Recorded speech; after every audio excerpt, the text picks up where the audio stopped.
Hello, hello. Welcome, everybody. This is Neil with Portal to Ascension. Welcome officially to day 3 of the Awakening Conference. Hope you're all doing beautifully and really excited today. Last 2 days were amazing. First day, we really opened up the energy, had some transmissions come through. And the second day, yesterday, if you were tuning in, it was pretty awesome. I'm super inspirational. And just afterwards, because, Flo and I are here in Spain, it ended around 11 o'clock, but I was just feeling that energy because not only did half the day were we like super galactic and channeling, but then we grounded in the energy with practical tools and awareness on really how to create that shift for ourselves. And something that's been coming to me a lot lately, I guess it's been kind of unfolding for many years. And knowing this, but implementing it is different, right? That the way, like the whole term or the phrase, feeling is healing, really tapping into what it means to be human rather than escaping and trying to leave the body or to go into a state of bliss and ignore the feelings of what it means to be in this reality. And as we're all quantum beings, the external reality is a reflection of our own inner world, our own quantum world. So as we continue to go within, it's quite a science actually. We're going within the subatomic particles, right? Everything below an atom, through that wormhole, through that singularity. And as we do that, we clear out so much of this energy that has been holding us from becoming our full potential, moving into this new reality. And then the external world has no choice but to reflect what we've been doing within ourselves. So we're going to continue today. We have a really beautiful, fun-packed, expansive day for you all. Want to just check in with you all before we go ahead and start. Go ahead and say hello in the chat. Let's get some energy going here. I'm going to make a few announcements in a moment, and then we're going to get and bring on Isha Patel, who's going to be your host for this morning, and we'll get into the presenters for today. So welcome. Hello, Christy. Hello, Bethany. And if you want to share, and how was yesterday for you? How was the first day? Did you get to check it out? Did you tune in? Was there something that came up? Maybe you want to share a word of what you feel or what you felt. So just really quick, the schedule for today. Again, 11 days of awakening.com. If you're tuning in on YouTube or any other platform, go ahead and type in 11 days of awakening.com. You can sign up there. You can donate if you like. All donations are entered to win 3 months of free PTA events. So there'll be one winner there, and all your donations are appreciated so we can continue doing free events like this, long form events. And today, the schedule as well is on 11daysofawakening.com. Just go there, scroll down a little bit. You'll see the schedule for all 11 days. And we're going to start out today with Althea. Then we have Debbie Dashinger. I'm not sure what Althea is bringing through, but she's a channel and conduit for many different entities and star nations. And codes and activations come through her transmissions. Debbie Dashinger is going to lead us on a shamanic journey. Anita Moorjani, she's going to be speaking about her near-death experience and what she learned from the other side and what that means for how we can implement that awareness now with that expansion that she received when she was there. We have Flo Karuna coming in soon, and he's going to join me in a second here as well. We have Jehan Satar, Sarah Brexman Cosme, Debra Giusti with Ascension tips, and then we're going to end the day with Michael Brampton Maria, who is a Grammy-nominated native flute player, to end the day with some beautiful harmonious music. So before we get into bringing Isha on here, I want to show you guys just a couple of events coming up, and I want to tune into the chat again. Greetings to you, April. So after this conference, and I shared this on the first day, we're doing this whole month of October is probably the busiest month with Portal to Ascension, because not only did we do the Lyran conference with Flo, and I'm going to bring you on right now, Flo. There he is with Flo Karuna. What's up, family? So not only did we do the Lyran conference together, but after these 11 days, we're going to be doing the Dragons conference again, the second annual Dragons conference. And the energy of the dragons are just so strong and just so strong that it's kind of shifting in the way I'm creating some events. It's shifting in the way I use modalities for myself. And also, we're going to be creating some amazing productions in the future, including a Dragons retreat, hopefully in Thailand, because the land of the dragons there. So we're going to be doing a second annual Dragons conference. That's October 19th, the day after this event. And Flo just created a trailer for it. So Flo, should I play the trailer? Do you want to talk about it a bit? Yeah, I think you hit it. You spoke what needed to be spoke, but I just feel it's so important for us as a human collective to be tapped into the dragon frequency because they are representations of our higher self. And when the dragons return back to Earth, that is us as the human collective remembering our true essence. So, really looking forward to this conference and all this magic we got to create together. Yep. And okay, so here's the trailer. Let's play it. Continents and cultures, one presence. For thousands of years across continents and cultures, one presence has been with us, silently guiding, protecting, and revealing the way. From the sacred mountains of ancient China to the jungles of Mexico where the feathered serpent soared, in every corner of the earth they have been with us. The dragons are not mere myth, they are the wisdom keepers. In East Asia, they symbolized power, strength, and the flow of life itself. In the ancient empires of Mesoamerica, the serpent god Quetzalcoatl embodied the essence of knowledge and renewal. Their energy flows throughout time, weaving humanity's fate with the divine realms. And now, in this pivotal moment of human history, they seek to reconnect back to humanity. But who exactly are they? And why have they never left the ancient seers, the shamans and mystics of every culture who knew their power? Join us on this sacred journey to the dragons with star codes and portal to Ascension as we uncover the truth of the dragons with channelers, historians and mystics in this one-day conference on October 19th. From light language to celestial guidance to the wisdom of ages past, this is your time to activate with the dragons.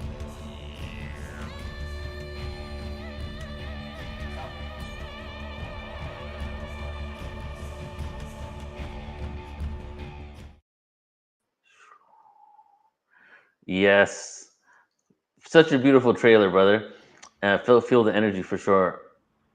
So I'm going to share the screen now just to show you guys. And these beings. I mean, we can talk about this forever. We've done some dragon shows on Portal Ascension YouTube. You can check it out. And I'm actually watching that video, I felt like a tingling sensation in my head. Because I feel we're really paying reverence to these ancient beings that the energy around them got distorted, and they are returning. The energy is coming back. A lot of these beings were actually physical beings. Now many of them are in the etheric realms, and it really is representative of what is happening on the planet right now, with the shift in consciousness, with hidden secrets coming out to the surface, with the fire, the transmutation energy coming through to burn away all the old, to make make room for something new. So I'll play the trailer. I mean, I'll show the website really quick.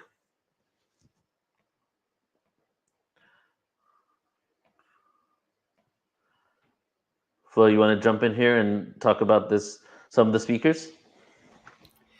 Yeah, we got some people who are living, breathing dragons, bringing the codes. And, when Neil and I co create on any conference, and obviously beyond our co creations, him creating conferences, we put a deep intention into finding the individuals who are really channeling, bringing the messages forth. And this is a pretty powerful group, I must say. We have Nanakasha, Bridget, Carla, can't see the names anymore, but yeah, we got a whole crew of people: Aaron, Raquel, Antonia, and Adam Apollo, Vox. So you're in for a magical treat this day. And you know I often find when every time we do these conferences with such a strong intention that it shifts every cell in your being. And I'm pretty sure, Neil, you can Mhm. attest to that. When we did the dragons conference last year, the energy of the dragons has still been embedded with me to this moment, and Yeah, I'm man. very excited to see how we take it to the next level from this conference, because there's so many layers to the dragons, and it's going to be amazing. We'd love to have all you beautiful souls here with us. Exactly. And it's last year was a huge activation for me after a few months of my regression and my dragon regression, where I didn't even think I would see the dragons, didn't even know I had a connection to them. And the dragon energy isn't specifically to them. It has to do with our ancestry, has to do with Kundalini, has to do with the underworld. The birthing process is what came to me in regression. There's so much there that so much beauty for us to unravel when it comes to this. And then moving into the year of the snake afterwards, the serpentine energy just continues. And this is really representative, I feel, of an awakening to this greater truth. There's a lot of shifts that are going to happen this year, a lot of realizations, and next year. So hopefully this becomes an annual event. We're doing two for now. This is our second one. I just want to read this here, and I know Alan wants to jump on and talk about dragons too. Together, we will enter the mystical realm of dragons and unlock their power and our ancestral connection. This transformative conference offers a unique opportunity to tap into the energy of the dragons and ignite personal transformation. From channeling to light language to historical lessons and more, this gathering is in reverence to the dragon races. So if you guys are Oh, I interested, love that. I know, right? If you're interested, we go for 11 days here, day 3 today. Next day afterwards, continue the fun with us and come and be a part of this dragon activation. It's almost like we're just picking up momentum up until that. So after 11 days of this, we go straight into that conference. So it's going to be really high energy. And you can find out more, portal2ascension.org, and then just go to upcoming events, and it's right there. So Well let's said, bring brother. Alan on. Hey, good to see you guys. I think the dragon energy is not just about the past mythic understanding, it's about the future. It's about the awakening of a level of consciousness that's like the dragon. We've been stuck under the matrix, we've been stuck in this very limited way of thinking. What the dragon power does is open the fire of consciousness, the ability to expand beyond the 3D. And it's not just an archetype, it's a direction for awakening humanity. And that's what's so exciting about you're bringing this energy back into awareness. So people think it's just part of the past, it is part of the future. And this is what we're embracing, the dragon power in us to transform.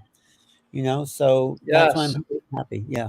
Really well Beautiful. said, Alan. I feel Mm. like that is the essence of the dragon energy. It's that ability to transform. And Mm. we're in a world right now where we need the dragon energy to transform the corruption, the systems that we have in place, so we can enter this new level of consciousness. And Yeah. I just echoing everything you're saying.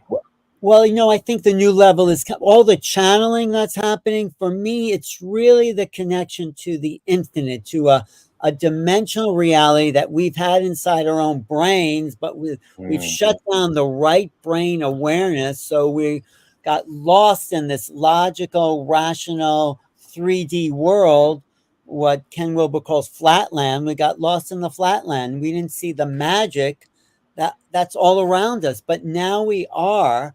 And that's the gift Portal to Ascension brings. What you're doing, Flow, what we're all doing here is bringing magic back into the world, because magic is real. However you want to.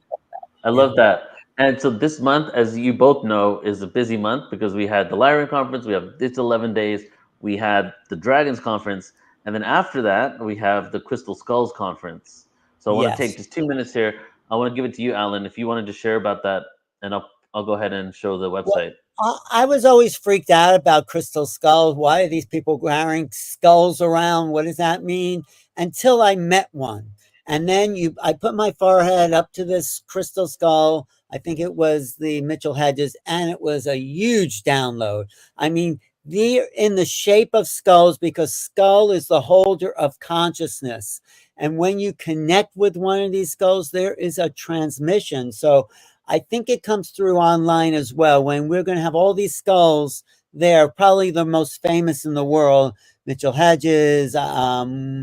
Who else? We have Einstein, who is probably one of the largest skulls there. There's Carolyn Ford with Einstein. There's Bill Holman, who inherited the Mitchell Hedges skull. There is Star Fuentes, who has a Crystal Skull University, and she's amazing. Jody Sirota, great channel. Stephanie Lodge has some beautiful. Shavante has another, I think, really ancient skull. These are the, the epic warriors of the skull kingdom in a way. These skull keepers. Kirby Said is brilliant. Peter Sterling is a harp player. Of course, Michelle is good. Sherry Winfield has another beautiful skull. I've met all these skulls in person. So there is a transmission that happens with these skulls. They're the skulls. This is Greenie, a jadeite skull. A lot of these are pure crystal skulls. I just was with Heartstar, which is a Tibetan crystal skull. It's probably the oldest skull around. And it emanates. I picked it up and it said, no, it doesn't. It said it didn't want to be held. It was actually getting hot in my hand. I had to put it down. So there is some kind of consciousness, dimensional presence in these forms of skulls, and another magical doorway into this this opening of consciousness. So we have to trust what's coming to us and how we interact with these new levels of awareness. And these are tools. We give them power, but there's also an essence in it. I say a screwdriver doesn't work until you use it. So it's like these tools we have. They're working and interfacing with human consciousness. And that's why, Neil, another portal to ascension opening you're doing, it's like you are really at the forefront of this whole transformational movement. Thanks, And brother. thank you. Yeah. Yes, this is, as I said, it's a busy month, and some of the most powerful events that we've done all year, all happening at once, right? So just stacking up on the energy. I also didn't really believe too much into, or didn't give too much credit to the awareness around crystal skulls until we did the online event 2 years ago. And I started experiencing it, speaking to the skull keepers. And the best form of holding data within hard drives, in computers, even in microwaves, are crystals. So Yeah. for ancient civilizations that are at a high level of advancement or conscious awareness, that they can embed information into crystal quartz, it's like, I don't even know how many terabytes of data you can put inside of one of those things. It literally holds the living memory of ancient civilizations, and some of these civilizations not only put it in there, but some are newer skulls that have been activated and have also been embedded with awareness and all types of information as well. And when you're at these events and when you're at this conference, we're going to have all the skulls in the beginning as a transmission on the screen, and then each of the presenters will be presenting on it and leading meditations with their skulls. So it's kind of like a vibratory bath with Right. information as well. And not only that, if you do a kind of scrying process, I did it with Mitchell Hedges skull, you'll start to see other forms inside this crystal. I saw UFOs in there. I saw other beings inside. It's like an ancient, about that scrying, that's what crystal balls were about. You look into the crystal and things start to form in your visual conscious perception about future, past, parallel lifetimes. This is another power of crystals to be interdimensional that way. So I also have to say one more thing, Neil, because you're doing this like kind of epic run here in the fall. It all kind of culminates in the galactic cruise that we're doing December 14th to 21st, where we could come together in person, go through the Bermuda Triangle, visit the ancient Mayan sites, do a solstice morning sunrise equinox as we return home. It's going to be a fantastic gathering of people that it's a kind of solidifying everything we've been talking about online. So it's great to be there in person, It's a meet good way each to end other. the year. Yes, see the physical. Are you coming with us, Flo? He's a speaker. Absolutely. I will be on the cruise. I will be channeling the Dolphins and Whales Collective as Wow. we're gravitating over the ocean. Yeah, let's do a that's epic. channeling of dolphins at the That's so ocean cool. and get them to manifest. Okay. I think we Okay, could do done. it. All right. All right. That'll be I'm beautiful. Okay, so let's get into it, guys. So we're Okay. going to go ahead and bring on our first host for today, and Alan and Flo. See you guys a little bit later. Thank you. So everybody, join me in welcoming Isha Patel, our host for this morning. Hey, welcome, Isha. Hey, so good to be here. I'm enjoying the conversation you're all having so far. Yeah, it's going to be a beautiful month, and I appreciate you and everything that you do as well. So I'm going to hand it over to you, and let's go ahead and begin. Lovely, thank you. Well, thank you, everyone. And I can see so many incredible comments coming in as well. As Neil's already mentioned, we have an incredible lineup for you guys this morning with Althea, Debbie Dashinger, and then Anita Moorjani. So our first guest for the morning is Althea Lucrezia. She's a light language channeler, a galactic contactee, Akashic and psychic healer, Reiki practitioner, Kundalini teacher, and tarot and divination astrologer. She specializes in light language, and she also works with the energetic imprint of the rainbow ray spectrum. And she says she works closely with the 9th dimensional Pleiadians as well, and a 12th dimensional mantis thing. So that's a lot of galactic flavor coming in. Althea, welcome, and thank you so much for being here with us today. Hi, hello. Thank you so much for having me. Amazing. Well, I'll let you take it away. I know you've got some amazing light codes and transmissions to give us today.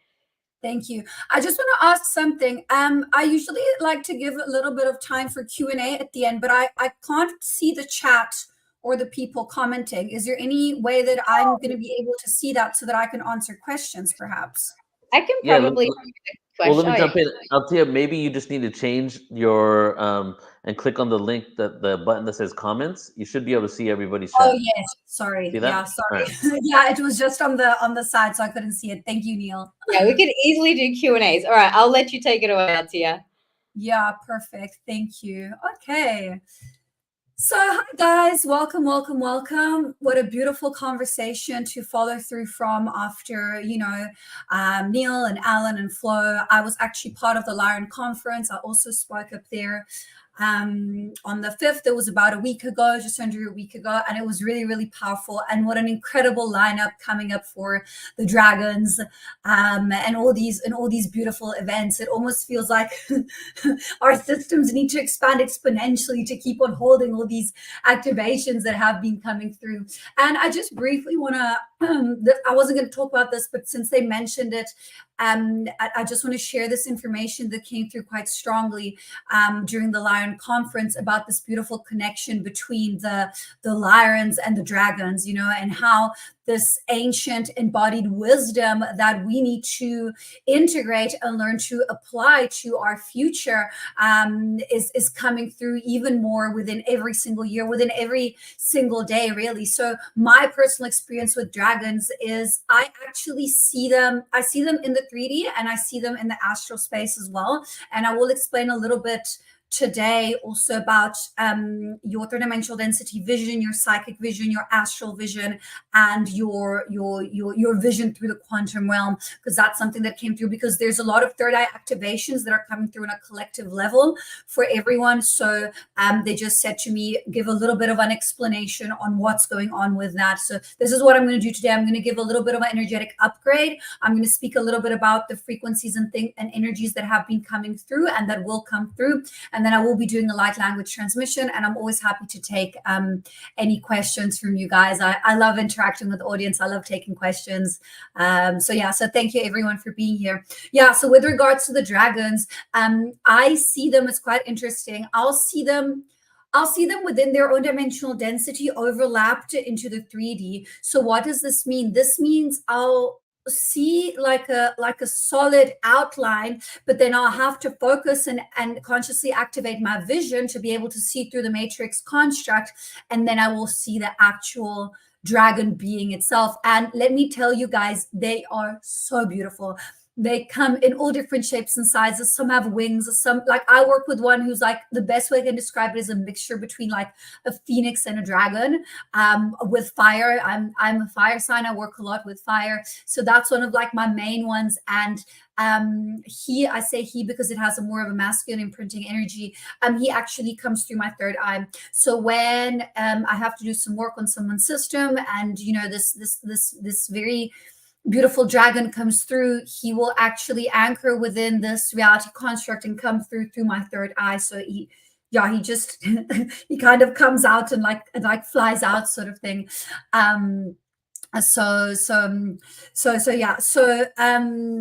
Okay. what's been happening? A lot's been happening. A lot's been going on. There's been a complete full system recalibration for most of the people. And what does this mean? This means there's a lot of multidimensional timelines that are merging, and a lot of clear senses are coming online, and a lot of clear senses are merging. So if you're getting confused by your psychic senses, vision, intuition, it's not you. Your system is upgrading. So and this is a perfect example. This happened to me like 2 days ago. I released a reel on it, and it has to do with the timelines merging and the clear senses merging within the different dimensional density of timelines. And I'll explain to you on a practical level what happened. I was scrolling through my phone and I was scrolling through Instagram, and I suddenly appeared on a video of a fire in a forest. Okay, and all of a sudden I start smelling smoke and fire. And I look in my room, and I'm in my studio, and I just sat down. I hadn't lit any candles. There was no incense going. There was no way that this could have come from around me. So I was like, okay, like I'm just going to sit and observe.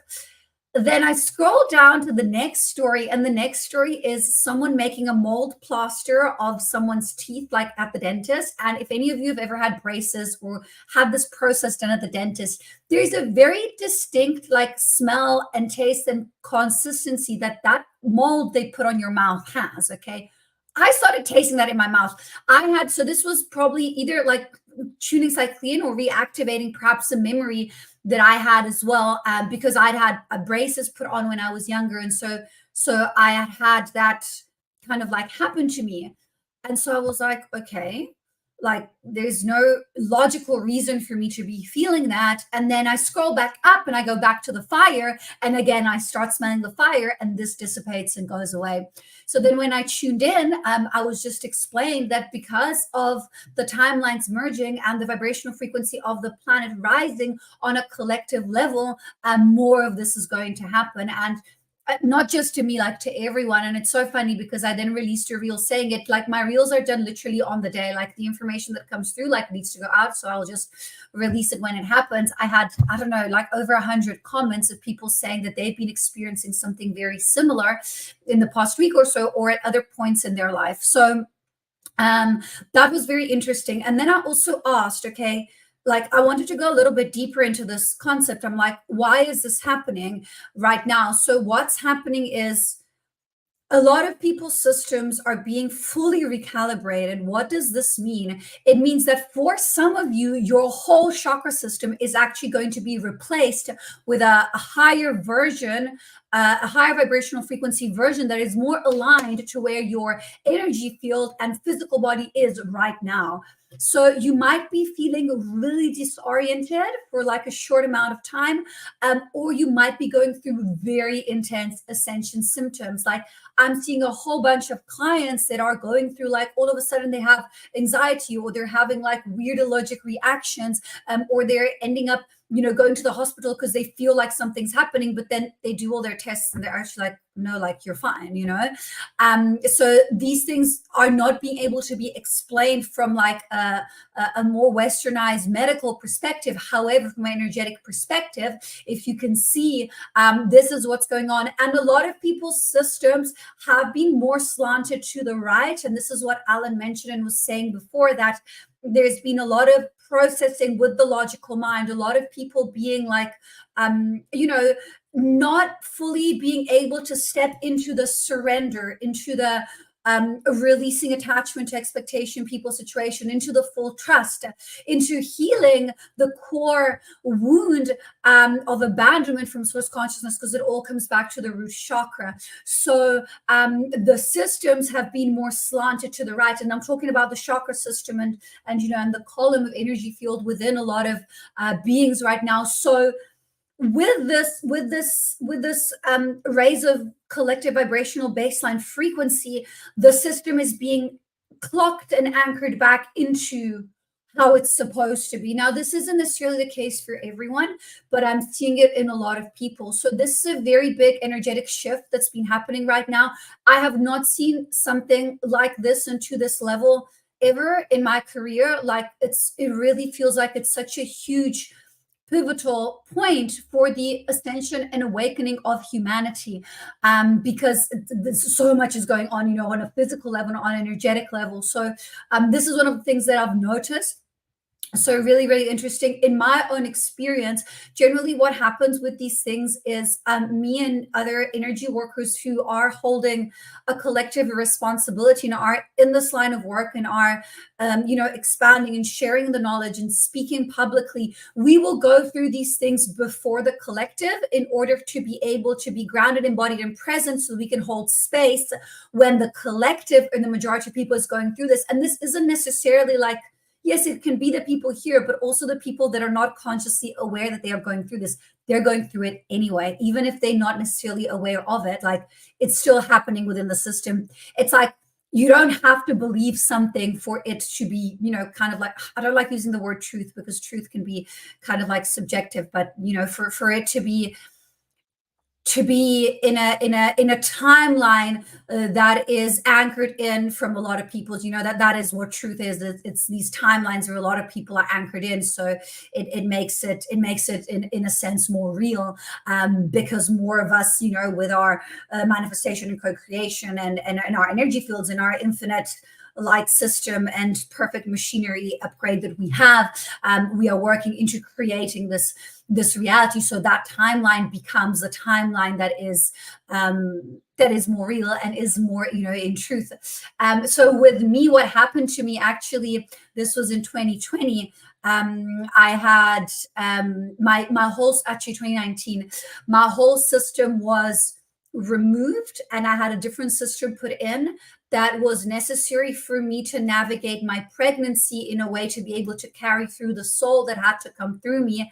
I needed to be operating on a system that was merged with different coding. It was operating on a different blueprint. And then about a year or so after, I did this very big energy work, and that system was taken out, and my own individual chakra system on which I was operating before was put back in. So this is like really, really advanced new stuff. I mean, for me anyway, from how I've worked and what I've seen.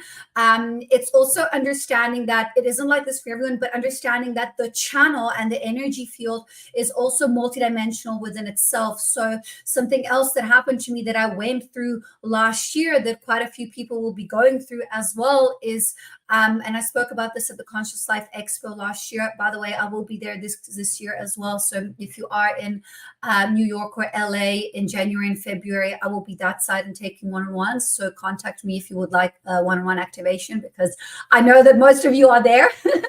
So I'm coming back that side. What happened with me is my system started operating within another system next to it. And then I slowly actually integrated 7 different chakra systems that were part of me in different multidimensional aspects and sides of myself. So I went through a very high level work doing soul fragment retrieval. And as I did that soul fragment retrieval, I eventually was able to re-anchor in all those parts of chakra systems and of myself that I needed for me to be more embodied, more present, or to activate more, to expand more. Like, it's very interesting because I don't really have the want to know. Like, I released the attachment to wanting to know very long ago, well, not very, maybe like 4 or 5 years ago. Sorry guys, I have been clearing on and off the whole day. It is the 10:10, so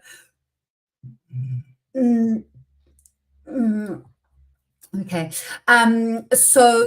So with me, it kind of like, as I navigated through my own experiences, and I did, this soul fragment retrieval, I started to anchor into different gifts of myself and understanding more of myself and going into the shadow work, and then just kind of like going on from there, but not having any attachment to wanting to know why. Because what I've learned is that if I need to know something, they're going to tell me. Like, I'm not going to run away from it. There is no way that I'm not going to know. It's either going to come through someone in the astral. It's going to be thrown in my face. It's going to be a post-it that falls down from the sky and gets stuck to my head. Like, I promise you, if the universe wants you to know something, you will know. So I think that having knowledge and, you know, a healthy curiosity is really good, but no attachment to it, you know. Be aware of the information, like be curious and find out. But if you don't know, it's also okay. Like, you don't need to know. What you need to know will come to you at the right time. And this is a very big lesson also that I've been giving, you know, from my perspective to a lot of people and clients, because sometimes clients will come to me with a specific question. I say, guys, you can ask me anything. I can ask anything. There's an infinite abyss of knowledge and knowing that we are all connected to, and I facilitate that. So I can ask absolutely anything. You won't necessarily get the answer to it. You know, so you can always ask. If you don't ask, you're not going to know, but it's not necessarily that you'll get an answer for it. So yeah. So another thing that a lot of people are going through right now is really, really intense ascension symptoms, like I mentioned, because of this higher chakra recalibration that a lot of individuals are having. You have to rapidly let go of the old timelines, and that's going to clear in the physical. I'm not saying you're going to have like hectic injuries and things like that, but there will be weird pains and things that you won't understand why you have, but you have. So my advice would be to work with solfeggio frequencies to help with that, send lights and healing, and tune in and see. Like me today, no apparent reason, I was doing my yoga practice. All of a sudden, like my wrist just starts, like it feels like it's burning and it's on fire. And I'm not doing headstands. I'm literally doing like down dogs and sun salutations. It's not like I'm doing anything dramatic, you know. It's better now. But I was like, okay. And then they were like, no, you're clearing something through that. It's through the left side. And again, like explaining that, you know, because all these systems are kind of slanted to the right, we are moving into an era where we need to anchor more into our left side, into our emotional, into our divine feminine, into our surrender, into our unconditional love and trust. Okay. So that came through quite strongly to mention as well. A lot of releasing through the heart center, a lot of work with the forgiveness emotion. This is something else that when I tuned in earlier, they say, please, well, not please, that they kind of like sent me, you know, the option, and very strongly they were like, talk about forgiveness. And it's not even necessarily forgiveness of others, forgiveness of self. So many of us have lived through so many experiences, through so many challenges, through so many galactic incarnation, through so much galactic conflict and war, that right now the state that humanity and the collective is in is making resurface these karmic traumas and emotions. And for some of you, it's going to be difficult because you're going to remember things that you might have done that now you'd be like, oh my God, like, why? I mean, I had lifetimes where I was like poisoning people, like, which now I'm just like, what, you know? And when that came up, it was actually quite intense because it's, I don't know, it's karmic law. Like I cleared that literally like projectile vomiting. Like I was sick, like vomiting. That was how I cleared that timeline. So I'm not saying it's going to necessarily be like that for you guys as well, but it's really a matter of forgiveness of self and anchoring into that compassion of self, that forgiveness, again, that surrender, that letting go, that allowing, that being present in the moment, being present in the now.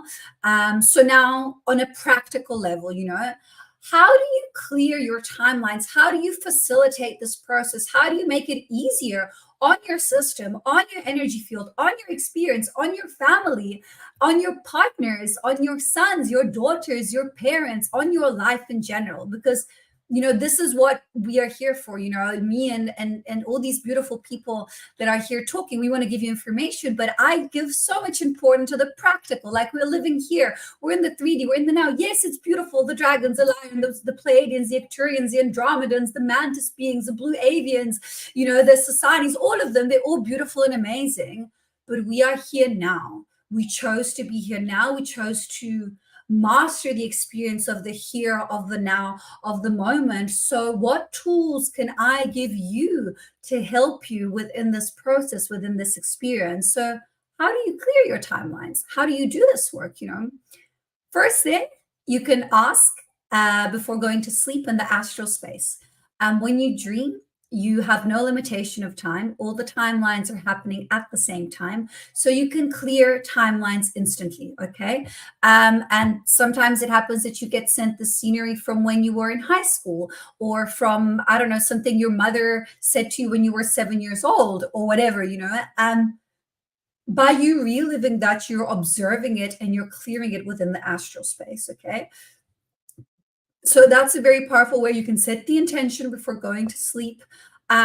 Generally, going to sleep in a space of gratitude, in a good vibrational frequency, in a high vibrational frequency would be the best, because then that's the frequency you're going to anchor into your astral space. The astral works in levels. You have your lower astral tier, your middle, and your higher.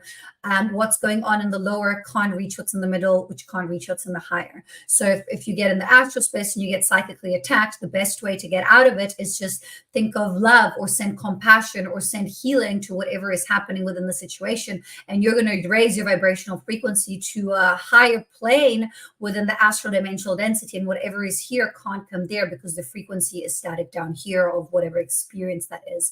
And sometimes that's what you need to do to clear. Sometimes, it's a co-creation of your mind, and you see your mother and she takes the form of a huge giant spider that wants to eat you, and then you send it love and healing, and then you've cleared that timeline, you've neutralized it, okay? And within this work, we can literally assist the whole family nucleus. Like, we can assist the whole generation before us and clear for the one that's coming after us, okay? Movement is a really good way to move through emotions and clear timelines as well. For me, like, I really cannot put too much emphasis on movement, whether it's Qigong, yoga, Pilates, cardio, weight training, strength training, tennis, running, whatever it is, move your body. Energy gets stuck. Energy can be dense. You need to move through it, even if it's 10 minutes every morning. I promise you, do it for a week, your life will change. It will change. Like, I cannot say this enough, Another way to clear timelines is, doing the shadow work and understanding, why is this trigger coming through to you? Okay, what is going on? So your father says something and all of a sudden you triggered and irritated and upset. And guys, like, it's going to happen. Like, whether it's the father, the brother, whoever it is, at some point it's going to happen, because again, we're human, and surely there's people of different generations here, but my generation, I'm in my 30s. I come from parents that were beautiful and amazing, but there wasn't kind of like the mindset at the time to do the self-healing work, so on an indirect and subconscious level, we did, pick up and get some of their trauma. So it's not our fault, but it is our responsibility to clear it if we have the conscious awareness to do so.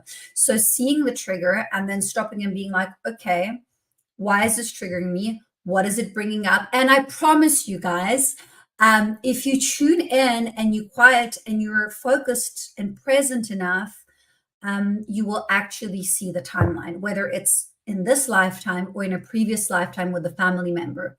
It will come to you. The answer will come, maybe not straight away, and most certainly not in the way that you expect it. So have no expectations, but it will come to you in one way or another. You just need to be present, grounded, and embodied enough to be able to see it when it comes through to you. And the more you do this, the more you clear your timelines, the more you do this kind of like soul fragment retrieval process, the more your gift will expand and integrate. And days like this, the 10-10, are very important days to, and guys, I don't want anyone to put pressure on themselves. Oh my God, it's the 10-10. I need to do this. I need to do that. I kind of like tend to let these portal days flow. I try to not be super packed with clients. Like, I only have 2 clients today that I worked with. And then I had this, I took the whole morning off for myself to go and do yoga, and journal and rest and recalibrate.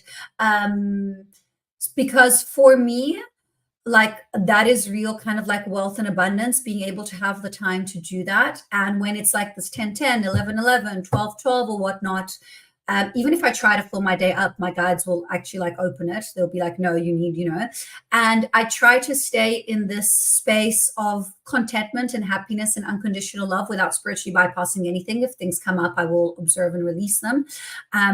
But I try to, just live my life in a way that helps me be the best version of myself. And then just by doing that, I'm amplifying that frequency exponentially because of the 10-10, and then that's rippling an effect and anchoring into my life in general. So it's good to obviously take time. If you want to do rituals. If you want to sit down and work with your energy and ground and manifest, do it. But again, you don't have to.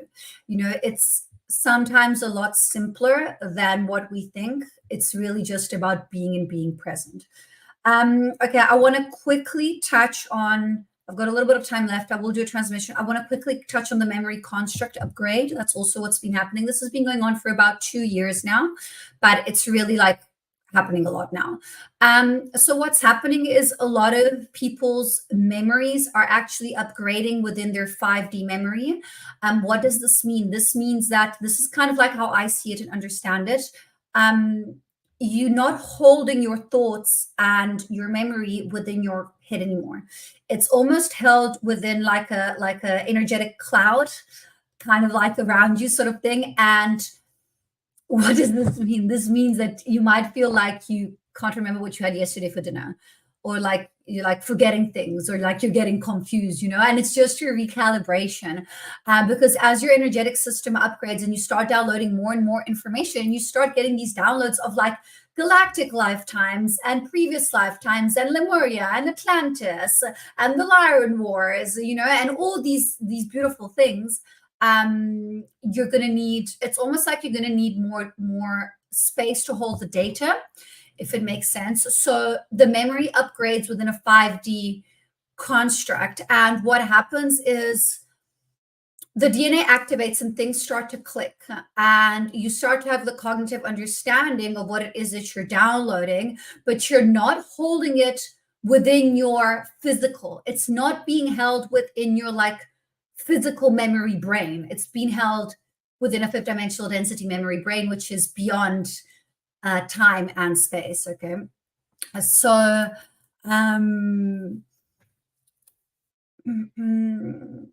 so that's been happening as well. A lot of people are going to start getting and have been getting prophetic dreaming.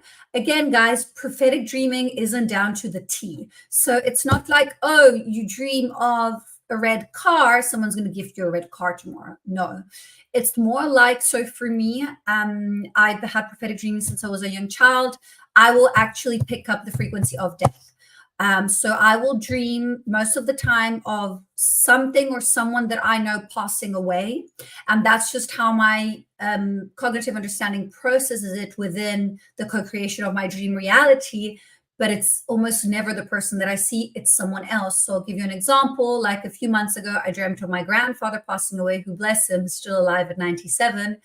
I think maybe half an hour later, I got a message that one of my close friends' grandmother had passed away, but I had seen it within that way, if it makes sense. So this is not necessarily that everyone's going to see it, in this way, but prophetic dreaming is going to be amplified for a lot of you guys moving into this new frequency that we're going to be navigating, and we're getting prepped for the end of the year to enter into an even newer frequency with the start of 2025.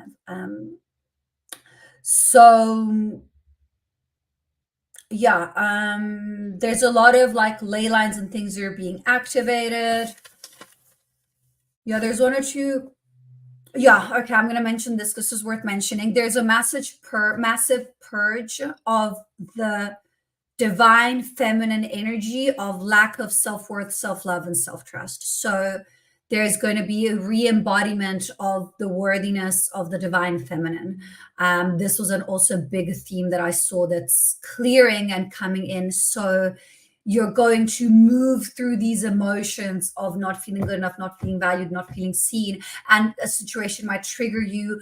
You might, be in a relationship and you're not feeling seen or approved. Not that you need anyone's approval, but in that moment you do, because that's how you feel, and you're seeking external validation. So there's going to be a release of this attachment of seeking external validation within the divine feminine part of everyone. So this is also for men, not just for women. It's just working more with a divine feminine vibrational frequency. Okay.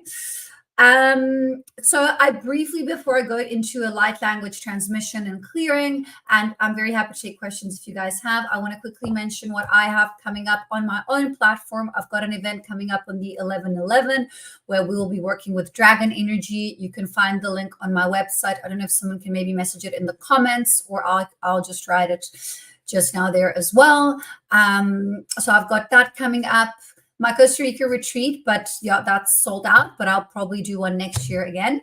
And then January, I am holding a workshop in New York, Manhattan on the 1st of February. And I will be taking one-on-one clients in person when I'm there in January. And then February, I'll be talking at the Conscious Life Expo. I think tickets go on sale at the end of the month. And then I also have a workshop that I'm holding the weekend after that with a colleague of mine in Pacific Palisades in LA. And I am taking one-on-ones in LA. On my website, I still have maybe like 20 different workshops available. I'm doing 6-week programs, 6-month programs, light language activations, Akashic clearings, full system upgrades and clearings, higher chakra attunement. So I'll tune your system in 13 chakras, which brings you closer to accessing light body activations and just a whole bunch of stuff. So go to my website if you want to connect with me on a deeper level. And thank you everyone for being here. So I'm going to see what comes through. You can all start by closing your eyes and anchoring into your bodies as you find your comfortable breathing rhythms. With every inhale, you breathe in light. And with every exhale, you release all that doesn't serve you anymore. As you relax the body, the system, the energy field, you stay in a space of openness and oneness. And as we call on the Archangelic Collective, Michael to the south, Uriel to the north, Raphael to the east, and Gabriel to the west, we call on Archangel Metatron with his blue cloak of protection from above and Son of One to seal the grid from below. As we call on our higher selves, the spirit guides, and anyone else who wishes to be present for the greatest and highest good, you're welcome in the space. Okay. Opening systems. Opening. Creo kuma isera ishia. Taina yera takria treo koa ishera yaseo kona yashera yatra. Trea treo koa yasete tero kotkara ishera yanaratra. Tre ra yashera yatra. Tero kokora isera isero koa ya ishena yatra trea sietaro kokoro trea tekera ishera ya. It is time. It is time to anchor into truth. So this will work on the third. To anchor into love. Connecting. I'm doing an activation and connection between the heart and third chakras. Activating. Bringing in more light, divine rays, anchoring.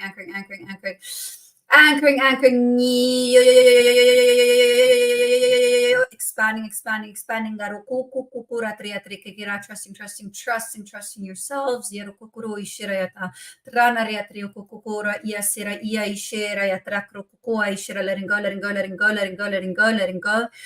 Letting go.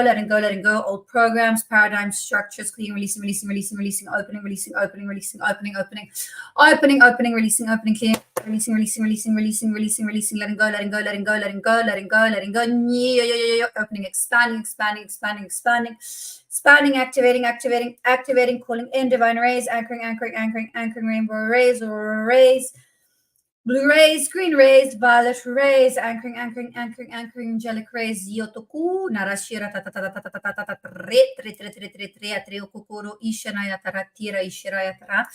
the time is here, the time is now to be present. To be embodied. To let go of judgment of self. Let go of judgment of others. Let go of guilt. Let go of shame. You are the key. You are the machine that drives the program. You create the program. You create the life. You co-create from the heart, from the knowledge of self, from the understanding of self. You create, you embody, you expand, you guide with your light, others, guide. Yateo kuania shiera taka, tayatrio kokora ya ishera ya sie kokuania ishia, tratria ki kokoa ya sie heshokoa nietara, trayo shie kokoa ya sie seroha tiera ya taka ya ishia taka, trahuta ya ishera. Rise with your brothers and sisters, rise together, rise as one. Yatohashia takahaishiatara, trahaishia sehasia haishiataka, trakie huanaya ishia seashir hatara yasietaka, traya ishie sasaro kukua ia ishieta, ia shera yatra, tria ukua ishe siesara, ia sio ania ishierataka, tria expand into multidimensional versions of self. Yero o aya ishirataka. Yes, it is time to learn. It is time to remember who you are. Ya ishakara ya siesera yataka. Traishia kaka ua ya ishia sia siohora yatra. Trea sie kuhaishia saya tre akie kuaishia. Taina ya ishie sakuara trea kia siaratra. Treo kuana ya tre ashie kasiero oa trea sia rising, lifting, yashia hasiera yashiera taka, trea creo kua ya ishe hasiero hatia tara ya trea siera takara, trea tres is also peripheral activation, kia hua ishena yata, trea kie hua yara trea siwatia ishia hasiera taka, tahare ya ishe hasio kua ya ishe sara sira sia ishiro kua, let go, ya tokuro of what is weighing you down, kiro ora, you are light, become light, anchor into your light, infinite beings of light, trahasieta hashia sahatieta karaisherayata, trakie sahashia sarayatre, ntahia ishera isera yasiertia, pull the reins of your life, kiara isheraya sara iserayatra, ntaraisha, create, you are here to create from love, create with love, yasheha siera taratra, tayate hashie sakuko ayanaratrie sara ishera yatra, trea kuro create rebirth into newer versions of self, kir okura ishera yasara, embodying the all-encompassing infinite love, yate ora yasiatara ichi aishirata, it is what you are, tiro kura yate, it is what you've always been, it is what you will always be, anya ishera yatra, trea kiro kokura trea siesa kukua ishera yasiera kara trea siera taka ishera yatra, naharia isheha sieto kwa ishera taka, tra iatreo koko rea siena taka ria ishera yatra, Tahania Shirayatra, Treo Koro Aishira Sietaka. Okay, we are the Rock Collective. We salute you. Katia Shinayataka, Trea Treo Kokoania Sietukua Ishiraya Sera Atara, Trea Creo Kokoa Ishia, Nianaraya Seokoa Heshietaka, Rea Tre Kie Kokoatia, Tania Tre Akia Rea Treo Kokura Trea Sietaka. Rokreaniata yaishirsa, grounding, anchoring, grounding,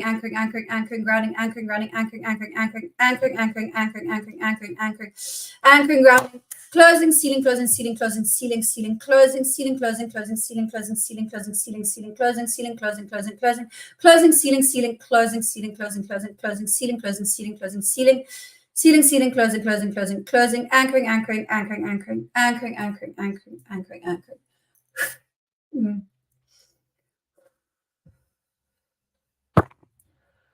Okay. Okay. Thanks, guys. That was really powerful. I don't know if there's any questions. I'm like high from that energy. That's the best way I can describe it. And I'm actually like quite sweating as well. You probably can't see on camera, but I'm very, very overheated. That was a very powerful transmission. The Rock Collective is a 6th dimensional density consciousness. And yeah, that was really beautiful. You're welcome. Thank you guys for being here. Hi, Ty. Hello. Wow, that was incredible. Thank you so much for your beautiful transmission. I have questions for you. I think there's a couple in the chat box possibly as well. Um, what I loved about your talk was that you really bring in the practical element, and I think that's so important to always ground in. You know, we always think it's fun to journey and meet all these amazing beings, but then at the end of the day, it's like, yeah, we're still here in 3D, like a reality check, you know? So I love that you really brought that in. My question is, you know, and I think this is helpful for a lot of the audience as well. You know, when you're going through that process of awakening and when everything's getting upgraded and you're feeling all the ascension symptoms, sometimes it gets a little bit too much. Do you think we have the ability to dial it down, or to, you know, have a bit of a chat with our guide and say, hey, you know what, like maybe we just need to adjust this a little bit? Yeah, for sure, definitely. And I had to do that in my own experience back when I was going through a lot of activations in 2017, 2018. I don't know what was going on. And then my one colleague at the time who went through it like a year before me, she's like, babe, like tell your guys to chill on you. And I was like, oh, okay. And I just sat in meditation. I cleared my mind and I said, okay, like I understand this is a lot right now. Can we like tone it down a little bit? And then that happened. Some things we need to go through and they need to be a bit more intense, but for sure, we powerful co-creator beings, we have free will. So yeah, like try and ask. Yeah, I love that. I think sometimes people they tend to think, well, you know, this is coming from the higher realms, and so I have to just go through it. And we kind of have this tendency to be either self-sacrificial, or we just like put up with these symptoms. And I think it's a beautiful reminder for people to really know that it's a co-creation, right, between us and our guides. And because they're not having the exact 3D experience that we're having, sometimes we need to tell them a little bit and say, actually, you know, maybe this is a bit much, or maybe we need to just like remind them of the actual experience that we're having so that we can actually work in co-creation. Yeah, because they're going through their own lessons, their own tasks, their own experiences. And one of the lessons might be, you know, that they have to assist us, and we need to move through these lessons for them to move through their lesson. But they are experiencing, exactly as you said, they're experiencing from a different perspective. So it's really all about communication and sovereignty as well, I would say. I love that sovereignty piece. Thank you so much, Althea. It's been a beautiful transmission and conversation, and I really appreciate you just being the beautiful big light that you are. It's a pleasure. Can I just put my website in the comments? Yes, absolutely. I don't think we've had questions. If we did, yeah, I don't think so. I think people are just generally appreciating, and yeah, they're saying that the transmission was really deep, and you got a lot of thank you notes in there for yourself. A pleasure. Yeah, and I just want to answer the one girl, Yelena. She's saying she was mind-blowing and confused. Your system is going to integrate. Like, you will download the information when it's best for you. Like, a lot of the time, if you're on this and you know you're here right now, it's because you're supposed to be here. And even if you don't cognitively understand everything like to the T, like the information will go and come through when it's the most appropriate time for you in your system. Do you find that sometimes after these activations, even if you don't understand it, maybe like in your sleep state, or, you know, even in a meditation down the track, do you find that you get more of that clarity? Well, I mean, not me per se, because I'm quite clear when my information comes through, but I would imagine for someone who's watching that is having some confusion, sometimes you integrate when you're like sleeping, or sometimes when your mind is at rest, because you need to be in that space of groundedness and non-attachment. So a perfect example is I'll get so many downloads when I'm driving because I'm subconsciously doing something on autopilot. So I'm busy doing something, but I'm not like, you know, busy worrying about other things. So it'll be a perfect time for information to drop in, you know. So for sure, like people integrate in different ways. Yeah, beautiful. I love that. Christy said you answered my right knee hurting. Oh, there you go. Oh, and knees is old karma and old trauma and family stuff. So knees is like a big one. Like knees, wrists, elbows, like joint stuff is a big one as well. Mm, mm. You've got another question here.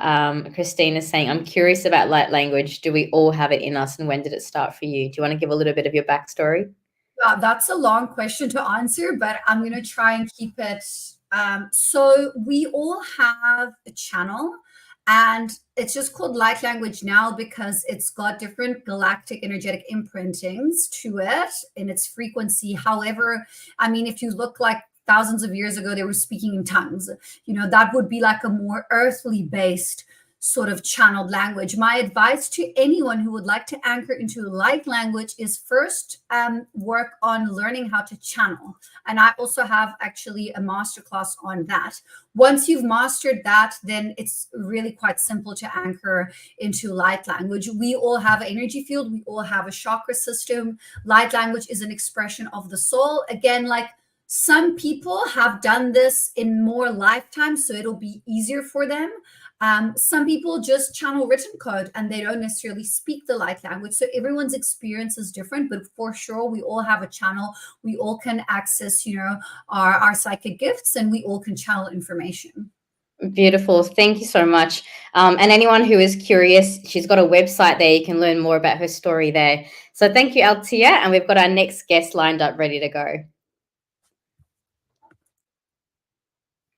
Wonderful. Well, thank you everyone for joining in. And our next presenter is Debbie Dashinger. Debbie is a certified shamanic energy healer, Moon Key rights practitioner, and host of the award-winning Dare to Dream podcast, where she explores extraterrestrials, channeling, UFOs, and shamanism. She's been featured on the covers of magazines like My Authentic Life and Life as Art, and starred in the documentary Rising Above the Myths of Aging, alongside legends like Dr. Bruce Lipton. Debbie is the lead singer of Lions of Lyra, performing in 5 languages. She's also a dynamic keynote speaker at events like the Los Angeles Conscious Life Expo, Galactic Origins Cruise, and World Congress UFOlogy event.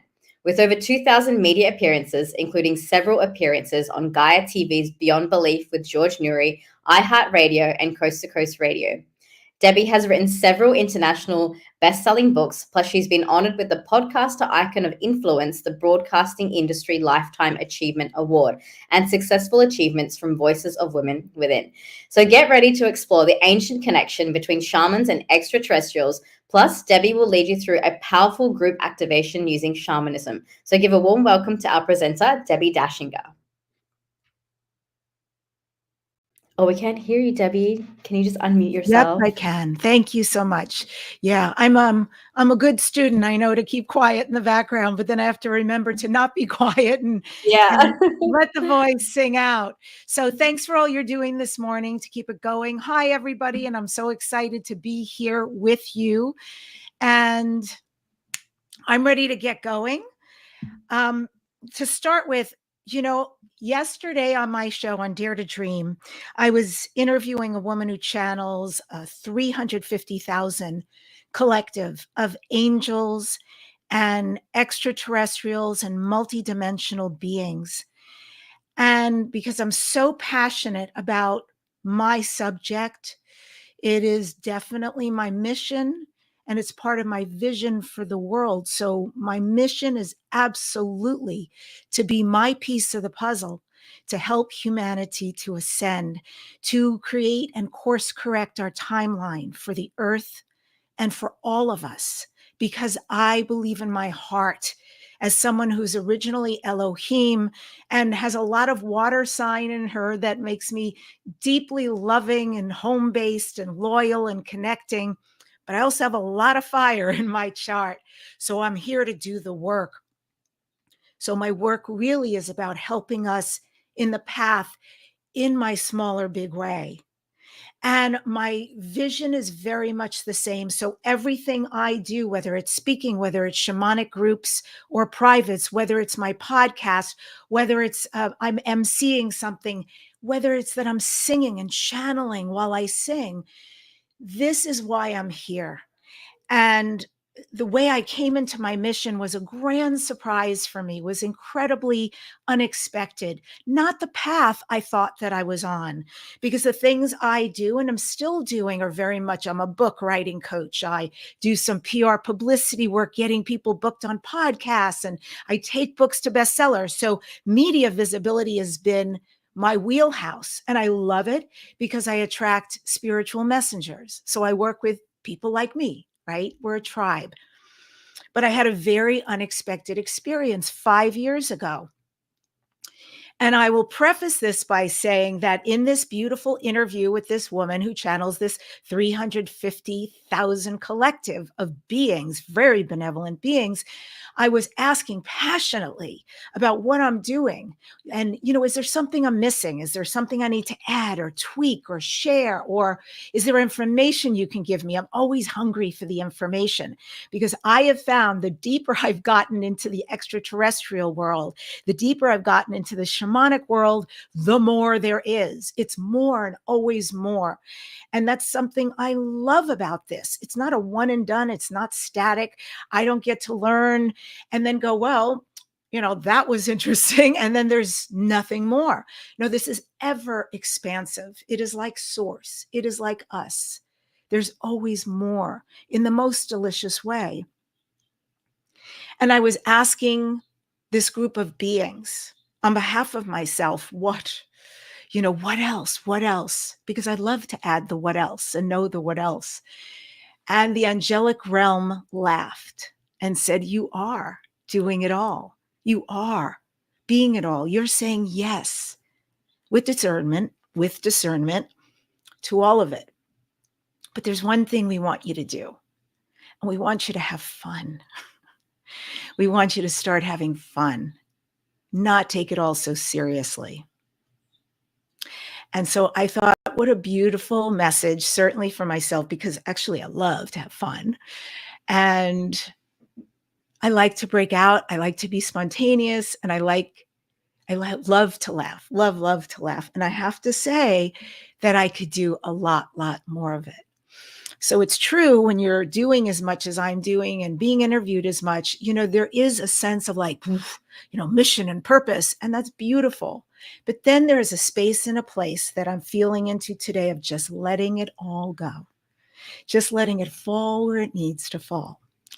So, to give you an idea of actually how organized I am, I even have Neil knows this about me.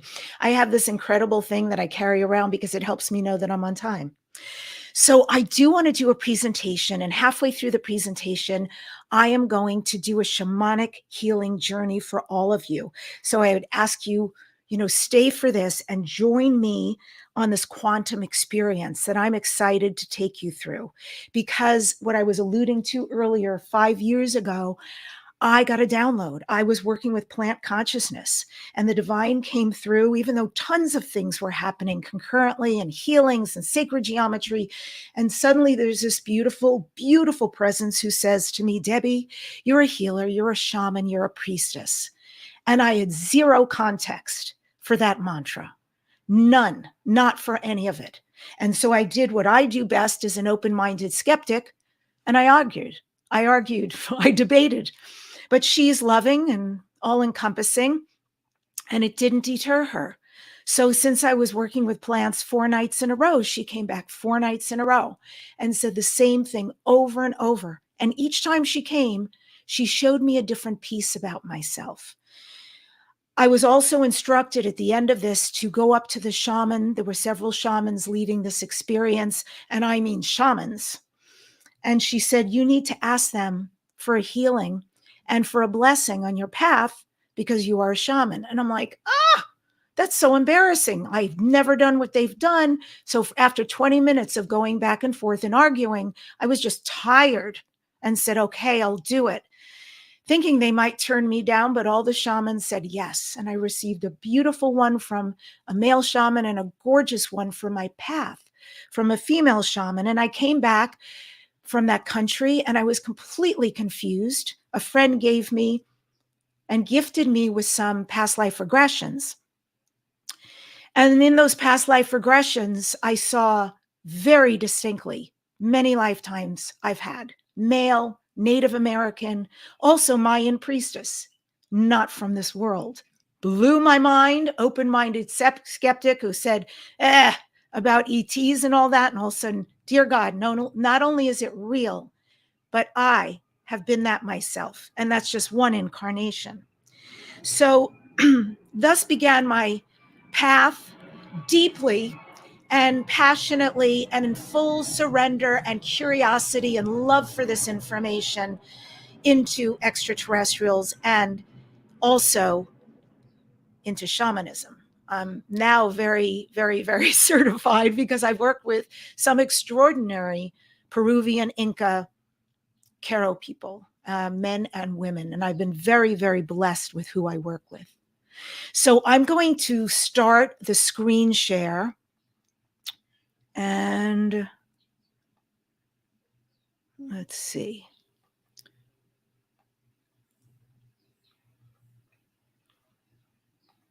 There we go.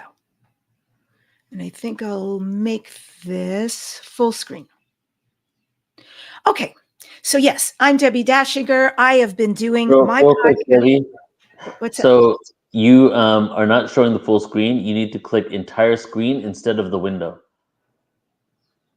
Because basically when you click and start your presentation, the full screen is a separate window, so it doesn't pick it up. So you need to stop the screen share really quick. Okay. All right. And then go back there again. Share screen and then entire screen is the third tab. And then click the screen and click share. Capiche. Okay. All right.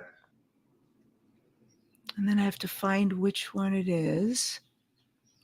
When I click on entire screen, well, let's just see what happens because I'm not seeing anything except for me. I see it here. Okay, now now go ahead and go to your presentation.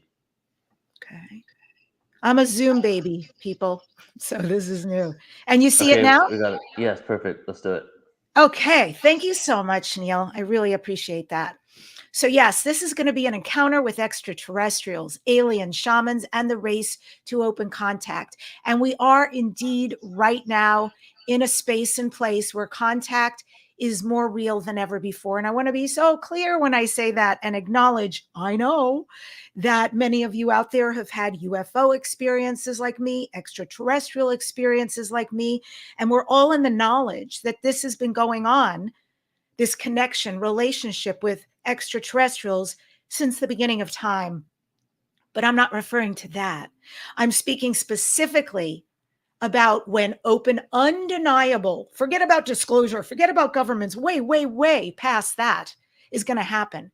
And it's imminent. I mean, it is very imminent. So what this is about really is how do we align? How do we get prepared for this? Because they have been waiting for tens of thousands of years, lovingly and patiently, the benevolent ones, for us to join the galactic community.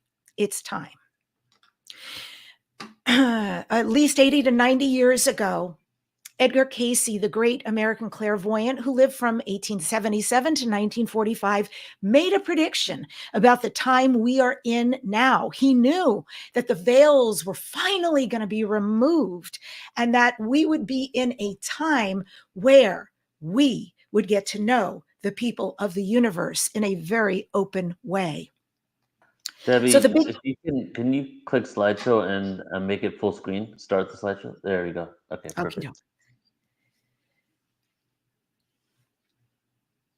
So when will first open contact happen? I'm sure that's really what I want to know often. And I ask that question often, people who channel extraterrestrials.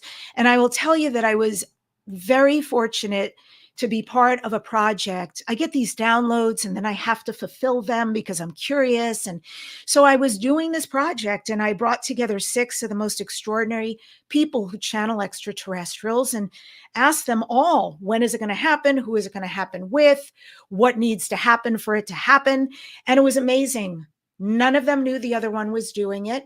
None of them heard each other's answers, and yet there was consistency in the responses. A complete pattern was formed, which made me feel very good and excited to know So my story, I've told you some of it. I mean, of course, we have much bigger stories than we have time to tell in this short span. However, my foray into shamanism began when I took a 6-month program. And now really, I joined that program because I wanted the information. But what did I get? I completely changed through shamanic healing because I had to keep giving sessions.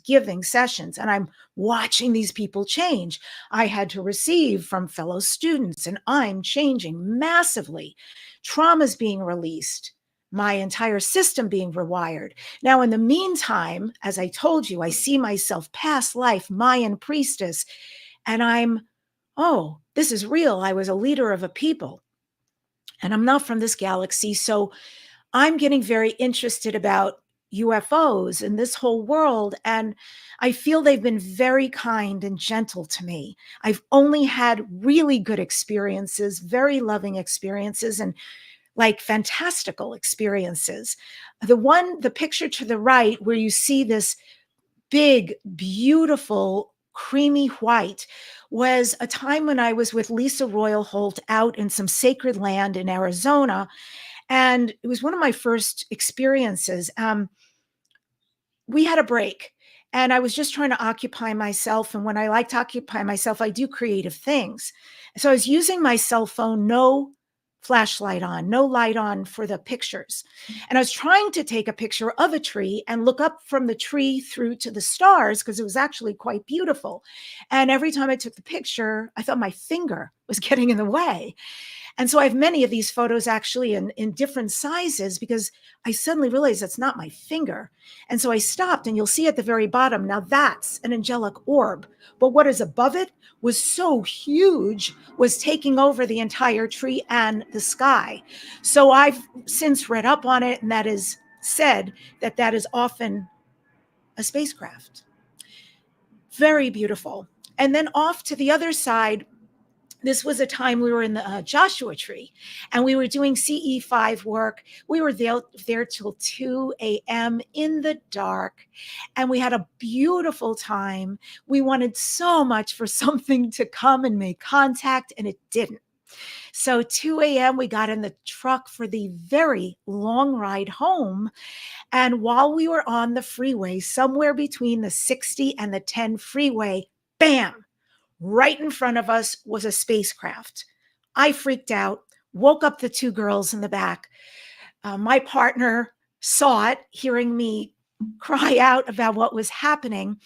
And it unfortunately took us so long to safely get across traffic, even at 2 a.m., get across traffic to the side of the road to be able to take pictures and videos. This was perfectly still, no propulsion. At some point, it moved on its side, went over to the other freeway and hung out there. It then tracked us for a while on the freeway and took off. This is another time off to the right where I was, again, this is pitch black. And we're doing some contact work, and I'm just trying, frankly, if I take a picture with no lights, maybe in the daytime, I can then see what was actually out there. I didn't know what was out there in the desert, and I captured this in the sky unknowingly. There was another time when we were doing some work and we were in a circle, and I was in extreme pain. I had a lot of hip issues at the time, and I was sitting in this awful metal lawn chair for way too long while we were doing contact work.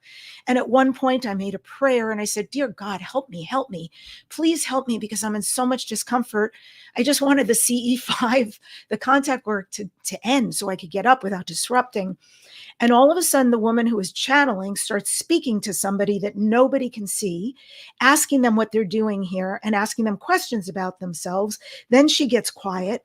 All of a sudden, a cell phone goes off saying, "Emergency, emergency." And people are so embarrassed, digging in their bags, trying to find what cell phone is that to turn it off. When I realize it's mine, turned off, and not even near me. So I apologized to the group. I apologized to the person leading it. And she said, "Please don't apologize, because we just had people come from 500 years in the future." And they're circling us right now, and they're here. However, 3 of them have been facing you. And when I was asking them questions, what are you doing here? And noticing what they're wearing and who are you, they were very annoyed with me because they said they were here to help somebody medically, physically. Wow. You know, what a blessing that they know about us, that they love us, that they care at that level to show up like that. And then at another time, I was at an event, that's the other picture on the other side, and I was really tired. So I went to bed at a decent hour in order to start the day fresh. When I woke up, I had heard, oh my goodness, there were all these spacecraft everybody had seen and captured. And I thought, can't believe I missed it. But that's life. I go on with my life. And the next night, sure enough, my partner and I do music for retreats and workshops. We were doing music. And as soon as we ended and some of the contact work began, we had all these beautiful spacecrafts show up. And it was a magnificent show. It was quite loving. So my story is that, plus I've been visited in my dreams by very loving light beings who feel like they are my family, and they're definitely quite aware of me and the work I do. So we have had visits, I have said, since the beginning of time. The shamans have been in contact with extraterrestrials. It's part of who they are. It's frankly where they come from. And so they've always been visited by extraterrestrials and had relationships because this is part and parcel of what they do. They have complete connection with nature, the shamans, with animals, with plants, with the sky, with the mountains, with all beings, with every part of life, 2-legged, 4-legged, no-legged, winged one, furred ones, creepy crawlers, all are relationships. So there is no distinction when an extraterrestrial lands, so to speak, and starts relationship with them. So I'll go over a few of them, but there's so many all around the world. In the Amazon, they've often said, where did ayahuasca come from? And the Akawar people, the tribe in the Amazon, have said, why? The extraterrestrials taught us. Because imagine an Amazon forest teeming with tens of thousands of plants that somebody would go through and say, that vine, that plant, put it together in water, boil it, make a brew. No, they were taught by the extraterrestrials how to do it for healing, for journeying. And then in Australia, the Aboriginals, in the region of Kimberley, there are things called the Wandjina cave paintings, and they're over 100,000 years old. And you will see there's many, many of these big heads, big eyes, no mouths. And they look very much like our modern day grays. In Japan, Dogu, the Jomon period, they have all these carvings of the Dogus. And they say that these have been in relations with them since the inception of the Japanese, so much so that they have them on buildings. They have all these coffee-shaped, bisected large eyes. In Zimbabwe, every single year they have a celebration, and they celebrate the Zangbeto spirits. They say the Zangbetos have taught them so much about how to be, how to run their civilization, and they honor them. They honor their relations. They honor the fact that they take away all the negativity and bring in all the love. And then we've got these extraterrestrials from the skies who offer protection and wisdom. And definitely the Zangbetos inhabited the earth, so say the Shona people, long before the appearance of man. In West Africa, the Dogon people, now this is fascinating. If you look at this picture, you're basically looking at fish people, amphibian beings. And now, you know, the Dogon people are completely separated from the rest of the world. And so they've been deemed over the years as primitive. And yet, since 3200 BC, they are skilled astronomers. They have had deep information about Sirius A, also about invisible to the naked eye, Sirius B, about Saturn's rings, Jupiter's moons. It's impossible. And nobody's understood how would someone, A, primitive, and B, know at so early a time about these things. They say because we work with the nomos. The nomos, the amphibious beings, they came from Sirius. The nomos taught us, say the Dogon, all about agriculture, all about astronomy, all about civilization. And still to this day, they have a deep relationship with the Sirius nomos beings. We know here in North America, the Hopi tribe, they have these beautiful things called the Kachinas. The Kachinas were actually beings, the star people, as they call them, that they've been in relation with. And in Zulu, Africa, over 40,000 years of contact. And this is a depiction, one of the many drawings that this woman has done about those beings. What's very interesting is that in Africa, the word star means enlightenment or bringer of knowledge. So I'm going to stop the sharing now, and I'm going to go ahead and move into, let's see. Yeah, I think I successfully stopped that. I'm going to move into a shamanic healing for you. I'm going to probably turn on a better light here, but I do want you to see my mesa so you can see the stones that I'm going to be working with. I also have a rattle. And so start to get comfortable as I speak. I also have these beautiful feathers. I have some fires going here off on either side. And I'm just going to get up real quick to turn on a light, but I'll keep talking. And what I'd ask you to do is just get comfortable. Start to get comfortable and start to relax and be ready to receive. So I want to just work in this quantum shamanic realm with you. And if people can just write in the comments, please, if you could let go of one thing, what would you let go of? And I will put this in for you. So if there's anything just popcorn, some of the things you'd like to work on.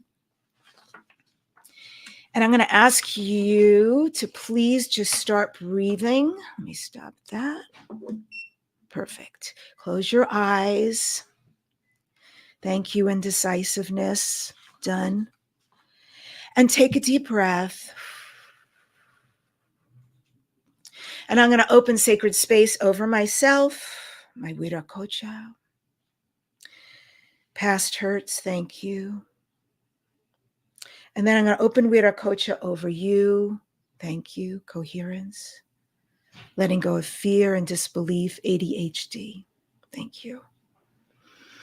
And now you can just relax and I'll let you put more in later, and you can do it with your eyes closed. Breathing to allow yourself to settle into a state of profound relaxation. Just feel your body getting heavy in the best possible way. Deeper into comfort with each breath. Breathe slowly and steadily. Putting all of that in. Filling you with a sense of peace and security.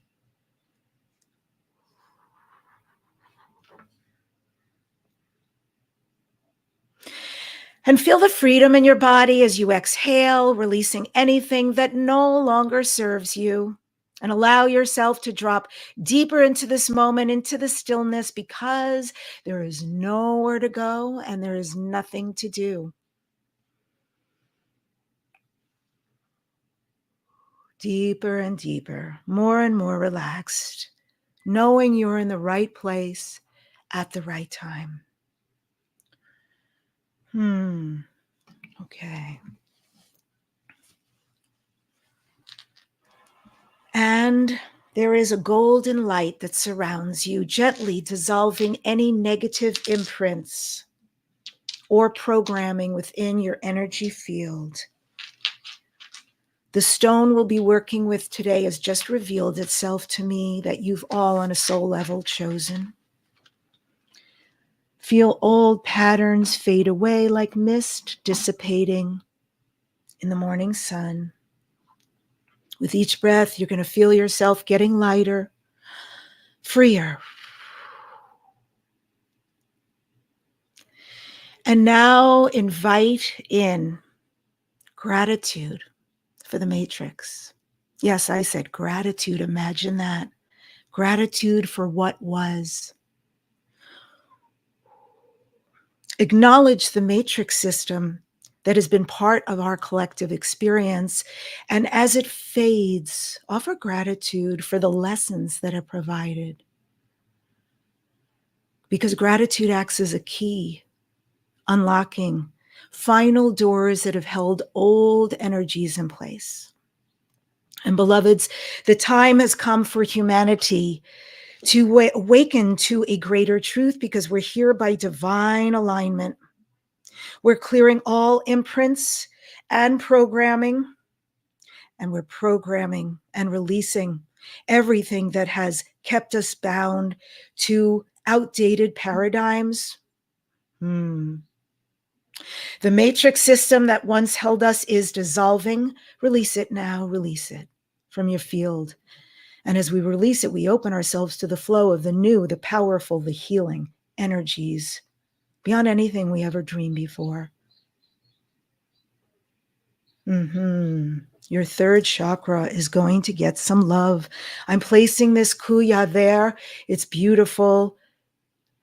And I'm going to pass it to you right now through the screen. I'm going to ask you to take this stone on your end, even if your eyes are closed. And I want you to take that stone and bring it up to your mouth and blow all of those issues into it now 3 times.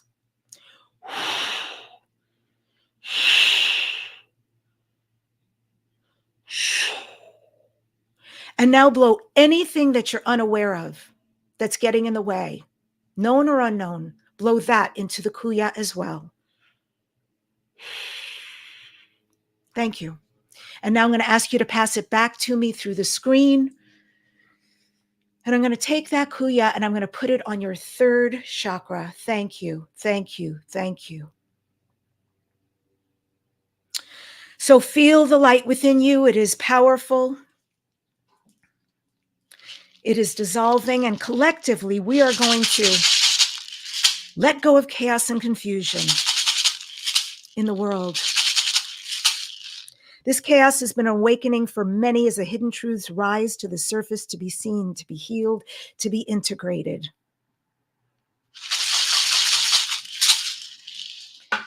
And you and your loved ones, your possessions, all that you be are safe. You're protected by the light.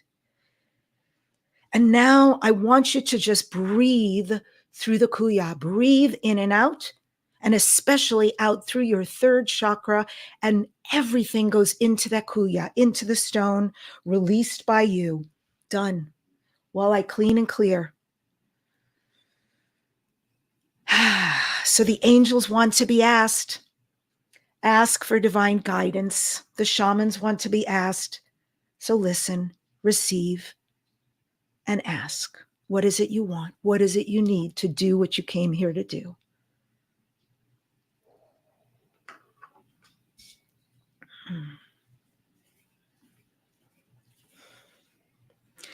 Extra magical energy surrounds all of your situations now. Experience miracles.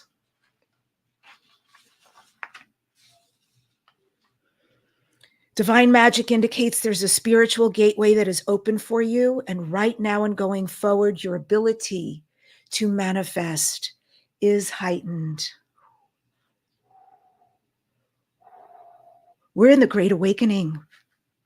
Visualize this light expanding beyond you, connecting with others in the shamanic journey, live and in replay, and see it forming a network of awakened consciousness growing stronger and brighter with each passing moment. And from pure awareness, ask, how am I? How are we going to create this new world? Not in your head, it's in your heart. Just listen. What steps are needed to birth unity, peace, transparency on this planet and within our institutions? We're creating a new world, and there's power in this collective intention. Feel the strength of our collective intention as we focus on a new vision for Earth. See it manifesting, transforming our institutions, our relationships, and our connection to beautiful Mother Earth herself. And send this intention right now and this love out to our benevolent star brothers and sisters, our star family. Thank you. Thank you for being so patient with us. Thank you for seeing us. Thank you for working with us. Thank you for helping us. And thank you for knowing we really are working on this so that we can join you. We know we don't have to be perfect, but we are working on this so we can start to match your vibration and frequency, because we are the ones who are writing the next chapter. You're an active participant in this new world. Feel the excitement, feel the purpose that comes with co-creating a brilliant reality, because together we catalyze this shift, the awakening of humanity. Beautiful. You're doing beautiful work. Thank you. This chakra is healed. See the world healed. Feel the vibration of peace. Sense the magic unfolding.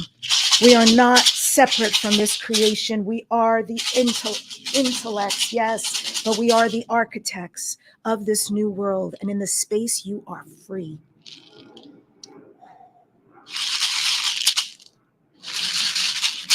You are powerful. You are a being of immense light, and as we collectively rise, we write the next chapter of this story with grace, with courage, with love. And we step into our roles as creators of a new era for humanity.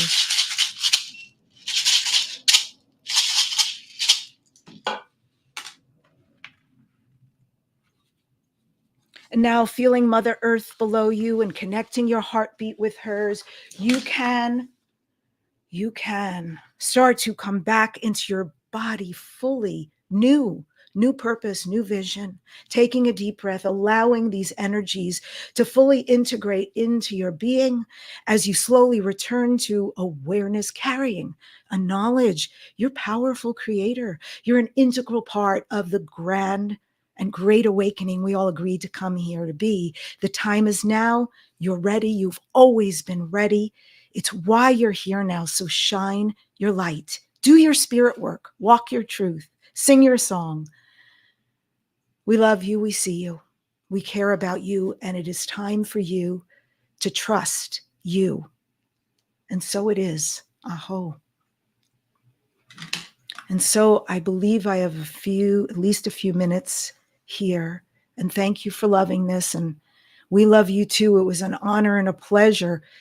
And if you guys ever want to experience sessions like this, full hours, and join one of the groups or do privates, it's amazing. It's beautiful, beautiful work. So I'm going to go back to sharing the screen, entire screen. And so it is. And so here we are, back to the question, when will and who will contact us first? Well, I told you about that beautiful experience and project that I was involved in. And based on that, and then many since other people I've spoken to, because that project was only last year, but last year is a million lifetimes ago. And so here is the 411 coming from some of the most extraordinary, well-known extraterrestrial channelers of our time, and speaking with the extraterrestrials themselves. Probably numero uno will be the Pleiadians. Now, this is probably, but I'll explain why. The benevolent extraterrestrials are very clear. As much as many of us say, oh, I want to see them, I want to meet them, if we haven't already, like, what is that really like? What would that be like?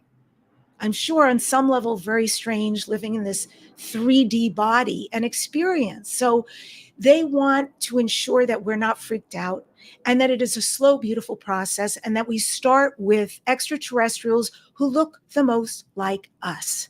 So these are the Pleiadians, of course, one of many, like there would be a picture of one of many here on Earth.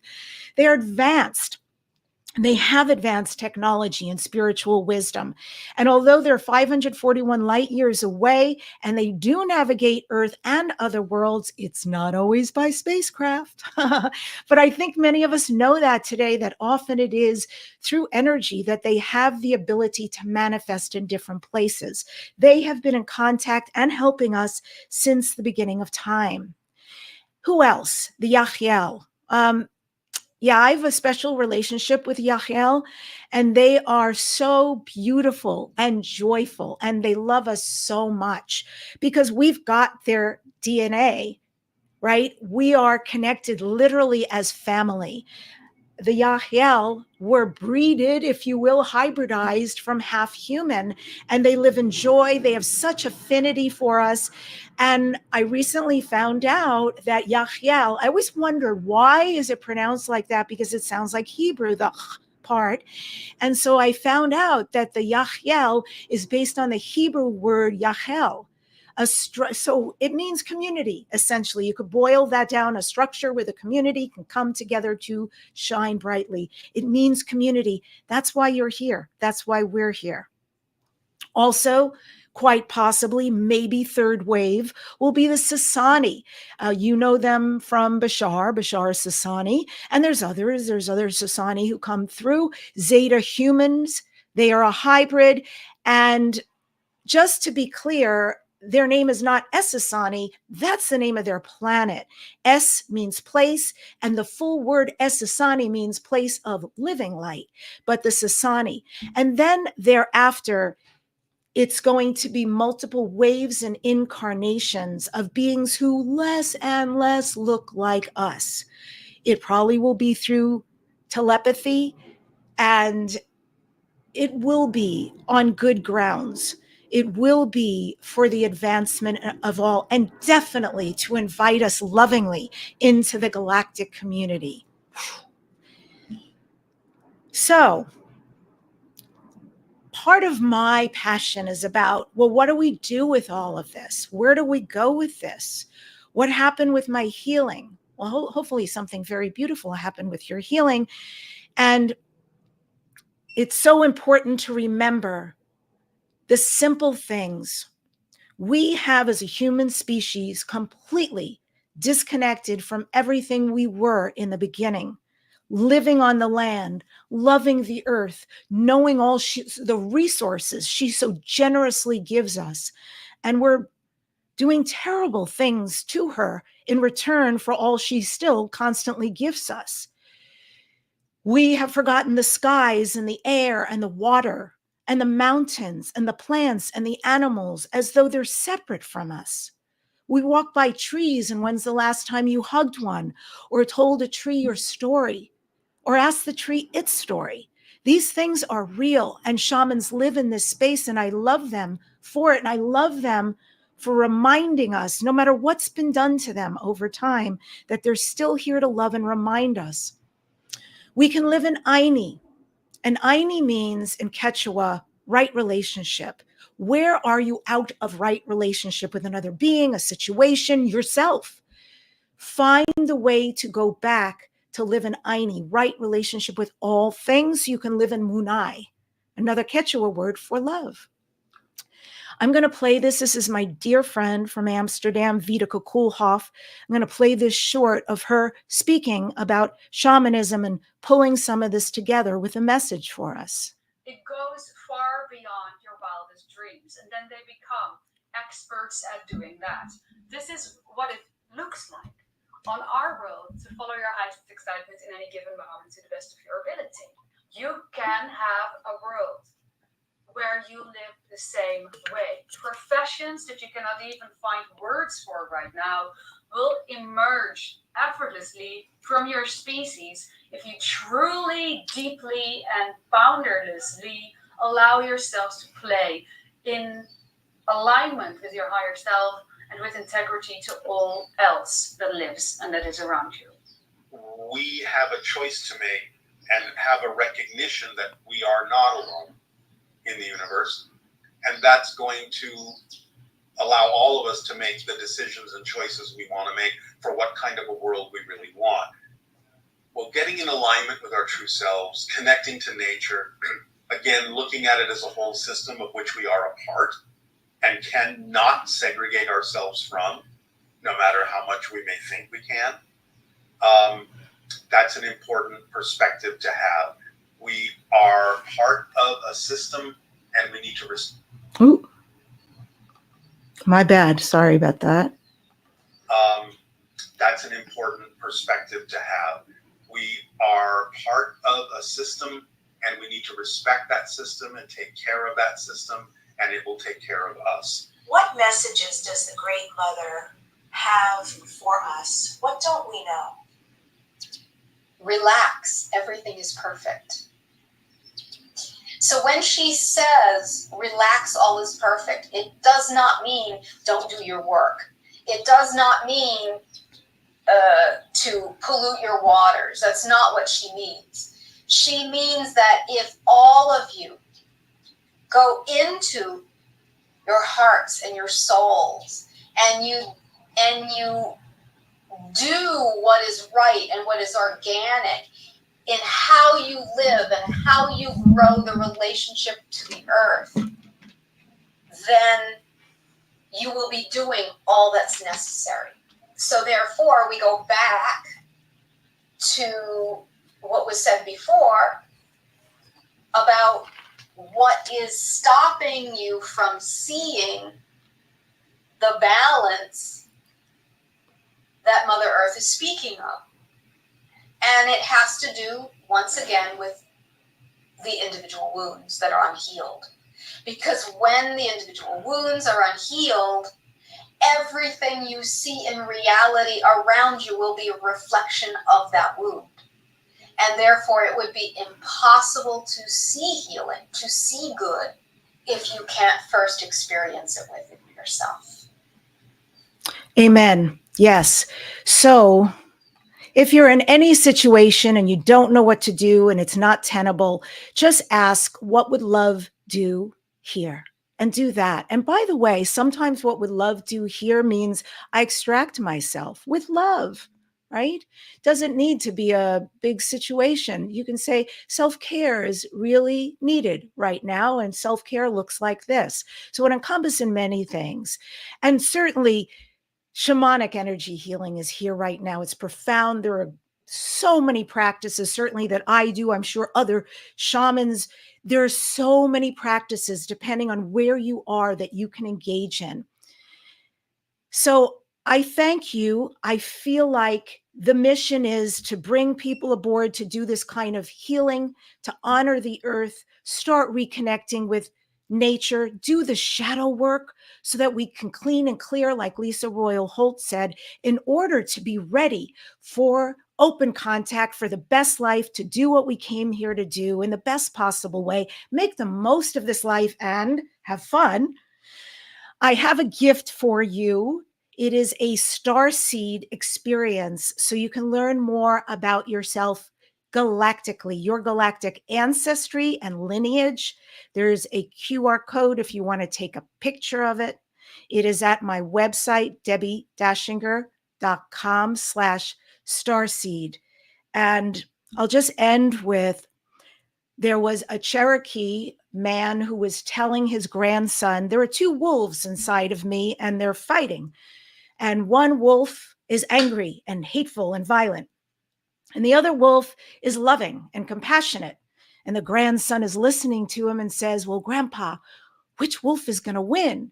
And the grandfather says, the wolf that I feed. So whatever it is you're feeding in your life or not healing, that's what's going to show up. Switch that, make a different choice. I'm here to help. Aho.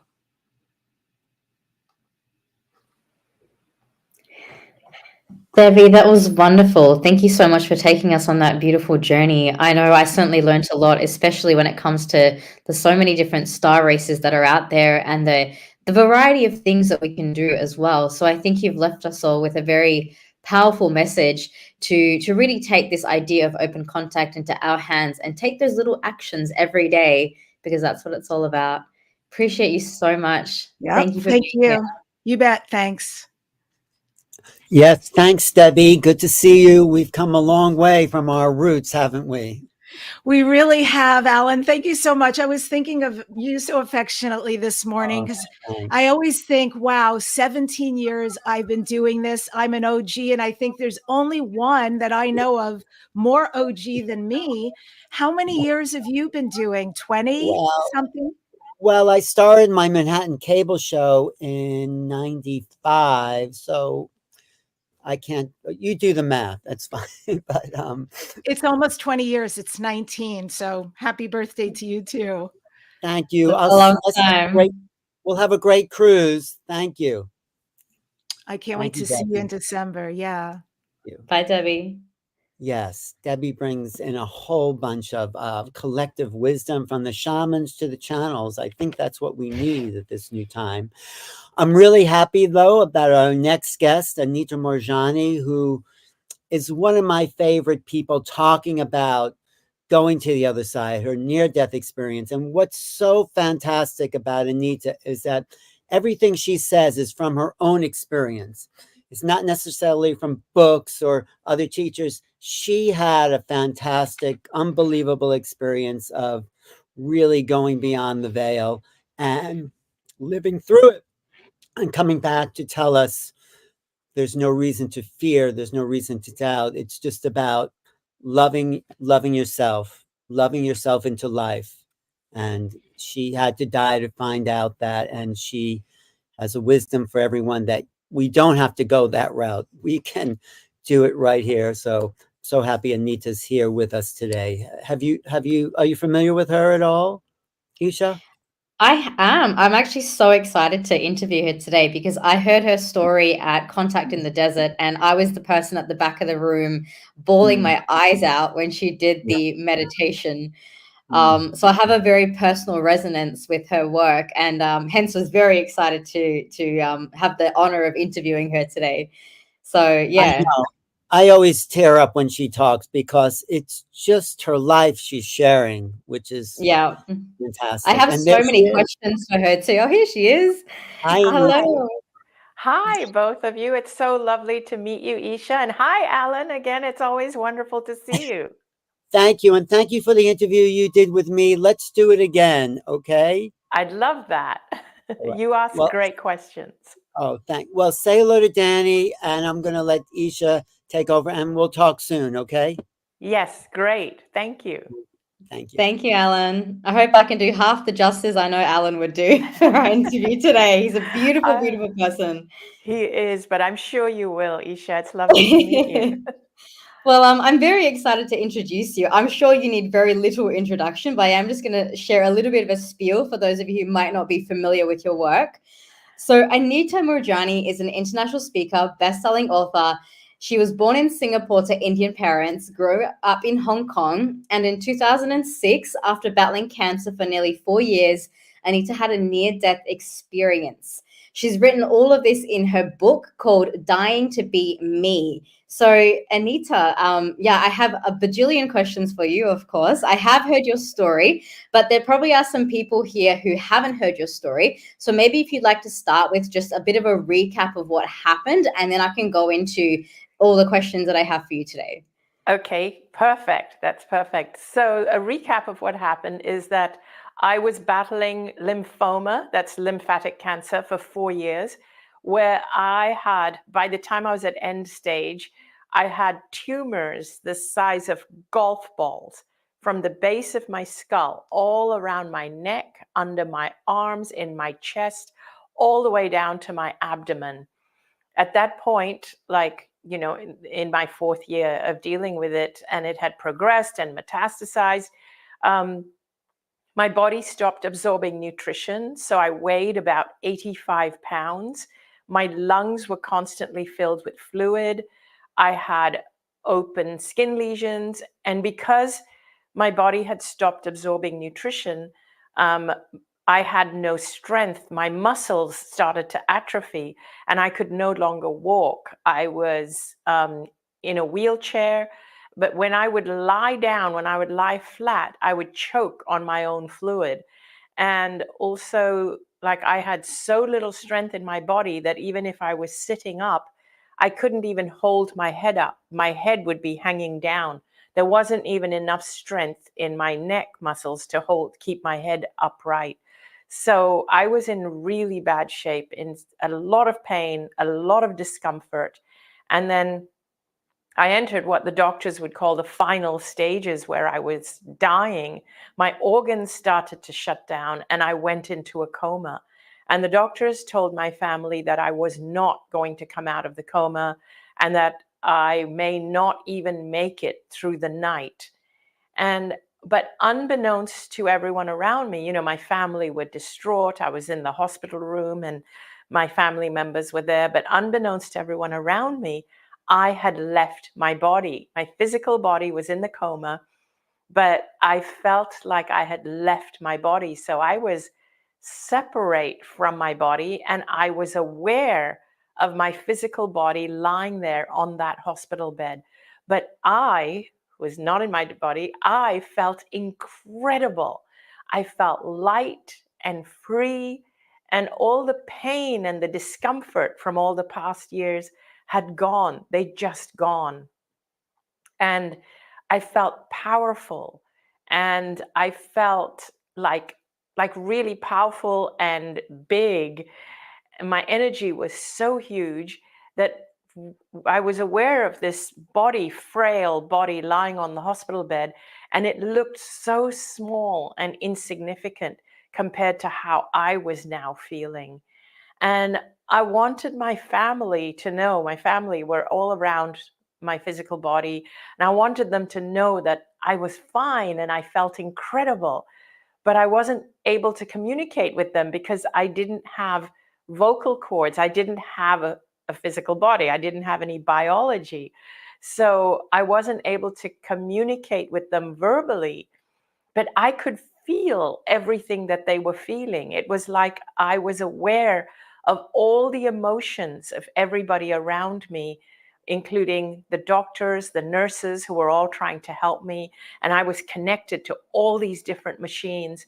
I was aware that my brother was on a plane trying to get to me in time. So I was in a hospital in Hong Kong and my brother was in India, and he was trying to get on a flight to get to me before I died. And I was aware of his emotions and his franticness of trying to reach me. And I actually felt that, oh, I need to stay alive until he gets here, or he'll be really distraught if he gets here and I'm already dead. So I actually recall waiting for family members to arrive so that they wouldn't see me already dead. And I then started to become aware of a bigger and bigger, like it was as if my awareness was expanded, and I became aware of a bigger and bigger reality that is beyond this physical reality, where I started to become aware of my loved ones who'd crossed over before me, like my dad, who had passed 10 years prior. I became aware that he was there. My best friend, who died of cancer 2 years prior, she was there. And there were so many other beings there, many of whom I didn't recognize from this lifetime. They could have been spirit guides, ascended masters. I didn't recognize them from this lifetime, but all I felt from them was just love, pure, unconditional love, no judgment whatsoever.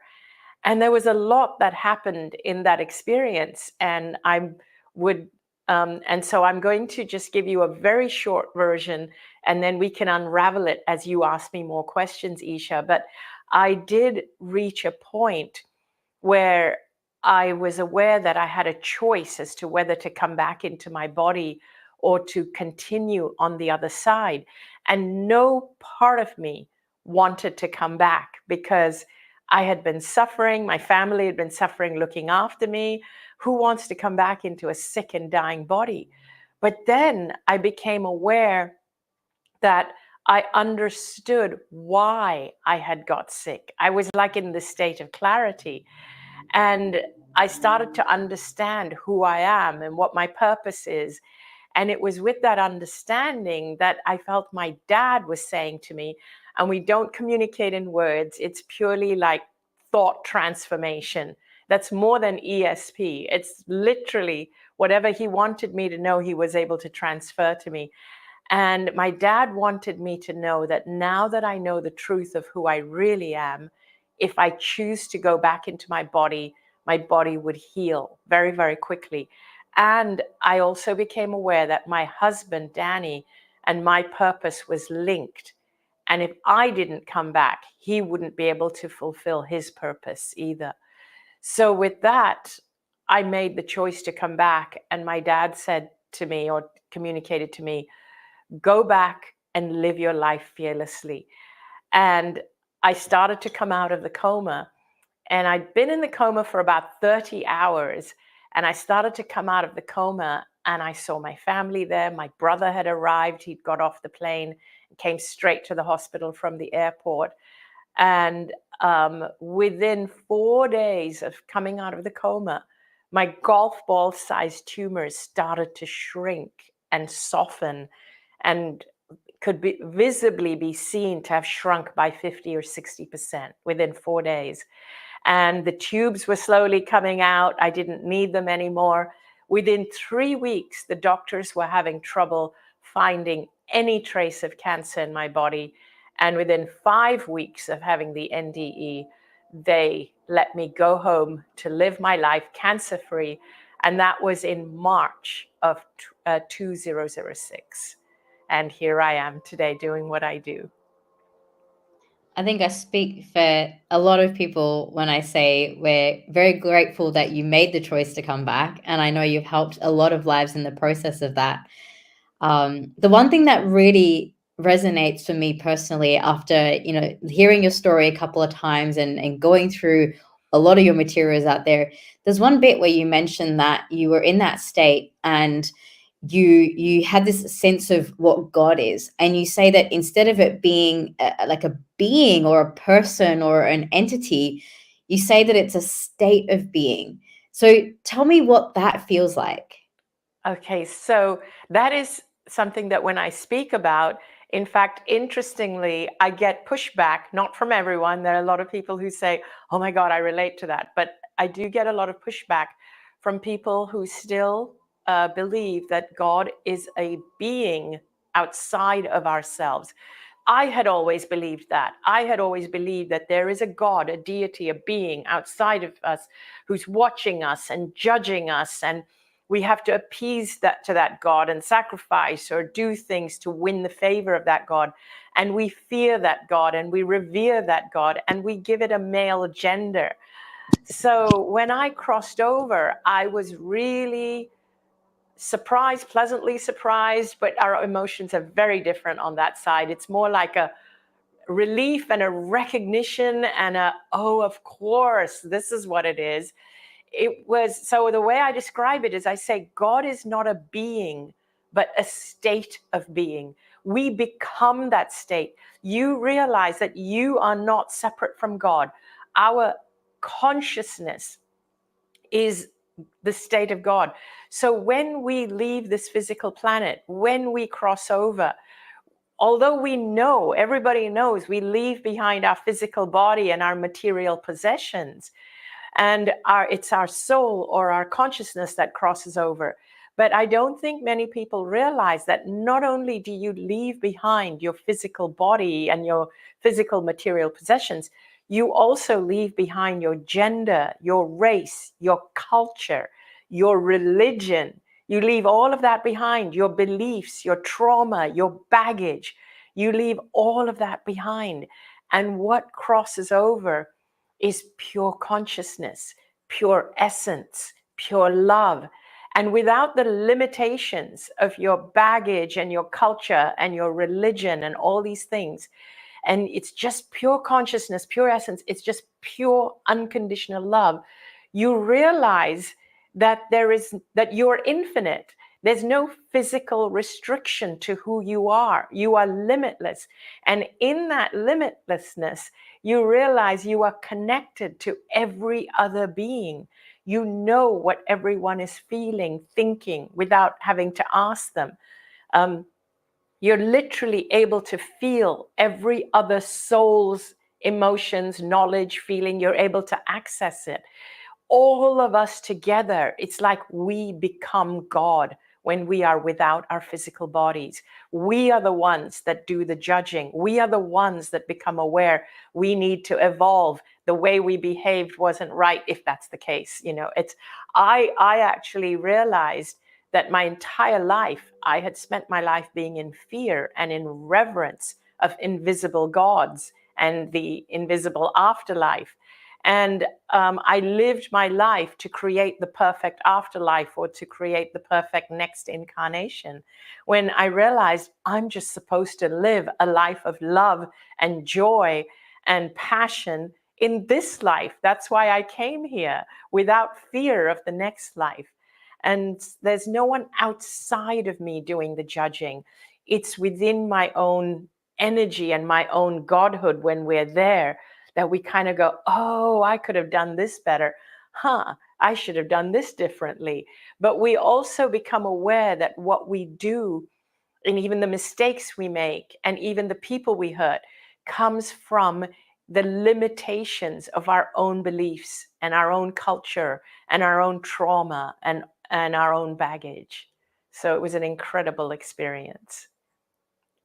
Wow. And I think the concept of that, for some people, especially if you've grown up with a lot of maybe religious beliefs, it can seem very expansive or even untrue from that perspective. But you've just described it so beautifully when you said that it's we are the God, not I or you or any one person, but we together as a collective are this consciousness. And I wonder, you know, I'm hugely passionate about healing as well. That's where I started my journey, like some 10 years ago. And I've heard so many stories of people who've gone to the other side and suddenly they've miraculously healed. I'm curious about what causes that. Is it just the beliefs? Is it something at a physical molecular level that suddenly changes? What do you think is the catalyst for these spontaneous healings to happen? So there is something that switches your cells around. And this is one of the things that doctors who studied my case, but they studied it, of course, from a medical perspective. And it was like they all agreed that I should be dead, that there was no part of my prognosis that showed that I would make it through, because I had trillions of cancer cells in my body, which were replicating faster than the healthy cells. And there was a point at which literally the cancer cells stopped replicating, but the healthy cells sped up in replicating. So a switch was flicked at some point. Now, I know the switch was flicked when I made the decision that I am coming back. And so a decision made at that level, from the soul level, is far greater than anything just on the physical level. It kind of starts at the soul level, and it carries downward to your physical. So in other words, when I came out of the near-death experience, my body was still physically very sick. And so even though I was awake that first day, the first few hours, the first 24 hours, the doctors were still saying, we have to keep observing her. Don't raise your hopes. They were saying it to my family. Don't raise your hopes. She's still in critical condition. But I knew that I was already healed and my body has to catch up. And what I realized is that when you are in touch with your soul and your soul's purpose and your soul's intention for being here, that is the greatest,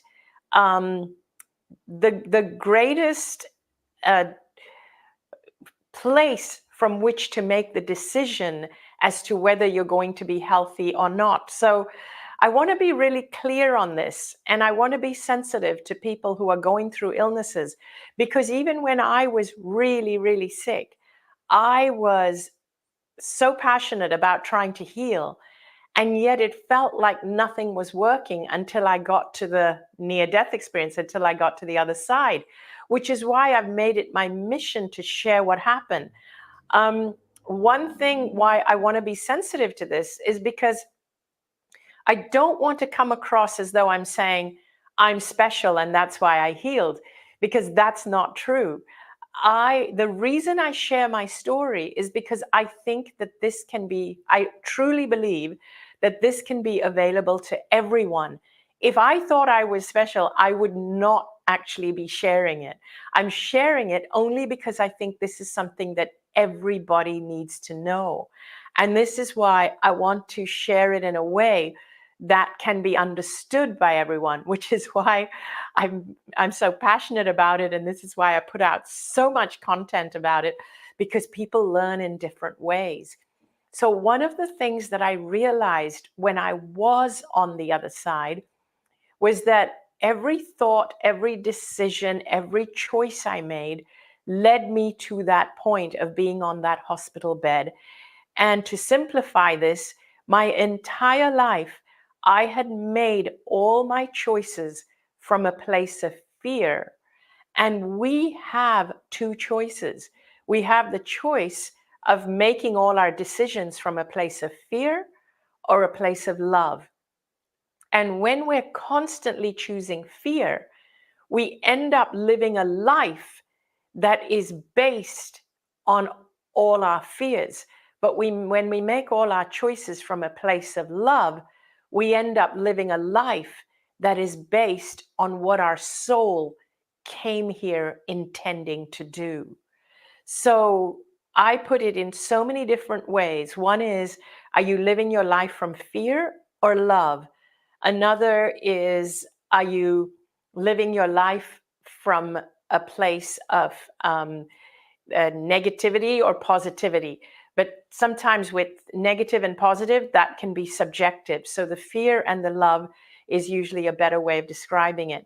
And when I came back from that near-death experience and I had to integrate back into this life, I found it very challenging. And here's why. Because in our physical three-dimensional world, in this information age, most of the information that we get fed is fear-based, not love-based. And I want to give you more examples, but I'm going to let you ask me more questions to help me unravel this and unpack this, because sometimes I get caught in a spiral. Hello, Neil. Can you pop me back on? Hey, there we are. Gosh, there's so much to unpack there, Anita, and I think you've really summarized it beautifully in terms of the choices that we have between love and fear.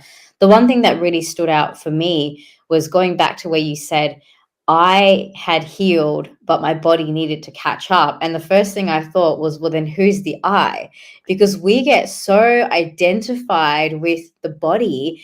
And so I'd love for you to go into that a little bit, where we're having this human experience. If the healed you is the I and the body hasn't caught up, what is the I? Who is the I? So the I is the infinite self that is connected to everybody, everything. The I is the part of me that has lived forever and will continue to live beyond the physical body. And all of us can be aware of this I, because this is the I that made the decision that I'm going to come into this planet in a physical body in this time and this place, and experience life in 3 dimensions in this time and space. And that is the intention we come with. And then once we're here, we are conditioned to forget. And I honestly, and this is the me, the bigger me, I'm not convinced that we're meant to forget. And this is the popular thing that we're told. All the time we're told, you're meant to forget that. You're meant to forget that. I don't think that we're meant to forget that, because I remembered it all, and I had the near-death experience, and my life has improved as a result. And I think we should be born with that knowledge. I think everybody should have that knowledge. I don't think we're meant to forget that. I think it would make us better people, kinder, more loving, more evolved, more compassionate, less divisive, if we remembered who we are, that infinite part of ourselves. But I think it has been conditioned out of us. And I think that more and more people are waking up and remembering today, because the world is realizing that our teaching, our training, our school system, our government system, our medical system, all of it is causing us to forget, is conditioning us, is dumbing us down, making us forget who we truly are. So basically, I believe that the I is the I that is aware that we are so much more. The real I, the I, the soul, that soul doesn't care if you vote left or right or have been vaccinated or not vaccinated. That soul knows you are a soul, and that soul is connected to me and connected to you. And, you know, you and I are connected. When we connect on a soul level, I know your pain and fears, and I know what you love. You know my pain and fears, and you know what I love. And all of us can connect on that level. But for some reason, we have become highly competitive and highly divisive because I believe it's because certain people benefit from that. But if we really want to evolve as a race, as a species, we need to really realize that this physical self is not who we are. And, you know, and because we believe it's who we are, because we've become competitive, because we've become fearful, we fear people who are different from us, and therefore we spend more money on creating weapons to kill each other than we do spend on feeding each other. You know, we buy into fear more than we buy into love. So one of the things I realized when I came back from the near-death experience is that we've bought into this illusion that we are all separate and that there's not enough to go around. It's basically a scarcity illusion, that I have to eliminate the competition if I want to get ahead. There's not enough to go around, as I said. And so, and we see anyone different from us as being someone to be fearful of. And we are brought up this way and conditioned this way, and our education system teaches us this. We've also bought into the illusion that we are victims of our illnesses, whereas in actuality, when we do have an illness, it's a calling from our soul. It's a wake-up call. It's saying, hey, change directions, love yourself more, see yourself as a soul. You're now buying into the fear. You're buying into the fear of following a path that's not truly you. How many of us take jobs that we hate, but we do it because it pays better? And then we get stuck in that job because we create a lifestyle around the money we earn, but we hate what we do, but we don't dare leave our job because it pays for our lifestyle. How many people do that all the time? And they get burned out. Getting burned out is a sign that you are not following your soul's purpose. So just to give you a little story, to give you an example of what I'm talking about, when I came back from the near-death experience, the harder part was now living life the way I knew I wanted to live it in this physical world that is not ready for that. So I decided I'm not going to go back to work the way I used to. I'm going to follow my passion. I'm going to do what I love. I used to be someone that was a people pleaser. I was afraid of displeasing people. I was afraid of not having enough money. I would take the job that paid more. I was afraid of disapproval. I was afraid of not fitting in. I was afraid of everything. I was afraid of getting cancer. I used to follow all the protocols to avoid getting cancer, but it was out of a fear of cancer, not out of a love of my body or a reverence for health. I used to take all the anti-cancer, antioxidant supplements. I used to follow an anti-cancer diet out of a fear of cancer. So my life was based and built on fear. And I thought I was living a healthy life. And yet I got cancer, and the cancer got worse. And it was only when I was on the other side did I realize, oh, the one thing missing is love. It's love. And if I just did everything from a place of love, my life would turn around. And I came back from this other state telling that to my friends. And my friends would say, you're delusional. It's amazing you got healed. You're very blessed. You had a spontaneous healing. But you can't decide to live from a place of love and not work for the money. And you've got to get real now. Get real. Buckle down. Get a real job. Do what you're meant to do. And so I said, nope, I can't go back to being the person I used to be. I'm not worried about society. I'm not going to take a job just to pay my bills and maintain that life.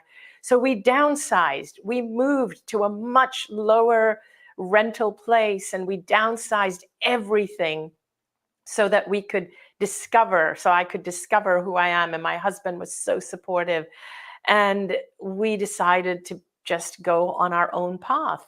And we lost a lot of our friends because they were still living the high life where it was important to live in an amazing home and have a beautiful big car.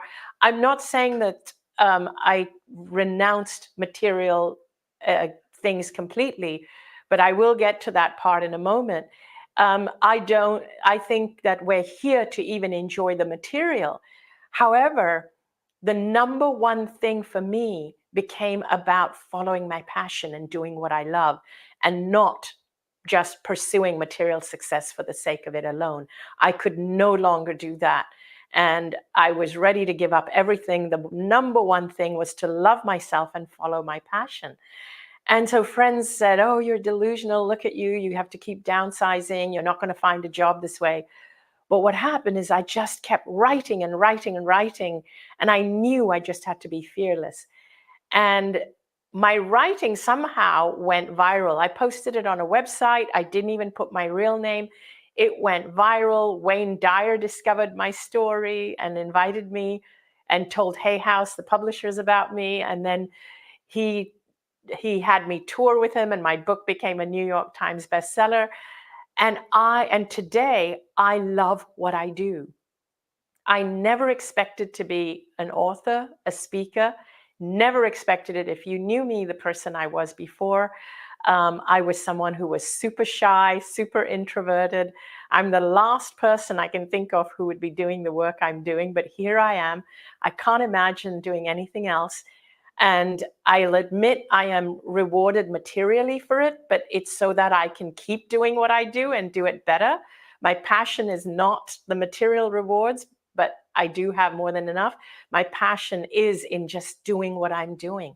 And those same friends that called me delusional today, they come back into my life and they say, wow, it's amazing what you're doing. You're so blessed. I wish I could have your life. You're out there teaching all these people. Why aren't you teaching us? Why aren't you helping us? And I say, well, first you have to be delusional. And so my point is that we have to carve out a life very different from what's been ingrained in us by this 3-dimensional, 5-sensory, fear-based reality. And I know that we're born knowing our purpose and who we are, but it gets conditioned out of us.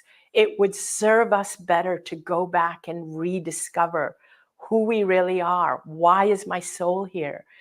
Discover the power of your soul, the intention, and follow the path of your soul, and have that take the lead and your mind have that follow.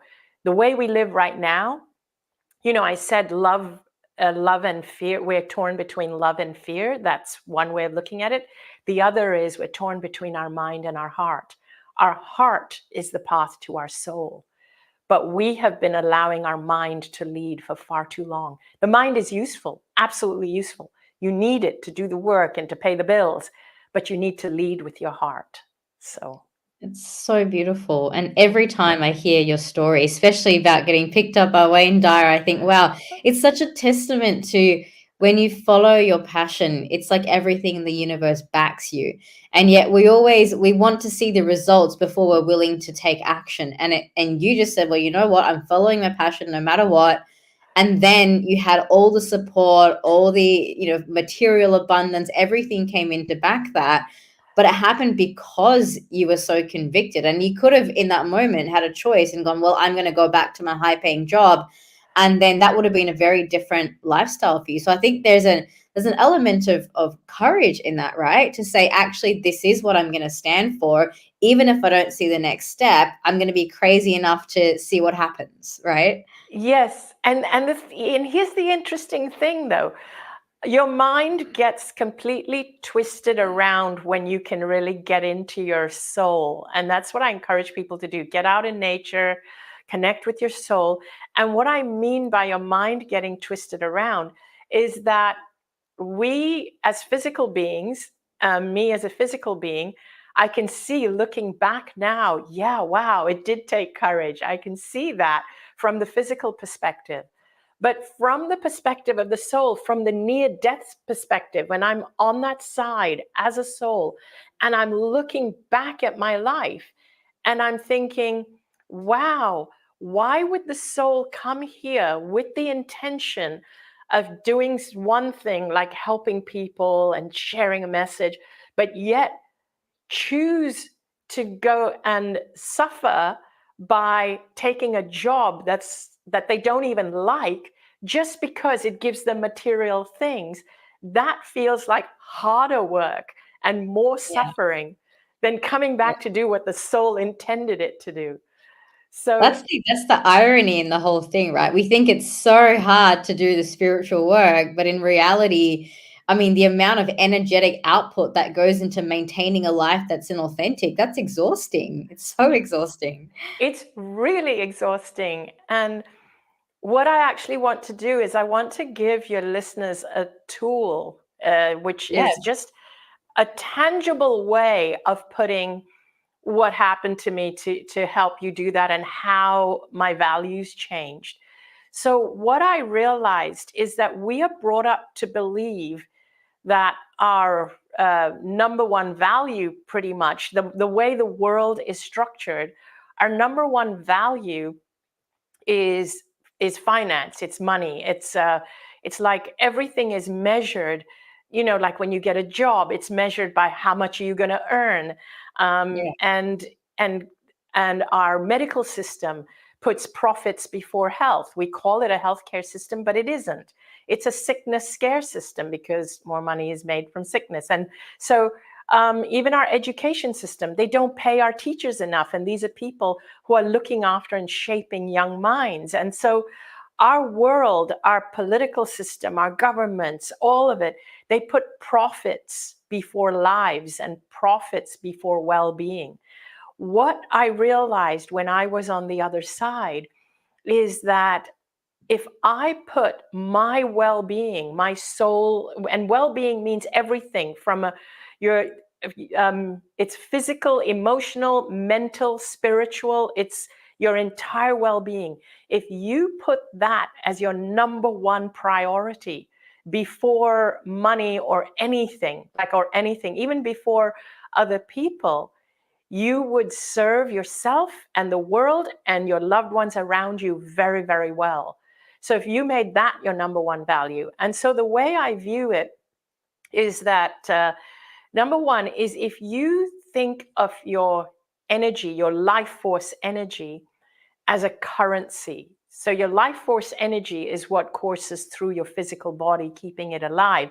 And if you think of your life force energy as a currency, and you imagine that a good night's sleep gives you 12 units of life force energy. So you wake up in the morning with 12 units of life force energy. Now the question is, how are you going to spend those 12 units? Now, when you make choices from a place of fear, it depletes your life force energy. When you make choices from a place of love, it actually enhances your life force energy. So let's say you go to a job you hate, but you're only holding on to it out of fear of not having money. You don't like your job, he bullies you. You don't like your boss, he bullies you. And so after an 8-hour workday, your energy is depleted. Let's say it depletes a unit an hour. So you come home with only 4 units of life force energy in you. And then let's say you're in a relationship that you're not happy with at all, but you're only in it because you're afraid of being alone. You think, oh, it's better than being home alone, or I'm getting some benefits, but But you don't realize that if you freed yourself from this relationship, which you're not happy in, it's abusive, whatever, if you freed yourself, you would actually be open to find someone you love you. But no, you're in it out of fear. So in the evening, that relationship also takes another 4 units out of you.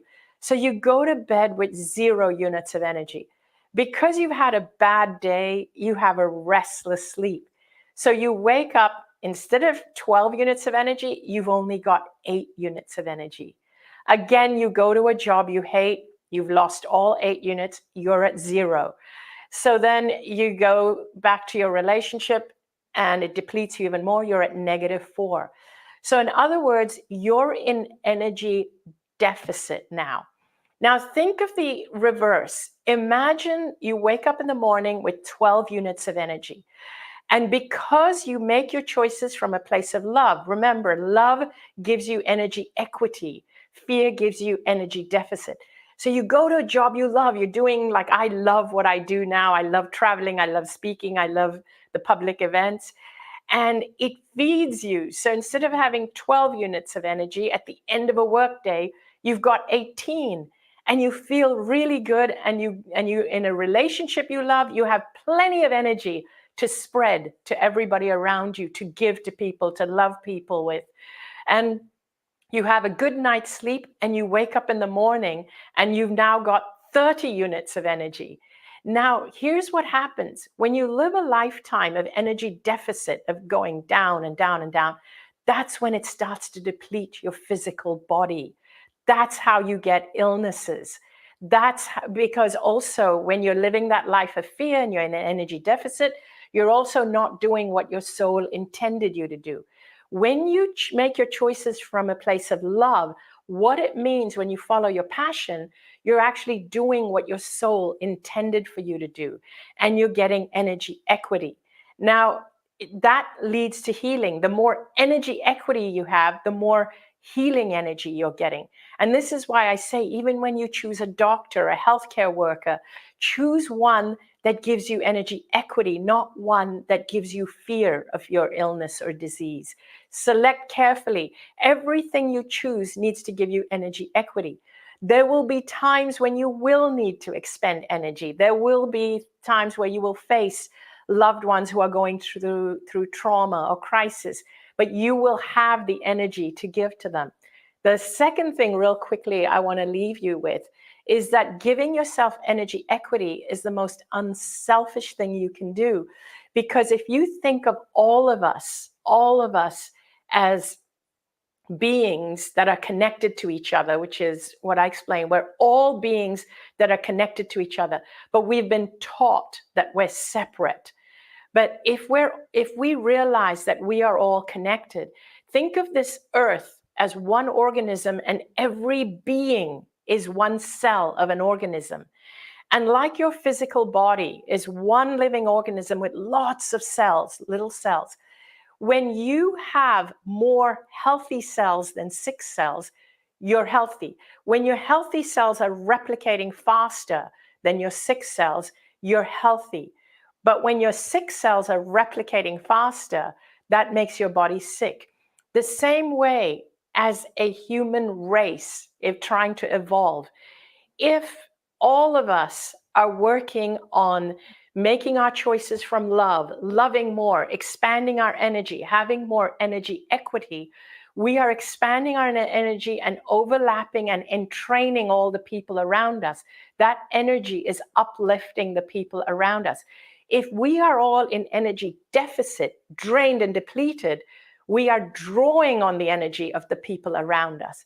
So in other words, when you just heal yourself, find your joy, follow your passion, expand your energy equity, you are contributing to the whole.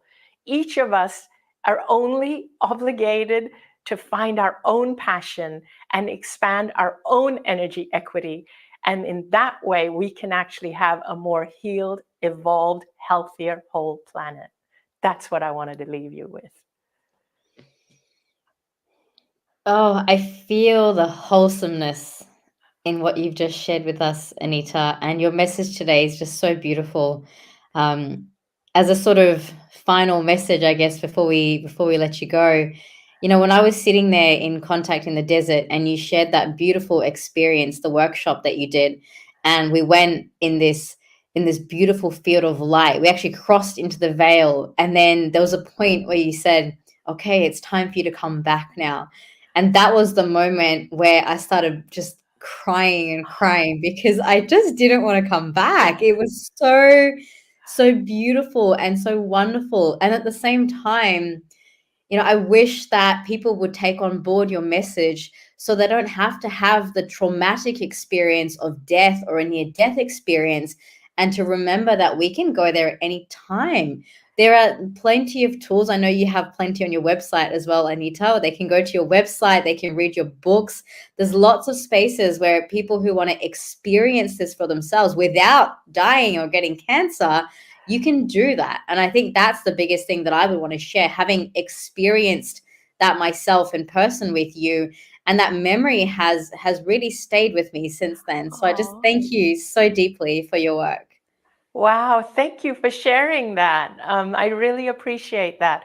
And yes, and my message is that you don't have to die to learn what I live. You don't have to die to understand what it is I'm saying, and anybody can do it. And I actually think it's a great idea for every human being to experience dying before they actually die, because it will change their lives.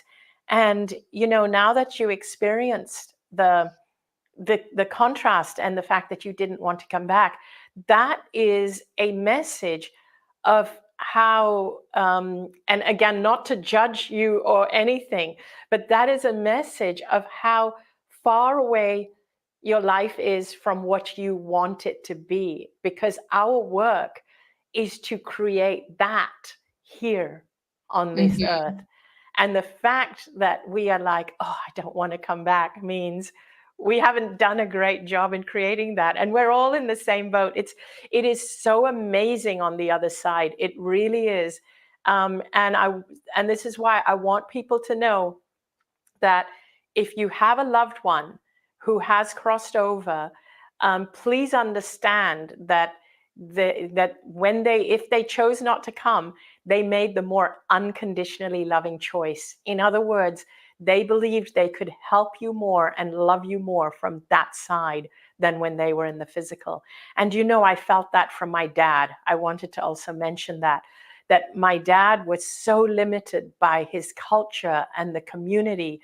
And I had such a terrible relationship with him here in the physical, that when I experienced him on the other side, all I felt was unconditional love. And I have felt his love stronger and more powerful as a spirit than I ever did in the physical. And so I want people to know that not everybody gets the choice, because if it's your time, it's your time. But if they do get a choice, they will always make the more unconditionally loving choice. That's so beautiful. And what a beautiful note to end on, Anita. It's been such a wonderful conversation. And I just send you so many love and blessings. And thank you from myself and everyone who's listening to this as well. It's just been such a beautiful and enlightening conversation. Thank you, Isha. Thank you very much. You're a great interviewer. Thank you. So we've got a few more guests coming up, and I'd like to now introduce Raji to the stage. Raji is going to be our host for the next session. Hey, Isha. Hi. Thanks for having me. Yeah, I'll leave it to you. You can go on and introduce the next guest. We've got some amazing people who've joined us. We've got a great vibe going on. So you've come in sort of partway through the day, and yeah, take it away. Thank you so much. Well, hello, everybody. How's it going? How's the conference? How's your heart? There's a lot going on. I love the fact that we are talking about awakening, because personally, wow, I have a lot to say about awakenings. And I'm going through one right now. And awakening is never one and done, as I think we are learning. It's continual and constant awakening after awakening after awakening. And so here to share some beautiful insight is my dear friend and He's actually part of my soul family. His name is Flo Karuna, and he's up next. So let's learn about Flo Karuna. He is a planetary guardian and visionary creator who has dedicated his life to spiritual awakening and the empowerment of others. Flo's spiritual journey began with an instant awakening in a crowded downtown city street that opened him up to ethereal sensitivity and psychic powers overnight. As a messenger for the Great Spirit and a devoted servant of Mother Earth, he has traveled the world engaging in grid work, planetary service, and working with ancient sites, honoring the ancestors before him from the earthly and universal perspective. His natural ability to be plugged into the Akash has led to his creations such as the Palladian Oracle deck, Lyran Oracle deck, and Masters of Light board game, as well as the upcoming book Mermaids of Atlantis. Flo is also the creator and founder of starcodes.com. It's an organization that has grown into a community with over 79,000 starseeds dedicated to empowering and bringing forth galactic knowledge into the collective. He is a down-to-earth soul. He's so hilarious. He makes me laugh all the time.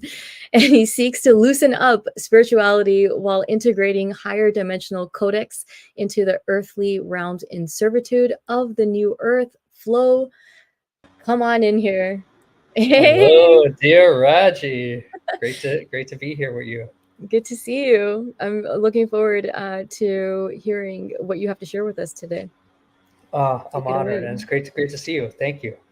Welcome. So, when you're preparing for these beautiful conferences and beautiful ceremonies, it's really important to sense the frequency of the field, and that's what I'm in service to today. To feel the servitude of the field and allow this alive creation to flow through. So I first off want to thank Neil for all the hard work and dedication for bringing this conference, uplifting consciousness on planet Earth. I've been living with Brother Neil over the last week or plus, and I see all the dedication, hard work. So I just want to honor you and honor Porter to Ascension. And I want to also honor our last speaker, Anita, for I was really receiving her codes and her journey.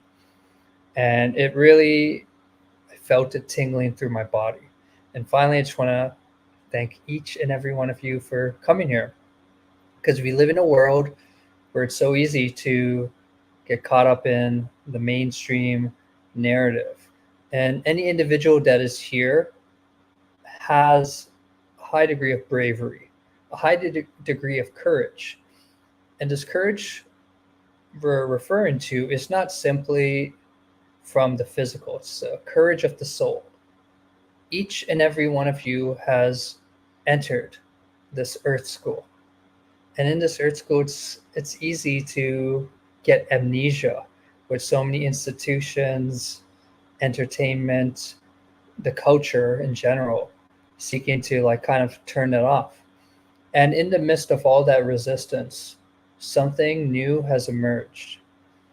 And what has emerged is it's within our hearts, it's within our souls. So the doorway to this new planetary consciousness always starts with this inner connection. And let's just begin today by acknowledging this inner field, this inner temple, and this inner field of consciousness that is connected to the all.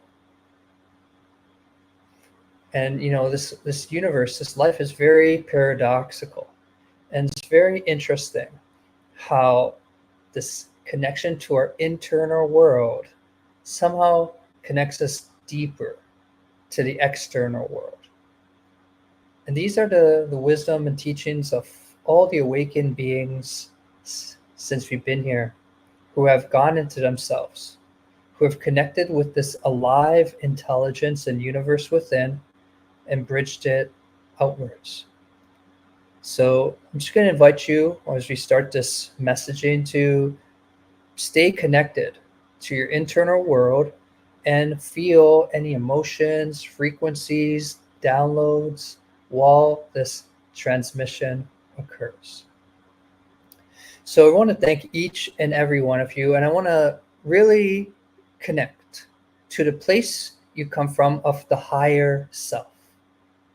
The higher self is a database of Akashic records, is a database of soul knowledge, is a database of connecting to the collective consciousness of the universe. And when we track these ancient masters, these ancient awakened beings who have shined a light in a dark epoch for humankind, it is their ability to plug into that totality of the soul that has kept them sane in an often insane world. And we want you all to recognize that the name of this game on planet Earth is to make you think you're doing the opposite. This culture, this society can judge you, can try to put you into a limited box and shrink your infiniteness.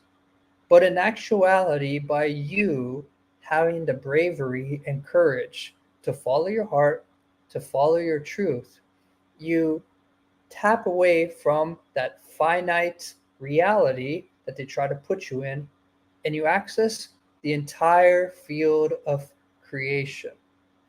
And as Anita spoke in her last talk, this is who we truly are. This is the essence of who we are. And this is where our species is headed. We, as we enter new dimensional fields, our cities or soul gifts are coming online. And what exactly are these cities and soul gifts? And how do we make that practical in our lives? So, firstly, as we begin to enter a new planetary consciousness, our intelligence begins to become aware of the energy field around us, the various energy bodies that enwrap us in our multi-dimensional construct. And one of these bodies in particular that is surrounding your physical apparatus right now is a sort of doorway to receive the ancient Akashic field and to receive the collective soul knowledge that is all around you. We, in essence, are going from the physical to the subtle. But what makes this process very differently for this moment in time is that the physical body is coming for the journey. So, as everything is paradoxical, our gateway to the energy world starts with our honoring of our physical temple. Close your eyes, dear family, for experience is the mother of all wisdom. Close your eyes and take a deep inhale. Feel the precious prana entering your temple. Exhale, let go. Inhale, taking another deep inhale. Allow your belly to expand. And exhale, letting go, relaxing. Beginning to consciously relax your shoulders, your arms. Beginning to consciously relax your chest and your stomach. Relaxing your hips. Relaxing your neck and your face. Relaxing your back, upper back, and lower back. Giving yourself full permission to relax your root center, stomach, chest. Relaxing your left thigh and your right thigh, left knee and your right knee, both your calves and your feet.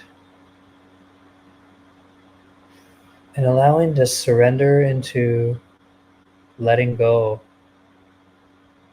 begin to allow you to access the entire field.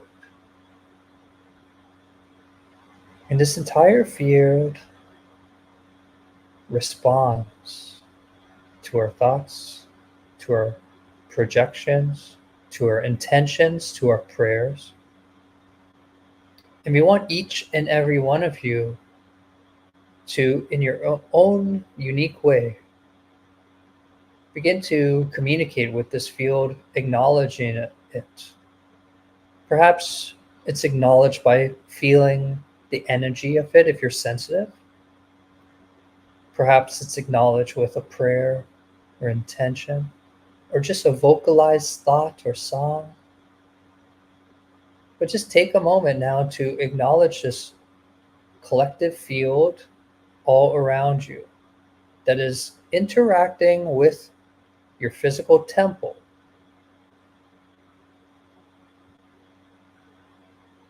That there is energy circling all around you that is charging your physical vehicle. We tend as humans to limit our perception that our source of sustenance is coming solely from food or liquids. But in actuality, there's a lot more sustenance accessible. And when we as humans decide to open up to this greater sustenance from this energy field all around us, we begin to access beyond the limitations of the human DNA and genome. We begin to access a sort of energy vibratory frequency that can transcend the limitations that we have imposed on ourselves in the last cycle. This is the field of the miraculous right around you, and it wants to serve you. The universe has been designed to serve you. We as humans, if we're not fully connected to the intelligence of our soul, some of us might fall into a victim consciousness, thinking this earth school is out for us. When in actuality, there is a high level of intelligence where it's granting you the experiences, the relationships, and the activations that some higher aspect of you has requested. We gain our empowerment when we begin not just to feel our human vessel and our mind and our life experience, but open via this alive field to the intelligence of our greater self. And as this alive field all around you is multi-dimensional current, which is why the spirit world can come through, which is why the quantum field can communicate through this alive intelligence, which is why ancestors can speak to you who maybe don't quote unquote exist in this physical earth space. It tells us that all of creation has access to this infinite consciousness. And this is what we want you to plug yourself in. We want to plug your energy centers into this infinite consciousness. We want you to plug your heart. We want you to plug all that you are into this God source field. And this is the way we have been designed as a species. Perhaps we have lost it in the dimensional declines, but now we are reawakening, re-emerging. This conference is living proof, if you have doubts, We are re-emerging into a new collective consciousness where we can have compassion for our brothers and sisters, where we can have empathy for ourselves, where we can realize we are not limited to a path. We are actually infinite in what is presented.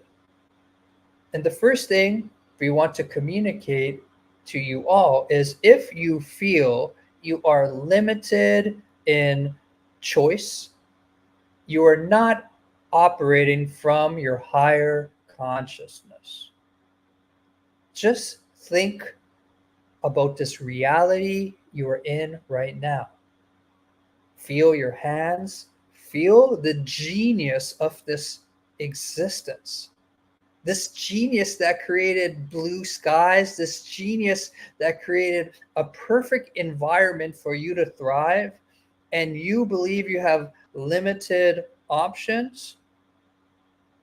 The new human is re-emerging into this infinite consciousness. And this is what we present to every individual hearing these words, hearing these transmissions, that you can go beyond the molds and open up into the soul. The soul, connected with the human, has an infinite highway where it can choose its bliss, choose its passions. However, we find humanity tends to dial down that perception of infiniteness with the energy of fear that makes them constrict themselves to limited paths. And this is why your physical temple, coming back to the great paradox, this is why your physical temple is so important to navigating this reality. For if the fear is constricting your nervous system, it blocks the soul energy from entering your body, reversing aging, and granting you the more illuminated consciousness to see all as open. So our journey as humans begins with this body. Feel your temple and sense any parts of you where there is tightness. Feel any parts of you where there is restriction. And if your eyes are still closed, let's begin by taking a deep inhale to that part of the body, and exhaling and releasing with your intention. There's many things to talk about today, but what really came down is we need a moment to return to ourselves and engage in self-love and self-kindness. Because many of us are seeking these openings where the key to our opening exists in every step, every movement we flow in this reality. Can you not see that creator, source, whatever you wish to call it, God, the universe, irrelevant the name, this God, source, intelligence bestowed us access to this multi-dimensional vehicle that can upgrade at will and can downgrade at will, depending on your intentions, depending on your choices. Now, in order for us to fully gain the freedom in this vehicle, all of us had to undergo a clearing of our ancestral genetical lines. So no matter what, when you incarnate, you come with like no karma and you're clear. You still have to engage in your physical temple and undergo the ancestral initiation period. And this is what many of us have undergone. And when we feel specific emotions, specific thoughts, it's not necessarily coming from some aspect personalized by you, but the collective ancestry that you are in this human vessel. So there are many tools we want to give you to start this ground level, because we're getting a lot of galactic information in this conference, a lot of energetical information. And without the ancestral releasing, we can tend to repeat cycles and have a sort of energy following us. And just feeling the collective energy of the group, I feel this is somewhere we need to go. So I've been very blessed to travel with indigenous teachers, indigenous wisdom keepers, and there was one practice that really has benefited my life, and I consider it like my go-to clearing practice. So like I will always repeat, everything is knowing thyself. You have to really understand your physical vessel. You have to understand where energy is coming from. And the more that you pay attention, the more you could track where things are coming from. And oftentimes, a lot of the energy is coming from our ancestral codex. So one of the tools that one of my indigenous teachers, Grandma Karuna, who's now in the west coast of Canada, and she carries like the Finnish reindeer shamanic medicine, she would tell me that one's consciousness in this alive intelligence can also travel back in time, can also travel future. And she bestowed me this healing modality, which many people might be aware of. It's called 7-generational clearing. So every time I'm in this existence of life and I feel like something's off and my higher self and my intelligence tells me it's connected with my ancestors, I do this 7-generational clearing. And what it entails is to enter a sort of meditative space. And actually, we're going to do this practice today, but I'm going to explain it first. It involves entering a meditative space. And I just got to be clear, because sometimes we got to be real.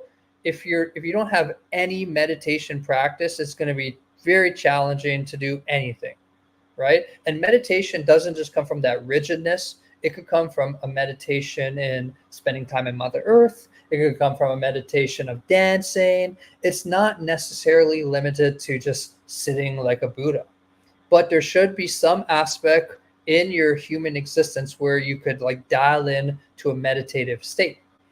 So when you enter your meditative state, you set the intention to begin to track your ancestors.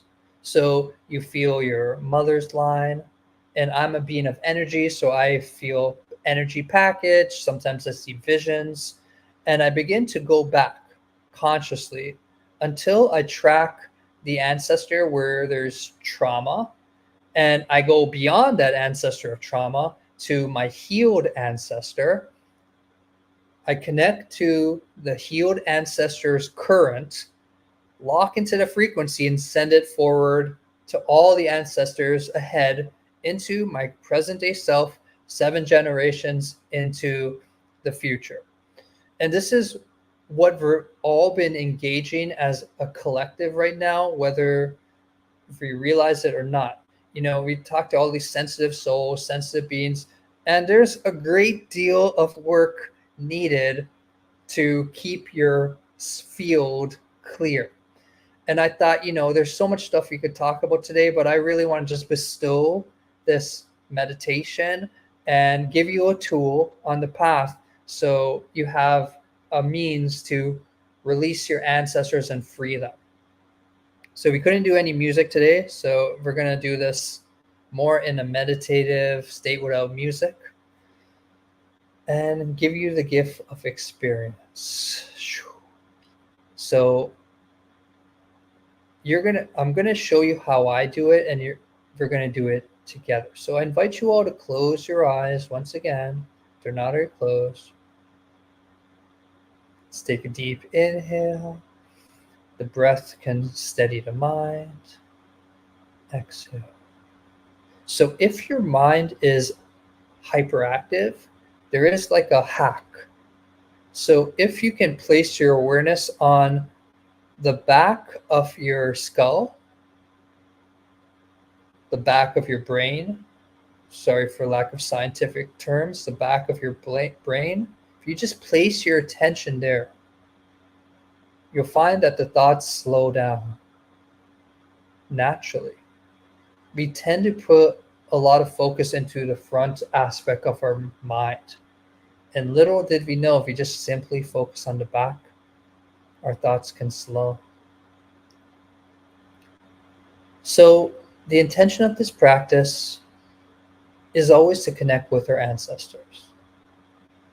And we're going to ask that this field, with all of us in sacred council, be surrounded by our spirit animals, our benevolent teachers and guides.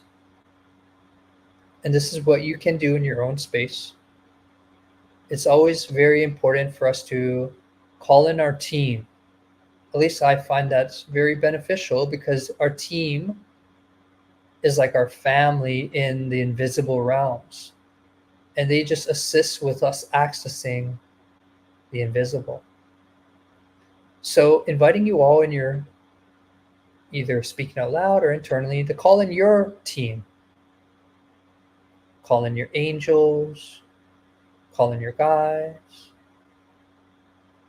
call in anyone dear to you. We're asking that all these beings who are being called down enter the space of this benevolent council to assist us in accessing our ancestors. And as this field is open, we're going to invite you to use your intention to just connect to your ancestry, your mother and father line,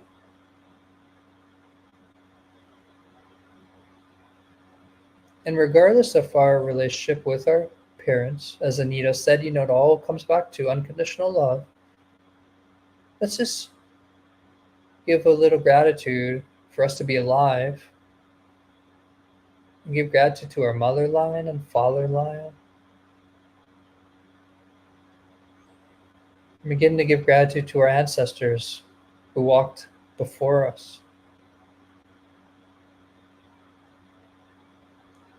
We give gratitude to all our ancestors who walked before us to lead us to the sacred moment.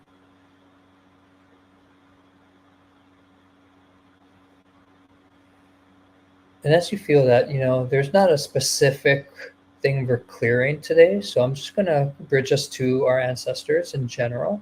And you can do this on your own time for a particular issue. But if you have something that's, in your field, the first thing you can do is begin to enter your mother. You could feel your left side and your right side. If you have something going on that you want to clear, the first thought you need to request to the creation of your alive intelligence and your etheric field is this coming from my mother line or father line? Oh. Some people feel it on their left side, left side is feminine and right side masculine. You might feel one side of your body light up. You might just get the message, it's my mother line, it's my father line. You might have a knowing. But whatever you're given, we want you to honor that thought. So now you have the direction, mother or father line. The next step is to begin tracing your ancestors from that side of your being. Again, if it's a mother line, connect with your mother, connect with your grandmother or father, grandfather, and ask to be guided to the source of where this clearing might exist in the quantum field.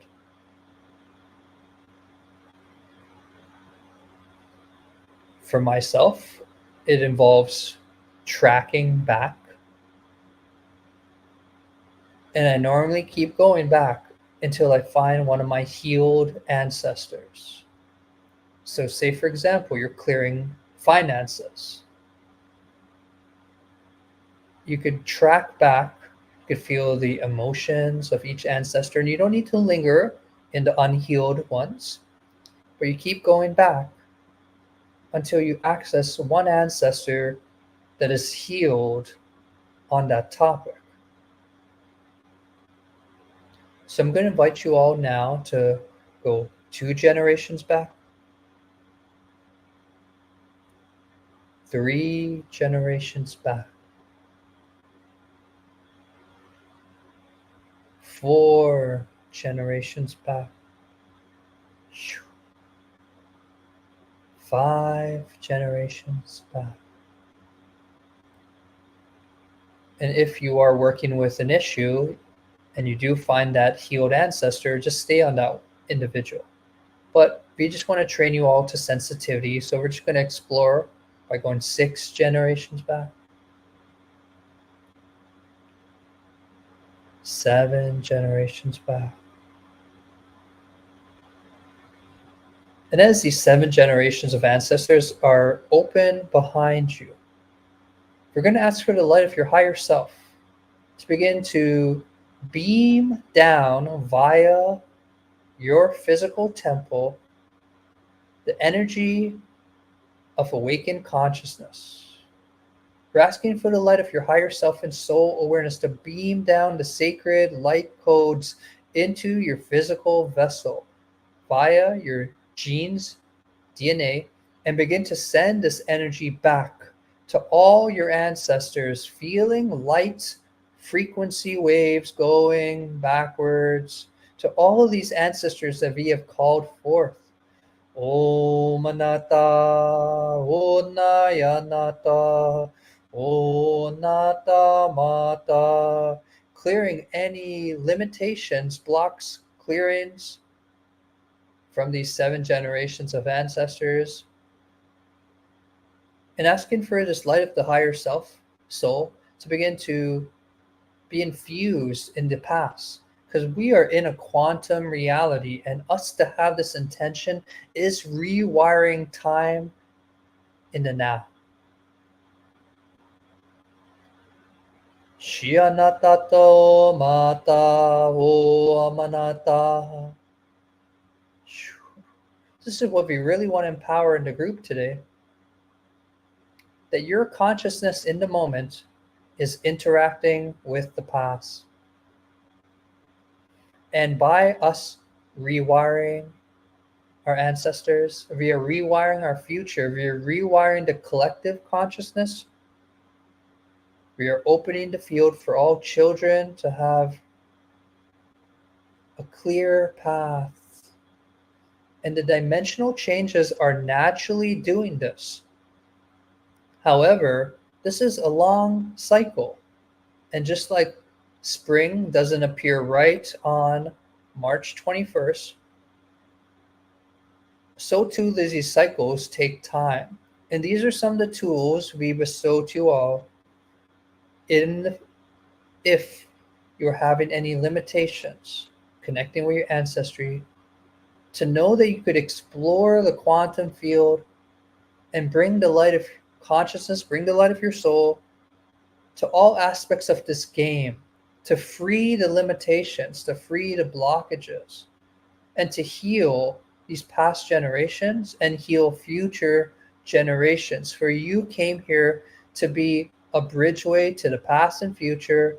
You came here at this optimal time where all the stars, celestial bodies are opening to shine new energy onto our planet. And we, as the human council, starseeds, receive these sacred gifts and use them to serve our lives and serve all sentient beings. Breathing that in and feeling from your 7th ancestor all these light codes coming forward. Recalibrated ancestors to your heart space. and going out 7 generations into the future, seeing whether you have children or not, we are all part of the one, seeing free children, seeing free minds and hearts, free emotion, and seeing this higher version of what is possible for our new earth. Centering back in the heart. These are the quantum tools. We hope they serve you on your mission. And know you are always infinite. Just going to feel our DNA now. Oh.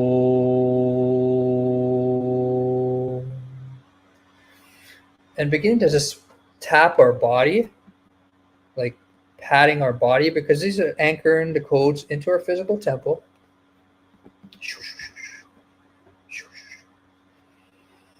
And just beginning to integrate back into the now by becoming aware of your surroundings, maybe wiggling your toes, moving your hands.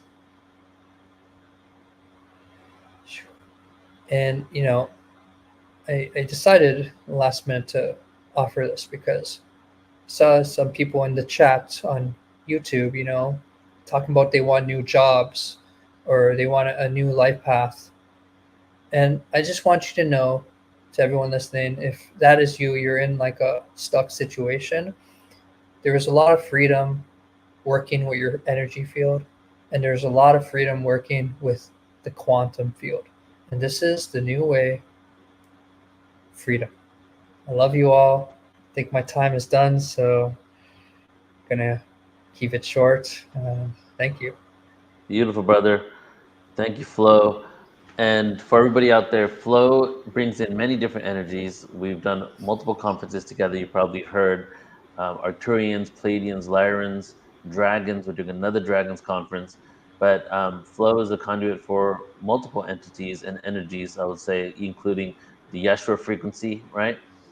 And Yes. I wanted you to talk about, just real quick for a couple minutes, Flo has a course coming up. What is it? Dolphins, whales, mermaids, Yes. right? Thank you Tell us about the for course. asking. So yeah, we are doing a 6-week oceanic mystery school, and it is a doorway into Lemuria, Sirius, the mysteries of the oceans, working with the dolphins and whales, and truly understanding our humanity origins to the ocean where we all came from. And this is a 6-week course starting October 24th with our co-guest teacher Mahalia Mermaid. And it culminates, and this is optional, you can take the course, it culminates with a wild dolphin retreat in Puerto Vallarta, Mexico, where we go with marine biologists. They know where the dolphins journey in the waters, and we swim with wild dolphins December 1st to the 4th. And swimming with wild dolphins is an incredibly transformative experience. It rewires your cells, and would love for you all to join us. I'll post a link down there, but actually I'll share it, star-codes.com/ocean. Once again, star-codes.com/ocean. And you're welcome to do the 6-week course or do the retreat or come for both. But I would love to have you all join us. And thank you, Neil, for asking. For sure, brother. Love you, Flo. Love you, brother. Thank you so much. All right, talk soon. Beautiful, everybody. Let's just take a moment here, and I see some comments coming in. I would love for you just to go ahead and say some hi in the chat. How are you feeling? How's the day been for you so far? Any words that are coming to you? And we're going to continue here. I have Jehan Satar that I'm introducing in just a second, but a quick update on the schedule for today. So the flow, again, 11daysofawakening.com. If you're on YouTube or on any other platform, you can go to 11daysofawakening.com and you can check out the schedule there. And you can sign up and also join us in the live webinar room. So we're on day 3. Still have 8 full days to go, guys. 8 full days to go. And so today there's a schedule shift. So we do have Sarah Brexman Cosme coming on after Jehan. Then we have Debra Giusti, and then we have music with Michael De Maria. But we're going to continue after that. So the closing, we're going to continue after that because a couple of speakers they sent in pre-records. So we're going to have Brooklyn Rain after Michael Brandt De Maria, and then we may close it off then and do the other pre-record tomorrow, or we might do one more pre-record with JJ and Desiree Hertag. So today we're going to probably go on till about, I would say like 3:45 Pacific. Okay. All right, everybody. I'm really excited to be bringing on Jehan next. He has a podcast that I've been on a few times. Met him a couple of years ago by coming on his podcast, and just really love the conversations I have with him, and just what he shares in regards to really doing the inner work and really going within to see how we can transcend and understand our own selves, our own psychology, through nutrition, through mindfulness, through cognitive behavioral therapy, in order for us to be able to be these beings that can connect with the galactic world and also create a new world. What are the steps and the tools that we can take ourselves in order to usher in that reality? So Jehan is a CTAA accredited cognitive behavioral therapist, hypnotherapist, nutrition coach, mindfulness teacher, and specialist in the area of subconscious self-sabotage. Much of Jehan's work focuses on removing the disempowering thoughts and beliefs from the subconscious mind, which cause us to create less than favorable emotional consequences and circumstances. Jehan teaches you various ways to change internal dialogue, clear harsh memories and emotions, and delete useless information from the subconscious so that you can overcome self-sabotage permanently. Jehan, welcome, brother. Hey, how's it going? I miss you. Doing good, and that's good to see you. It's good to see you too. Welcome to the Awakening Conference, brother. I'm excited for what you're going to share today. And what is it that you're going to be presenting? So, I will be talking about the science of self sabotage today. That's all of Ready the for it. things that, because many of my clients are spiritual seekers, they've just woken up. These are all the things that help them up level their consciousness to get them there fast, to Okay, really beautiful, brother. Making All contact right. with their guides, etc. Amazing. Okay, we're ready to receive. It's all yours. All right, thank you. Hello and welcome, PTA family, to our wonderful Awakening of Humanity event. This is very exciting for me to be here to have the opportunity to unite with all of you and potentially assist you in bringing about some change or a new beginning in your life. As a collective, we are experiencing extremely radical changes, and there's no time better than the present to let go completely. And whatever it is, big or small, that we need to get rid of, we can move towards living a life of beauty, love, joy, abundance, prosperity, fullness of being, and most importantly, total freedom. So we can do this by taking stock of anything we don't need, whether it be conditioning or beliefs or poor dietary habits and self-sabotaging thoughts, emotions, or behaviors. And maybe some of us just need to work on having more compassion, more self-respect, more love for others, more gratitude, more discipline in order to move forward. Maybe some of us need to remove distractions and bad influences from the external world, or what we call the matrix. And I'm sure that most of us slip on some of those things. But every moment is a chance to start again, right? So I consider myself a consciousness technician. Every day in my position as a self-sabotage specialist, a meditation teacher, an avid listener, I work one-on-one with some of the brightest and most spiritually gifted and intelligent individuals, which in turn grows my soul exponentially. So as I learn more about how to become better myself, I gather even more inspiration to overcome and stand in my own power. And this fuels my desire to be connected to the source of all that is, and to embrace my unique superpowers and share my gifts for the benefit of the collective. So as I'm speaking today, I would love for you to keep in mind a simple idea. What would it be like to move through life with an open heart, fully aware of the present moment, knowing that we don't have all the answers, but we have the capacity to become aware of new ideas, new beliefs, new habits, that we can build on every single day. And what would it be like to move forward without fear, to flow with ease and joy, to feel alive in your everyday life without having to stop growing and receiving new blessings because of small obstacles, because of anger, rejection, resentment, regret, or any other lower emotion. So this presentation might be different to what you have experienced so far. The information I'm sharing today is what I have successfully used to help hundreds of clients over the past 10 years step into their power and harness their capacity to receive and become the embodiment of higher consciousness, as instructed by some beings that I will tell you about shortly. It is literally my duty, my spiritual assignment to pass this information on to you, whether you like it or not. I'm sorry to say that. I hope that you will use this time to reflect carefully on the things that you wish to change and the vision for the person that you have to be. In order to have more light, we have to become them. We have to protect our divine spark of light so that it can grow. So my question for you is, what is it that you would like to change? What patterns of behavior are you still allowing to go unnoticed and unhealed? What emotional scars do you still make excuses for? What chemicals do you still ingest that put a limit on your spiritual awareness and development? What substances do you still use that are secretly destroying your body, putting a limit on your ability to tune into higher level streams of consciousness, and are pushing your soul out?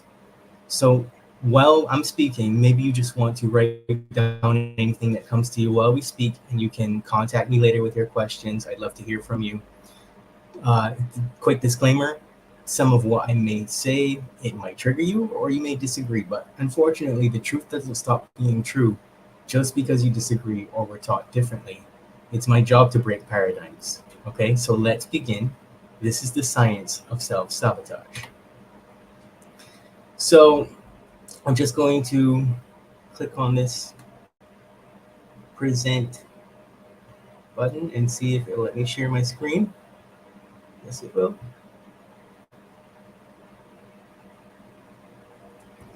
And there should be, let's see, entire screen. Thank you. If this doesn't work, we'll just go. Okay, there you go. So I can see myself on the screen here. That's good. So I'm going to tell you about my awakening. So well over a decade ago, I was depressed, anxious, directionless, and suicidal. And I tried to take my own life on 3 occasions, just to keep that part of the story very short. On the 3rd attempt, I experienced a near-death experience, but it wasn't the voice of God telling me, you have to go back, or it wasn't like beings showing me the destruction of humanity. Instead, in my opinion, it was very unique. It was peaceful. It was the most peace I had ever felt in my entire life. And it took me to a murky place that seemed familiar, but I didn't know anything about. And I was met by these 2 beings, one on the left side of me and one on the right side of me. And I felt like I knew them and I recognized them from many of my childhood dreams. And even a similar, almost a near-death experience, an out-of-body experience when I was 7, where I almost died from an asthma attack. And they didn't speak to me using words, but rather it was some type of thought transfer, a transmission of consciousness. And during that time, I felt as though I was being upgraded and given a mission to help humanity.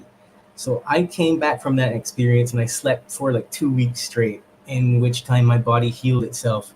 And I was as good as new. My consciousness and my personality were different as well. I no longer wanted the same experiences, and I no longer had this need to escape the planet and my problems.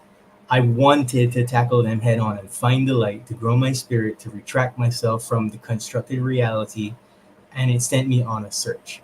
So first, I probably spent like a year in meditation, but I was just meditating like crazy in an attempt to learn my internal world.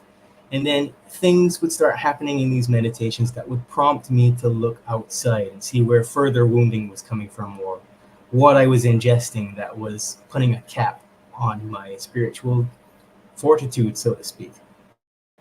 So at that time, I was a musician by profession, and I traveled a lot. And I followed my heart in whatever direction it took me for a few years, and I pursued my own growth and re-education until one night I was setting up to play a show, and I had what I like to call my angel moment. A very tall gentleman with blonde hair and blue eyes and a glowing appearance approached me while I was talking with the sound engineer, and he said to me, "You seem to have a tremendous affinity for leadership. Have you ever heard of coaching?" And I remember clearly gesturing to him, "Okay, just 1 second, please," while I finished talking with the sound guy, and then I turned to address the gentleman. He was gone. And I searched the entire venue, but he was gone, and I was unable to fathom why he would ask me such a question and then disappear. So I immediately went home after the performance and I looked up what coaching was, and it felt right to me. And that's how today I'm able to experience a full circle moment, as Portal to Ascension was the first platform for spiritual education that I encountered at the beginning of my awakening. Having said that, my purpose, as told to me by those beings, is to ensure that I get as many people to harness their power and step out of the matrix as possible so that we can create a new collective reality. So, I'm pretty sure that guy was at ET, by the way. What is self-sabotage? Well, self-sabotage, my definition, is thoughts, beliefs, emotions, behaviors, or actions which inhibit your progress in any area of life, including your success, your health, your wealth, joy, abundance, and spiritual growth. Self-sabotage is a byproduct of subconscious programming and conditioning, which manifests as patterns of thinking and behaving which live below our conscious awareness.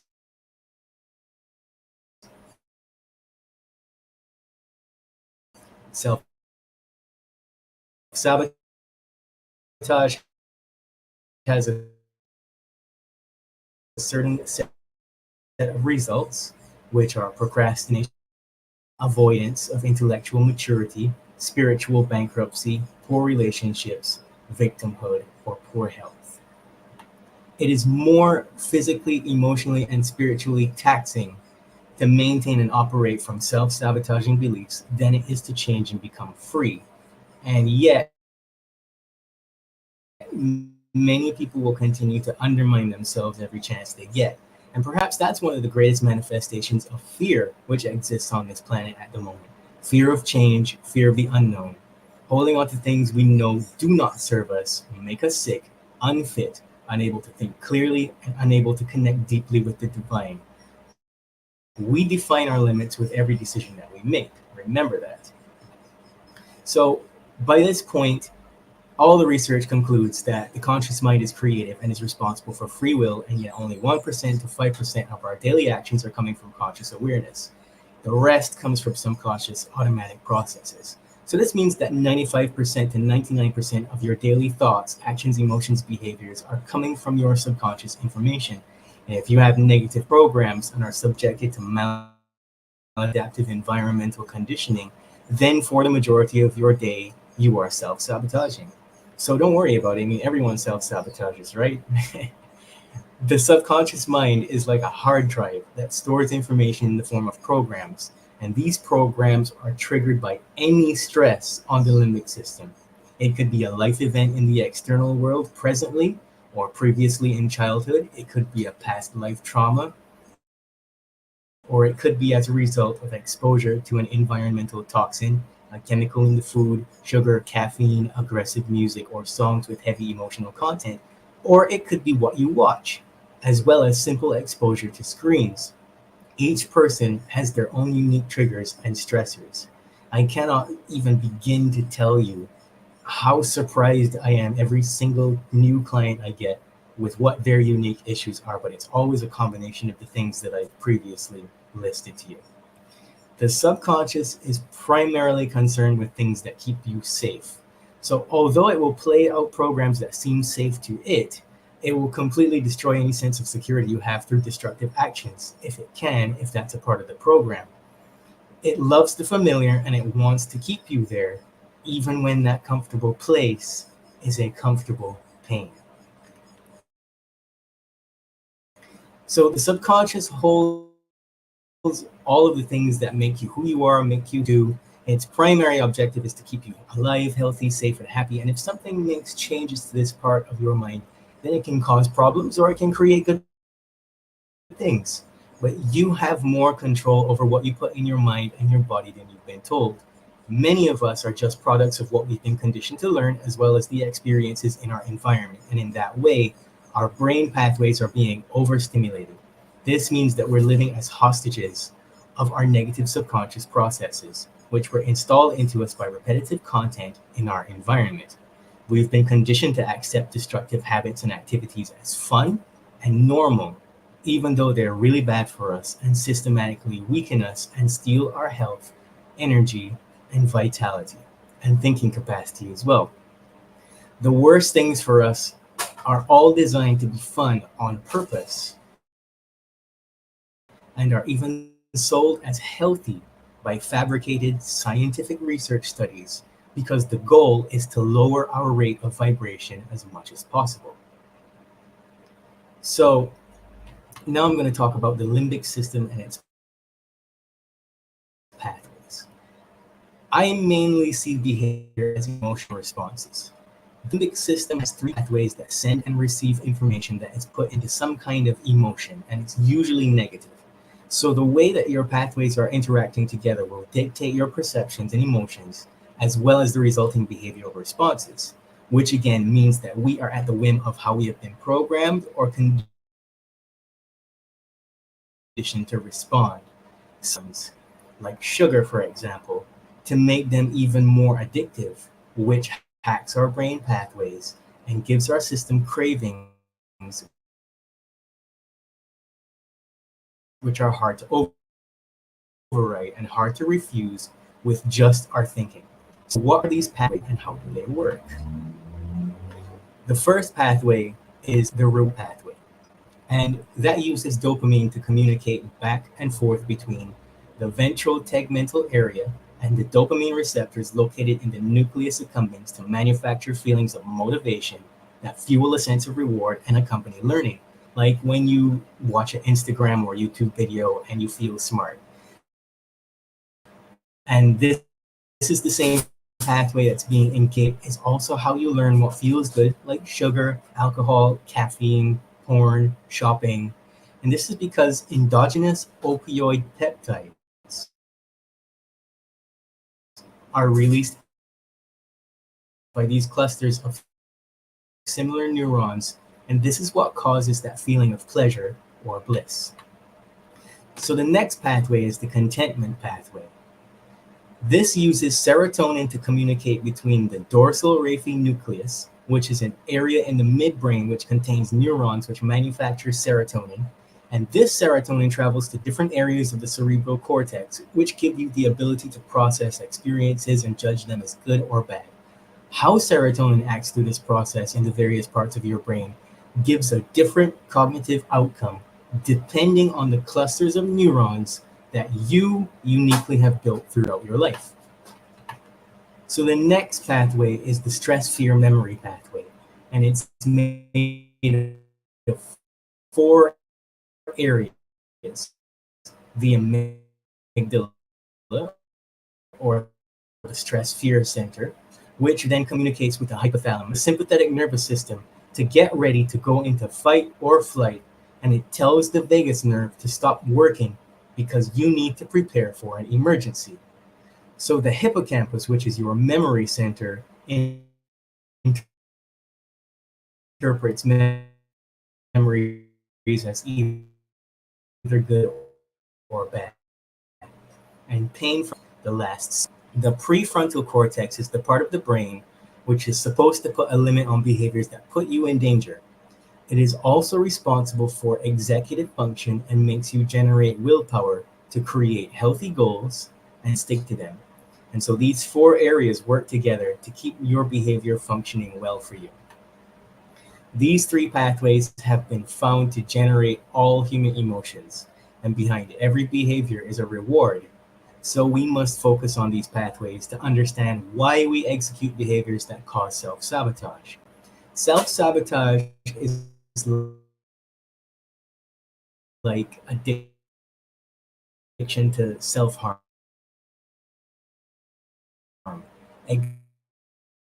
except it's hard for us to admit that fact of life. This is one of the many reasons for addiction, as anything that we get a reward for can become an addiction. So let's talk about what beliefs are. A belief can be a concept that you validated and held on to, and it's just based on some information that you have used to form a conclusion in your own mind. And most of this information here is, how can you really know that what you believe is 100%? You actually can't. And it's important to learn how to never become tied to any one belief. Everything is subject to change once more information is presented. And if you have to argue or deny new information, then there is some reward in the form of a limitation, which is keeping you stuck in these concepts. As I'm unpacking them, is what will help you to grow your discernment. You will begin to feel that vibration, that frequency of truth. So I work with 4 main levels of belief in my clients. And the first level is the things that we're taught in childhood.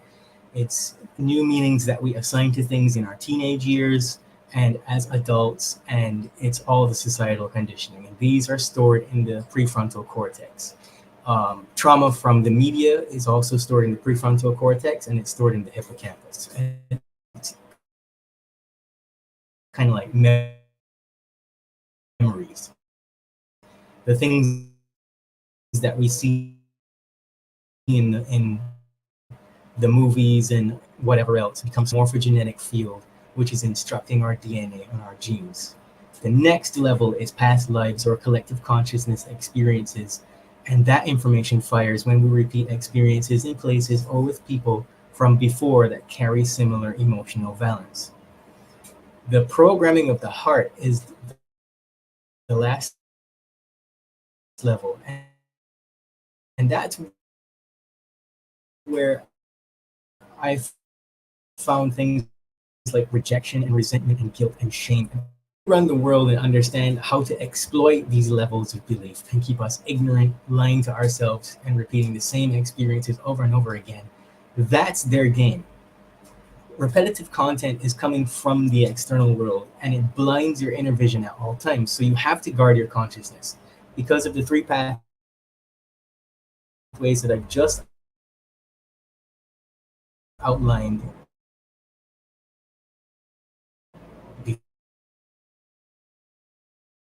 before. And there's no such thing that will serve to educate you and force you to challenge your beliefs and grow your consciousness. But as for watching reruns of Baywatch, maybe not so much, right? Everything you witness is relevant to future experiences of life and how you create or relate, as the subconscious can only create or respond to present stimulus using information it has witnessed before. It is completely and totally direct input into your subconscious mind, and your limbic system will use any information as a response to stimulus later on unknown. What is a self-justification? As I like to call it, we all have a self-justification index. It's a directory of excuses, like a phone book, and you just look into it and you dial up whatever excuse you want, or whatever silly reason it is you want for going out drinking, or it's because the reward we get is safety, and it overrides our ability to think and do differently. So with each belief, we will find a myriad of self-justifications which correspond to blanket linguistic statements that make up our subconscious programs. So with that, let's talk about the language of the subconscious. The nervous system understands a certain language. It is not enough to know something. You must to strong arm your consciousness. So your soul is not made of steel, and it doesn't require any force to bend it and reshape it. So thankfully, we have tools like muscle testing and hypnosis and things like that to help us understand what our body believes about just about anything. But what happens is that typical affirmations are phrased like "I am enough," "I am safe," "I am this," "I am that." I deeply love and accept myself, but these target the content to the reverse subconscious information.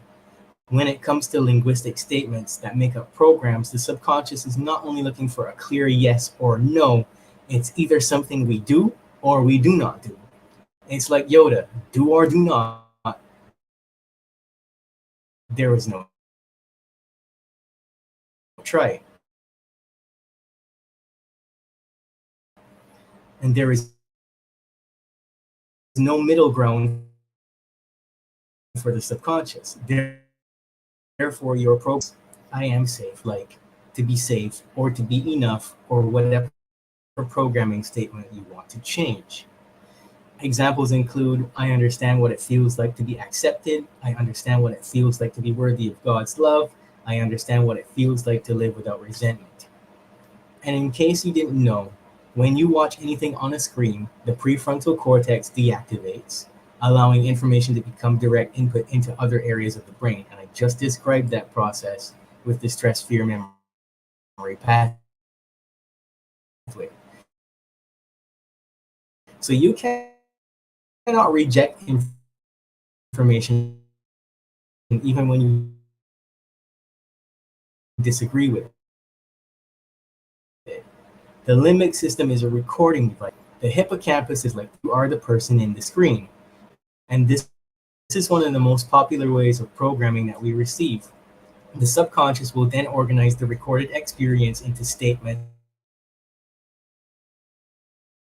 much like what we have just discussed. Screens serve as biological weapons to implant people, but the reason that they self-sabotage is because their favorite movie characters did what they can't seem to stop doing. So childhood programming is the most obvious category, even though, as I said earlier, it isn't the only thing people struggle with. We also have to learn the difference between a trauma and a struggle, as well as understand that any information in the subconscious can be changed once we desire to find it and change it. You're never a victim of circumstance, unless you want to be, of course. If that's your thing, have at it, right? Rejection, resentment, grudges, regret, loneliness, fear of success, fear of failure, all those work together in the same group of programming. Because circumstances have changed, your learning and growing has changed. The strategies you formulated since childhood have been forced to change because they stopped working for you and you onboarded new ways of responding and solving issues. Many people simply do not understand what it feels like to have self-compassion. Many have dysregulated nervous system, or way how you coped with something in a past life can also change in this present lifetime, and you wouldn't even be aware of it. People cling to beliefs because they feel comfortable, even when those beliefs are detrimental to growth and development, maturity, strength of character, wealth, health, and joy. Many will carry for a lifetime belief statements like, I am a victim, I am molested, I am broken, I am abused, closer to God, and yet suffering is not a requirement for change when you're fully in charge by way of your conscious awareness. So let's talk about permission-giving beliefs, because this is a big one for I guess a lot of people at any stage of the journey have seen it. And I mean, I'm not perfect either. Let me just say that. New things happen, or I still come across becoming aware of it and understanding that you don't have to make that choice. You can make a better choice. You always have the superpower of choice. So, permission giving beliefs is a particular category of belief that I encounter very often with self sabotage clients. And it sounds exactly the same as addictive thinking. So, these permission giving beliefs are just as insidious as the automatic attraction to have another cup of coffee, another cookie, another drink, or to binge watch YouTube or Netflix. I don't understand how to process unpleasant feelings. You caught that? Because that's powerful. In a different language, it could be I cannot tolerate unpleasant feelings. But all humans have a basic genetic impulse. It's this tendency to avoid. And there's a reason why rats are used in scientific studies, because humans are rats. I am needy and weak.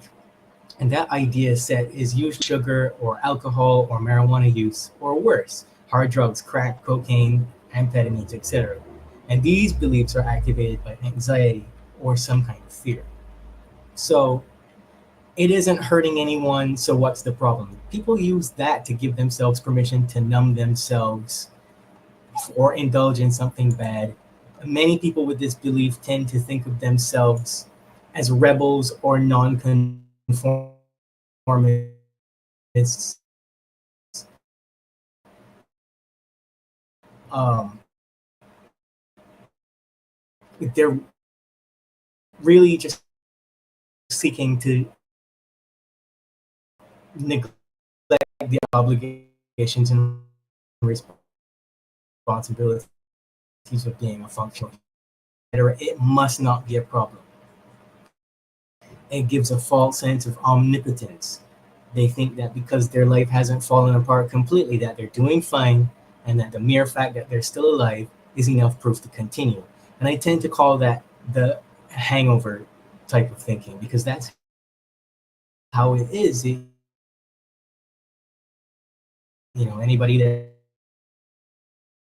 that's had a hangover, they say, I'm never drinking again.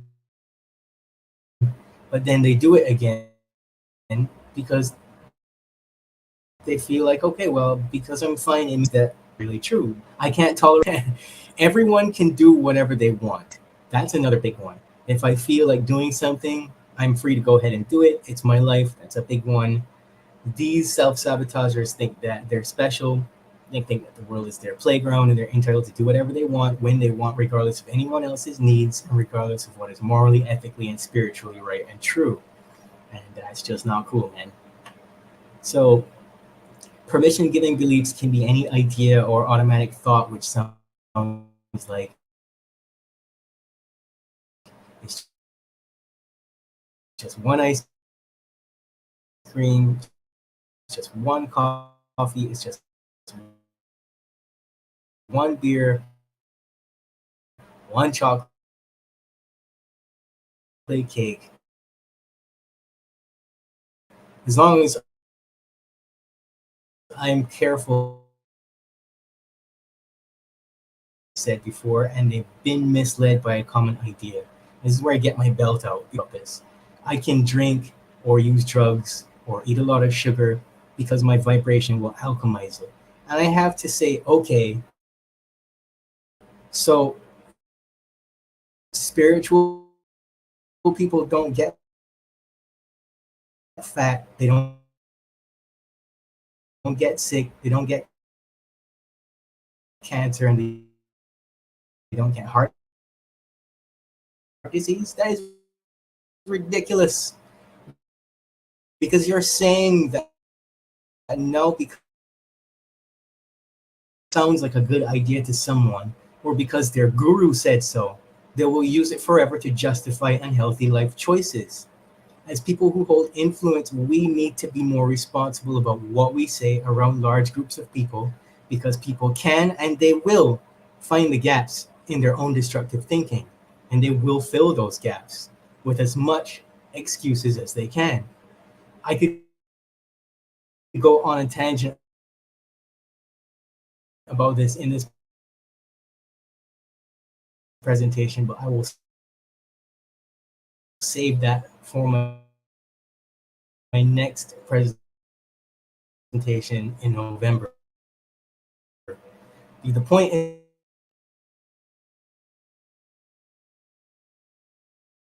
frequency. That's what oftentimes why many people who are even more, and they're like, I keep waking up every single day and I'm back at zero again. I can't seem to get up on a good frequency. I'm like, well, what are you eating? What are you drinking? What are you doing? There's something that's pulling you back down to this low frequency and away from the zero point. And that's not normal. Right? But I guess it would be normal when we're born into a world that's based on statements that we use to self-justify just about any pattern of behavior or active behaviors and use. And we use these to justify, to get drunk, you name it.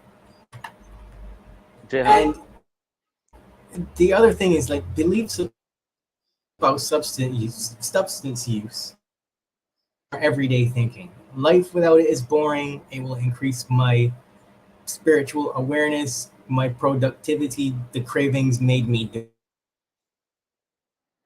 do it. Life won't get better even if I can you hear stop. me? Everything moderation. The one about every moderation burns me on the inside, because mediocrity and life would be depressing. I don't deserve to stop. It's not a problem for me. I use because of someone else. It's my boyfriend, my girlfriend, my family member. It's their fault. It's all genetic. My anxiety or my depression. Life isn't fun without using it. My cravings are stronger than my willpower. All of these statements are common among chronic self-sabotagers. And I say that, again, if we are really working to up-level our consciousness, if we really want to make a huge shift in collective consciousness, we need to take personal responsibility for these kinds of cognitions. So, the cereal box hypothesis. Every subconscious program is like a cereal box. Imagine emptying a box of fruity pebbles,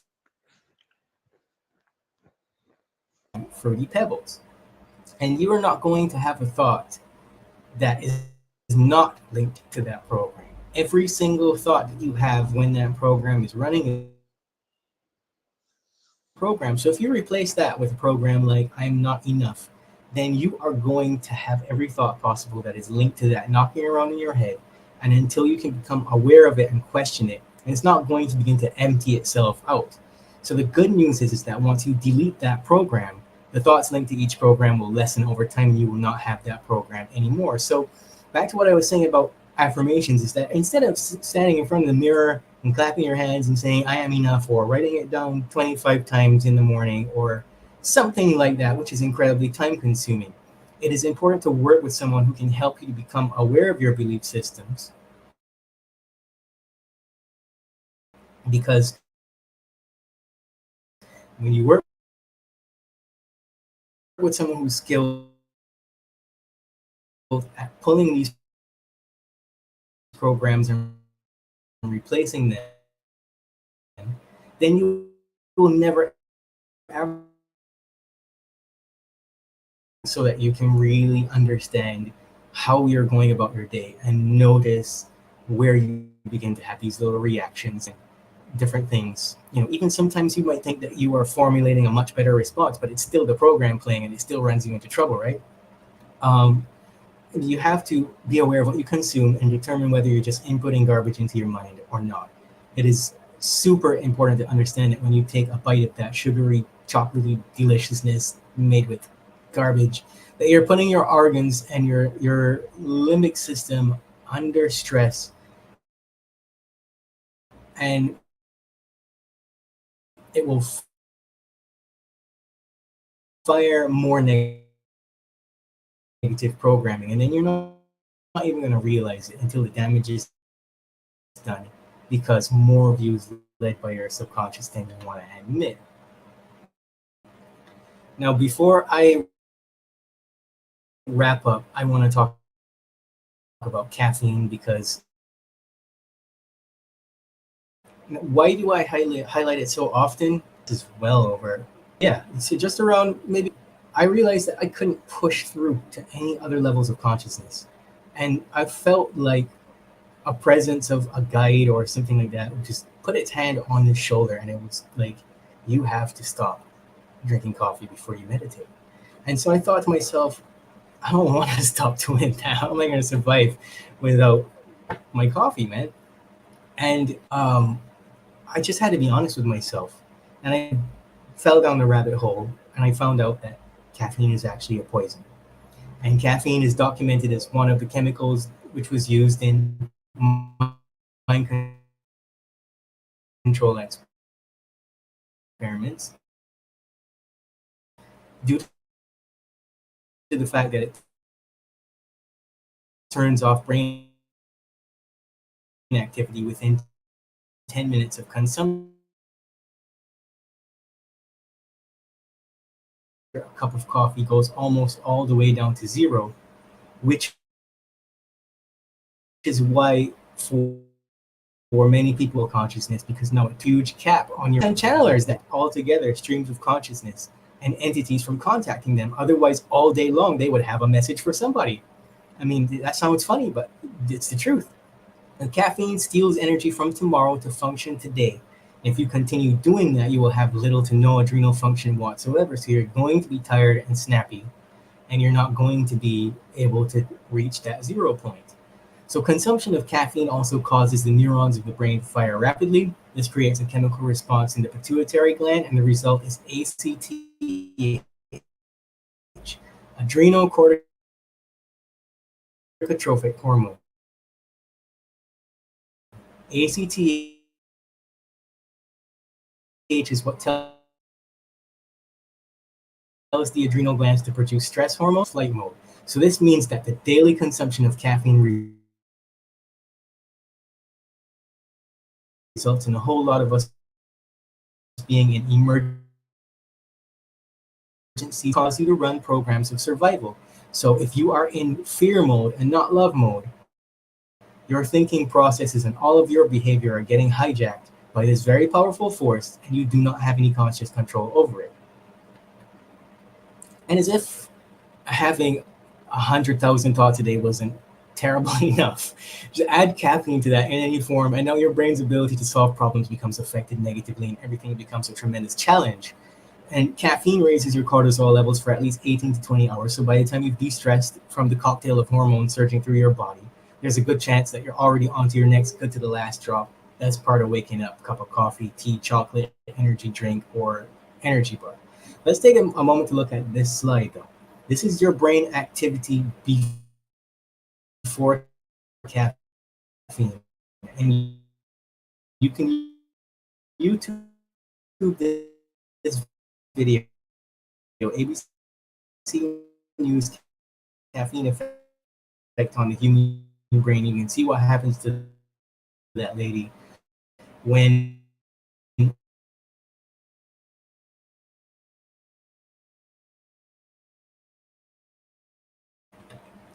so caffeine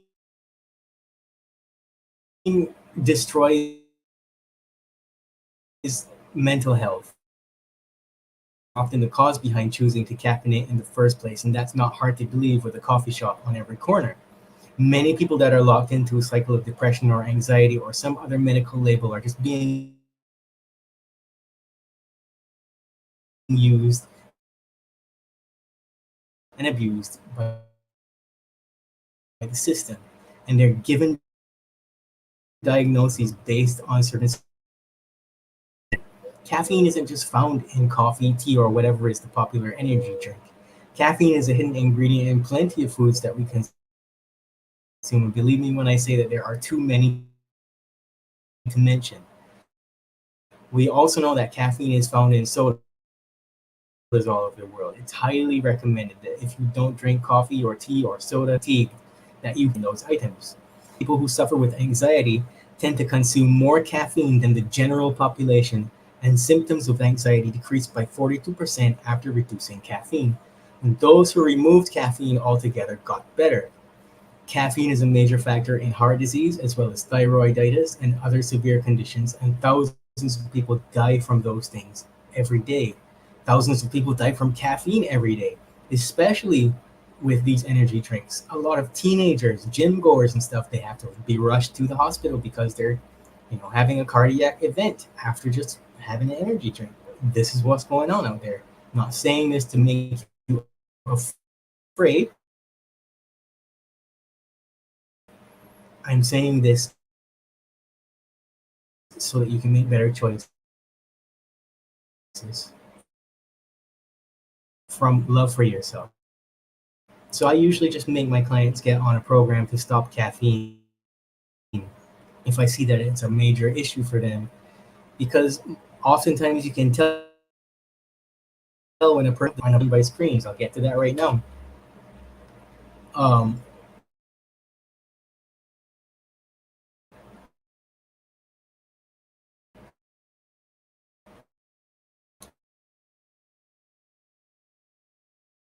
Scientific studies since the inception of television have pretty much continued the structure of the brain for the worst, and antisocial behavior, addiction, poor mental health, obesity. I mean, it goes on and on. Studies have proven that screen time destroys the frontal lobe, which is the area responsible for critical thinking, future-based analysis, spirituality, and morality. And it's also everyone involved in those experiments has suffered dire consequences. The hypothalamus, the sensory motor area, septum, and the visual cortex also suffer damage as a result. Depression, as well as damaging personality, engaging in criminal hours of screen time increases the odds of developing diabetes because of the choices that you're going to make. 3 hours of screen time increases Alzheimer's because of the damage to the brain. That's 20% risk. TV watchers and doom scrollers have 7% smaller brains than those who don't. Screens destroy brain function in adults, and that leads to dementia. Screen time pretty much creates social anxiety in the prefrontal cortex. It activates the limbic system, suppresses emotions, causes symptoms of ADHD. Due to the chemical reactions in the brain, it destroys the prefrontal cortex from deactivating it so much. Like I said earlier, it turns the prefrontal cortex off after about 90 seconds of watching a screen. And that process of being on and off all the time, well, eventually you will begin to go offline a lot. And so you have brain fog, you can't learn, you can't solve problems, you can't chase your goals, your reasoning is flawed, you have difficulty realizing spiritual truths, you can't concentrate, active listening decreases, your ability to rationalize is limited, and even understanding simple concepts is very difficult. But there's so many different negative effects. I could go on and on. I don't want to go over my time. So I just want to say thank you, Neil, for having me on here. And or if you would like to have a free copy of my self-sabotaging core beliefs workbook, you can email me on.me, as well as any questions. So thanks for being here at the Awakening of Humanity event. You deserve to live. Thanks, brother. Jehan, can you hear me all right? Yeah, I can hear you well. Okay, cool. Beautiful presentation, man. Thanks for all that info. Unfortunately, your internet kept going out, and I was trying to jump on to let you know, but you couldn't hear me. So we got some pauses in there. Couldn't make everything out, but only a little bit we couldn't make out. Oh. But yeah. But most of it we got. And thank you so much for sharing that. And I'd love for you just to like record that separately, so that you can send me the file, so I can actually like put the full thing in there without any of the pauses. Because there's some great information there. Okay, sure. Yeah, I can do that. I can do that. Yeah, thank you, brother. So one more time, where can everybody find out more? You're welcome. And tell us one more time, where can they sign up for your course? You said you have a course that people can sign up for?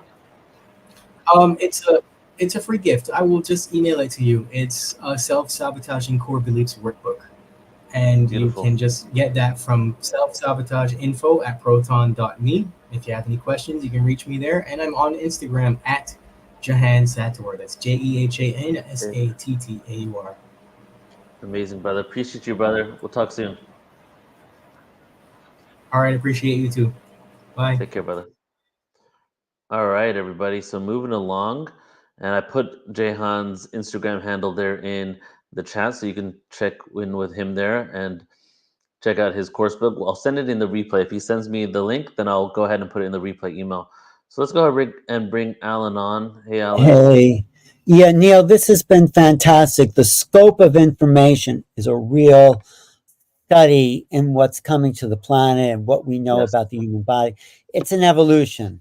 I mean, it could be a course of study, right? The whole thing. I mean, someone taking in all this information and just... Yeah. Well, as you know, like even you and us, we have so many different topics, and all the topics lead to the same destination, which is the ultimate, I guess, upliftment and empowerment of humanity. So it's fun doing 11 days because we get to explore many different topics and see what resonates with us the most. Yeah, it's and new things that are coming online. I mean, we are about to enter a renaissance. You realize that. So this is all leading towards an explosion of a super consciousness. That's what I would call it. Yeah, 100%. So do you want to say some things about Sarah before Tyler does Yeah, the do you official want to bring her intro? around for a second? Or Yeah, let's bring Tyler on there's too. Tyler. How's it going, guys? Good. I was just going to introduce. Do you want to bring Sarah? Oh, there she is. I was like, Sarah. Tyler. Hi, Neil. Hi, Alan. Hi, family. Hey. Hi, I just want to Sarah. say before Tyler does the formal introduction that Sarah is part of that revolution. I mean, she has taken this whole idea HTCC, whatever Dolores Cannon started. Sarah's taken it to a whole other level. Sarah, you are getting so popular and so good and so well known with the information you're bringing through. It is really a gift to this emerging culture. So thanks for being here today. Oh, thank you. Gosh, it's my honor. Very. That was good. And Tyler is here to do the formal introductions. Well, hello, everybody, and welcome to day 3 of Portal to Ascension. If you are just joining us, if you've been here all day, cheers to you. Sarah, hello. I hope you're doing wonderfully. And for those who need an introduction for Sarah, she's not one who needs an introduction, but Sarah is the best-selling author of A Hypnotist's Journey to Atlantis, A Hypnotist's Journey to the Sphinx. I often refer to her as the carrier of the Dolores Cannon QHHT torch. I like to throw Dr. Brian Weiss in there as well because I'm a huge fan of his work. And I'm a huge fan of Sarah's. And I'm looking very much forward to hearing her speak today. Sarah and I are both from Florida, so I want to throw a quick prayer out there and positive tension for the state of Florida today for what they've gone through this past week with the storms. And Sarah, I hope you're doing wonderfully today. You look great. You look glowing. And I look so much forward to hearing your talk today. Oh, thanks, Tyler. Oh my gosh, I love all of you guys so much. It's just like one big family of people, you know, trying to help one another and enlighten ourselves, because that's basically what it's all about. And I was listening in on the other presenter, and I was thinking, now is not the best time to drink this. So That always happens, right? thank you for, am I pronouncing it right? Jihin? That was so enlightening.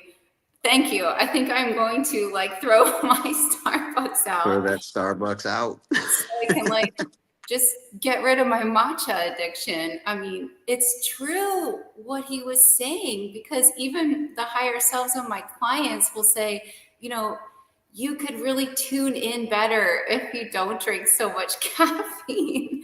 So yeah, I'm not perfect. Well, I must admit, I'm right there with you, Sarah. I drink a little too much caffeine sometimes too. But we need these reminders, don't we? It's like nobody's perfect. We're all in this together. And thank you for praying for Florida, because I'm actually displaced. I mean, I'm lucky. I live in the Florida Keys, and we were very, very lucky. The storm went north of us, but I went to go fly back to Miami a couple days ago, and we were on the plane, and the airport closed. The Miami airport closed, and they turned our plane around. And so I'm actually staying at my family's house in Pennsylvania. That's why I'm wearing a sweater. So yeah, I was gonna say, it doesn't look like you're in Florida right now, but you never really can tell. But that's great. I'm glad that one, your home and your family in the Keys were avoided, and two, that you're in Pennsylvania safe. But I know what it's like, so I'm just praying for everyone that was affected, and it's terrible to have to go through it. But I know for myself, whenever we've had hurricanes, that so much growth came for me. It doesn't make it easier, but of course it is.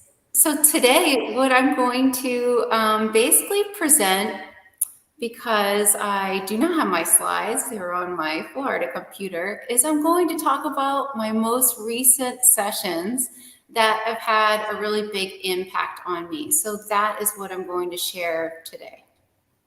That sounds really awesome, Sarah. And I'm sure folks are really going to be tuning in for this, because your name is a star. You're growing. You're a shining star in this and many other, I don't like to use the word industry, but I guess field, industry, movement, etc. So cheers to you, and everybody welcome Sarah Bressman Cosme. Woo! Give it a round of applause to those at home. Thank you. Thank you. Okay, so hi family. What I want to share are some of the most memorable sessions that I've had recently, some of the most shocking things for me. So first of all, one thing that I love to talk about is that I had this client under hypnosis. Well, she had cancer, okay? She had stage 4 lung cancer, I believe. And the very root cause was grief, that her higher self said. But her higher self gave her a remedy, okay? So coming out of her higher self was this remedy that she had never heard before. Now, this is an actual remedy. A lot of people can get this at an Asian market. I'm going to give you this remedy right now. So this is what helped my client tremendously. Of course, I am not a medical doctor. I'm not saying this can heal you. I'm saying this is extremely powerful, that people are healing themselves from this remedy. And when I was thinking about what I could share with you guys that would be the most impactful, I would like to share this as one of them. So she was told to take one large dried reishi mushroom, like about this size. You can get them at some of the Asian markets in your area, or order it on Amazon. She was told to take one large reishi mushroom, a handful of organic goji berries, and 2 dates. bring these to a boil in pure water and let it simmer for an hour and a half. Okay, she was told that she needed to drink 3 cups of this a day and that her cancer would go away. Okay, let me just tell you, her cancer did go away. I'm also going to share, of course, I'm not a medical doctor, all right, that I've given this remedy to many people. And if you know me and you are friends with me, you know that I've shared this remedy with many people, and many people have had such profound effects that we just call it the miracle cure, okay? So you take these ingredients, you bring it to a boil. Remember, you have to let it simmer for an hour and a half. What is happening is the cancer-fighting properties of these mushrooms. Now, this was given to my client under hypnosis, all right? So you let it sit for an hour and a half simmering, and then pour it into a glass. It has to be glass container. If your symptoms are severe, she was told to drink 3 cups a day. And then I drink 1 cup a day when I'm home. Now, my husband, who doesn't really care for any of this stuff, he used to have this wart and I made him drink it and it fell off. So it's pretty amazing what comes out. So that's one of the most memorable sessions that, you know, and information that I've had in a while, and very impactful. So I'm going to talk about another session that was very impactful for me. In this session, this woman was remembering being a man in this past life in, I guess it was probably the 1800s. So she remembered being a man in the 1800s, and he lived with his wife, and he loved his wife tremendously. In fact, that was like his whole world.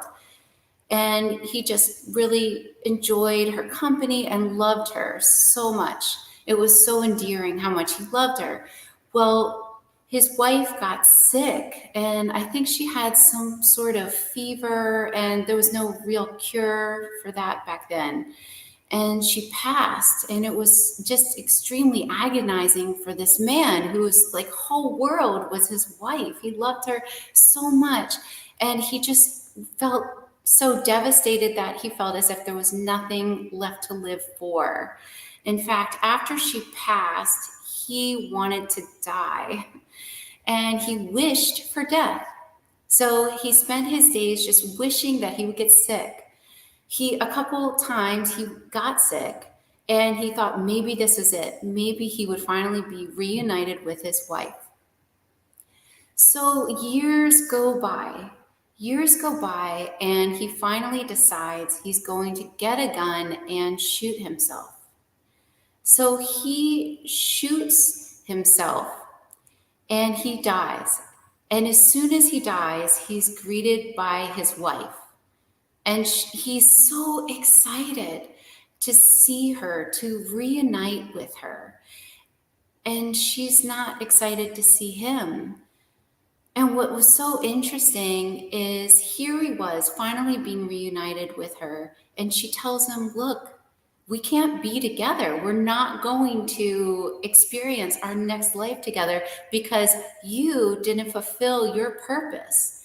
And your purpose was to experience years alone and finding happiness within yourself. So by taking your own life, you not only robbed yourself of your true mission, the lesson behind this life, but you robbed our relationship.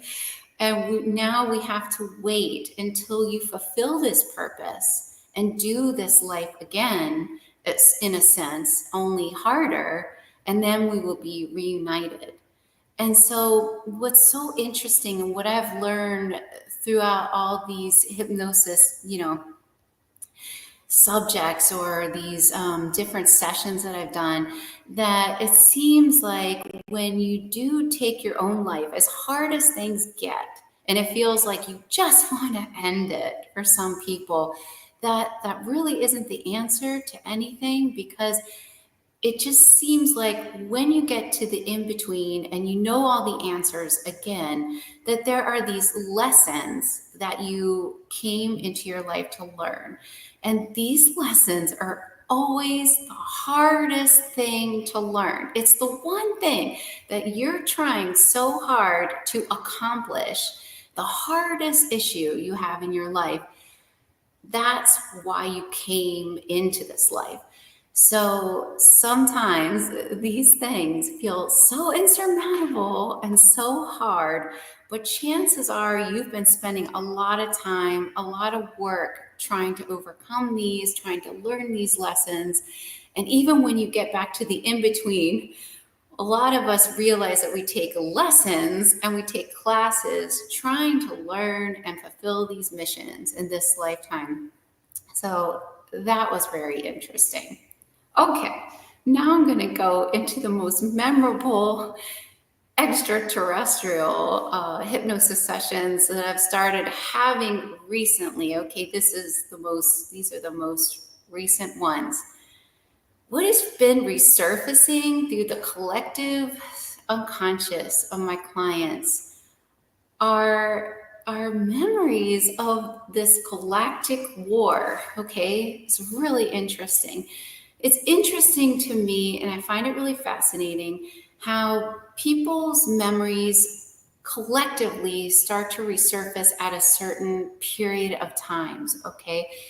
So right now, if you're another QHHT practitioner, you do this kind of work, you probably know what I'm talking about. In the collective subconscious, memories of this galactic war started resurfacing like crazy.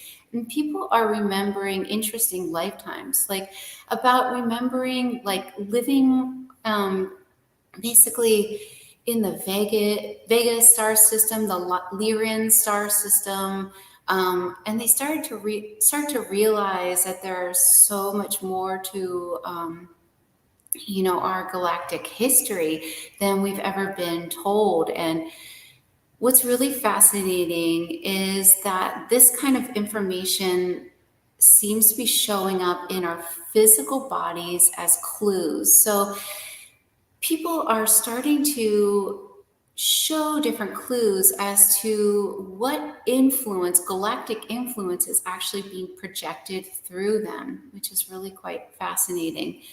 So what I've come to understand from so many different sessions is that even your eye color and blood type actually is a clue. It means something. I mean, I always thought for so long that that was just a genetic trait that people would have, but actually that's not the case at all. It's actually telling information, showing clues, and it's actually broadcasting that information to other people. So I like to talk about the fact that all the rings around your iris and even your pupil color show the blueprint of your soul. So when you're communicating with another soul, what's actually happening is this divine light that's being channeled through you comes through your eyes and goes into the other person's eyes, straight into their soul, actually.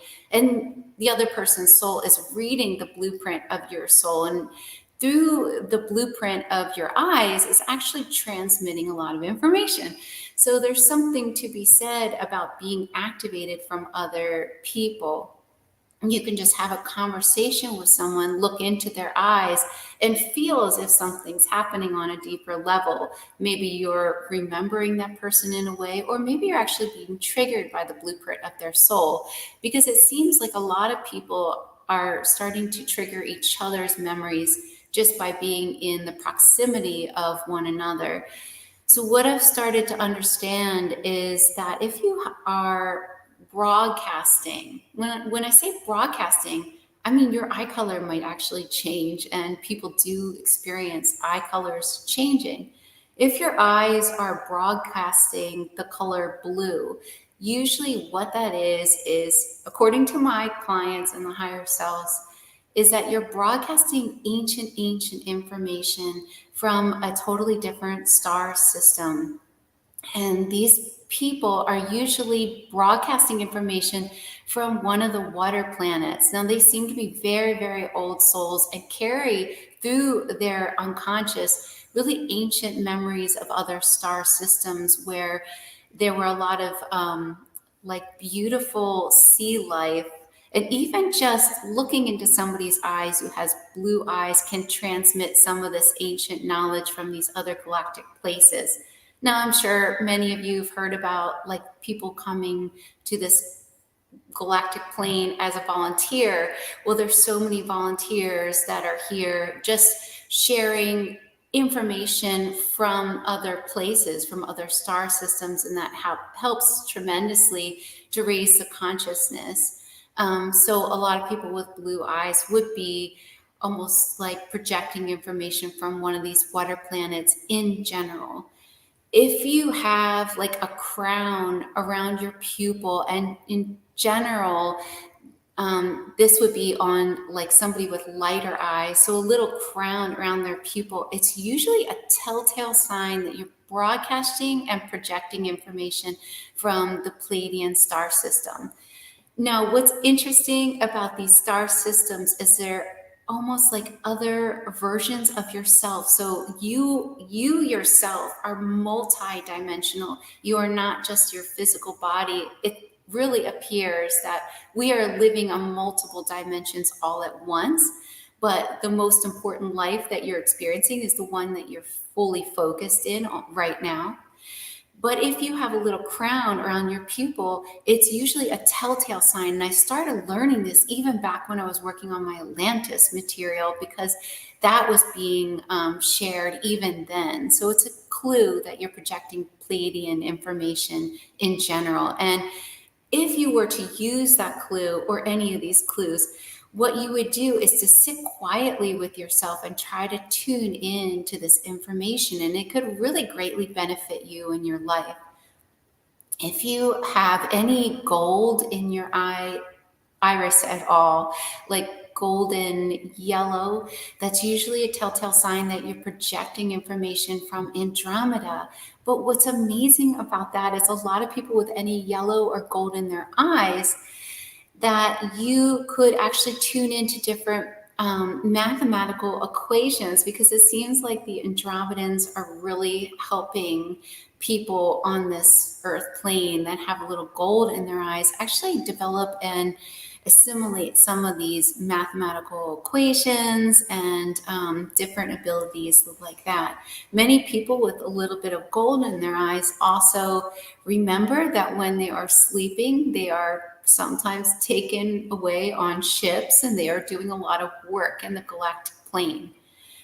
If you have green eyes, that seems to be a total clue that you're projecting information from the Lyran star system.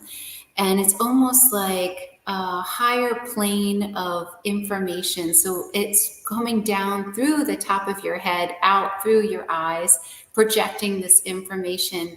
And a lot of times people with green eyes cannot be in the same room as some type of electronics, because it's from such a different plane that it doesn't really it interferes with some of our technology. A lot of people with green eyes are very psychic. It's also really fascinating to me that in ancient Egypt, a lot of the pharaohs had green eyes, red hair, and astigmatism and Rh negative blood, which that combination alone seems to be entirely tuned in, very, very tuned in, and receiving a lot of messages from many different galactic planes. And brown eyes seem to be transmitting ancient information from the earth plane, or what people consider to be the inner earth. So in general, people that have brown eyes in general seem to be very, very old souls, usually have reincarnated a lot on the earth plane and are projecting a lot of this ancient information. Really interesting to me because I have brown eyes, and I do seem to be reincarnating here quite a lot according to the higher self. It's really interesting too, because these eye colors and clues that are coming through my clients under hypnosis are just so fascinating to me, because there's this group, this collective that consider themselves the Tuatha De Danann, and they there are still incarnated Tuatha De Danann, and they seem to live in caves kind of on the edge of society. You probably wouldn't run into them, but they do reincarnate a lot, and they do show up with clues as well. And their eyes seem to come across as a light brown, kind of like vibrant light brown. And they seem to be very playful when they're reincarnating into the population to bring that consciousness into this earth plane.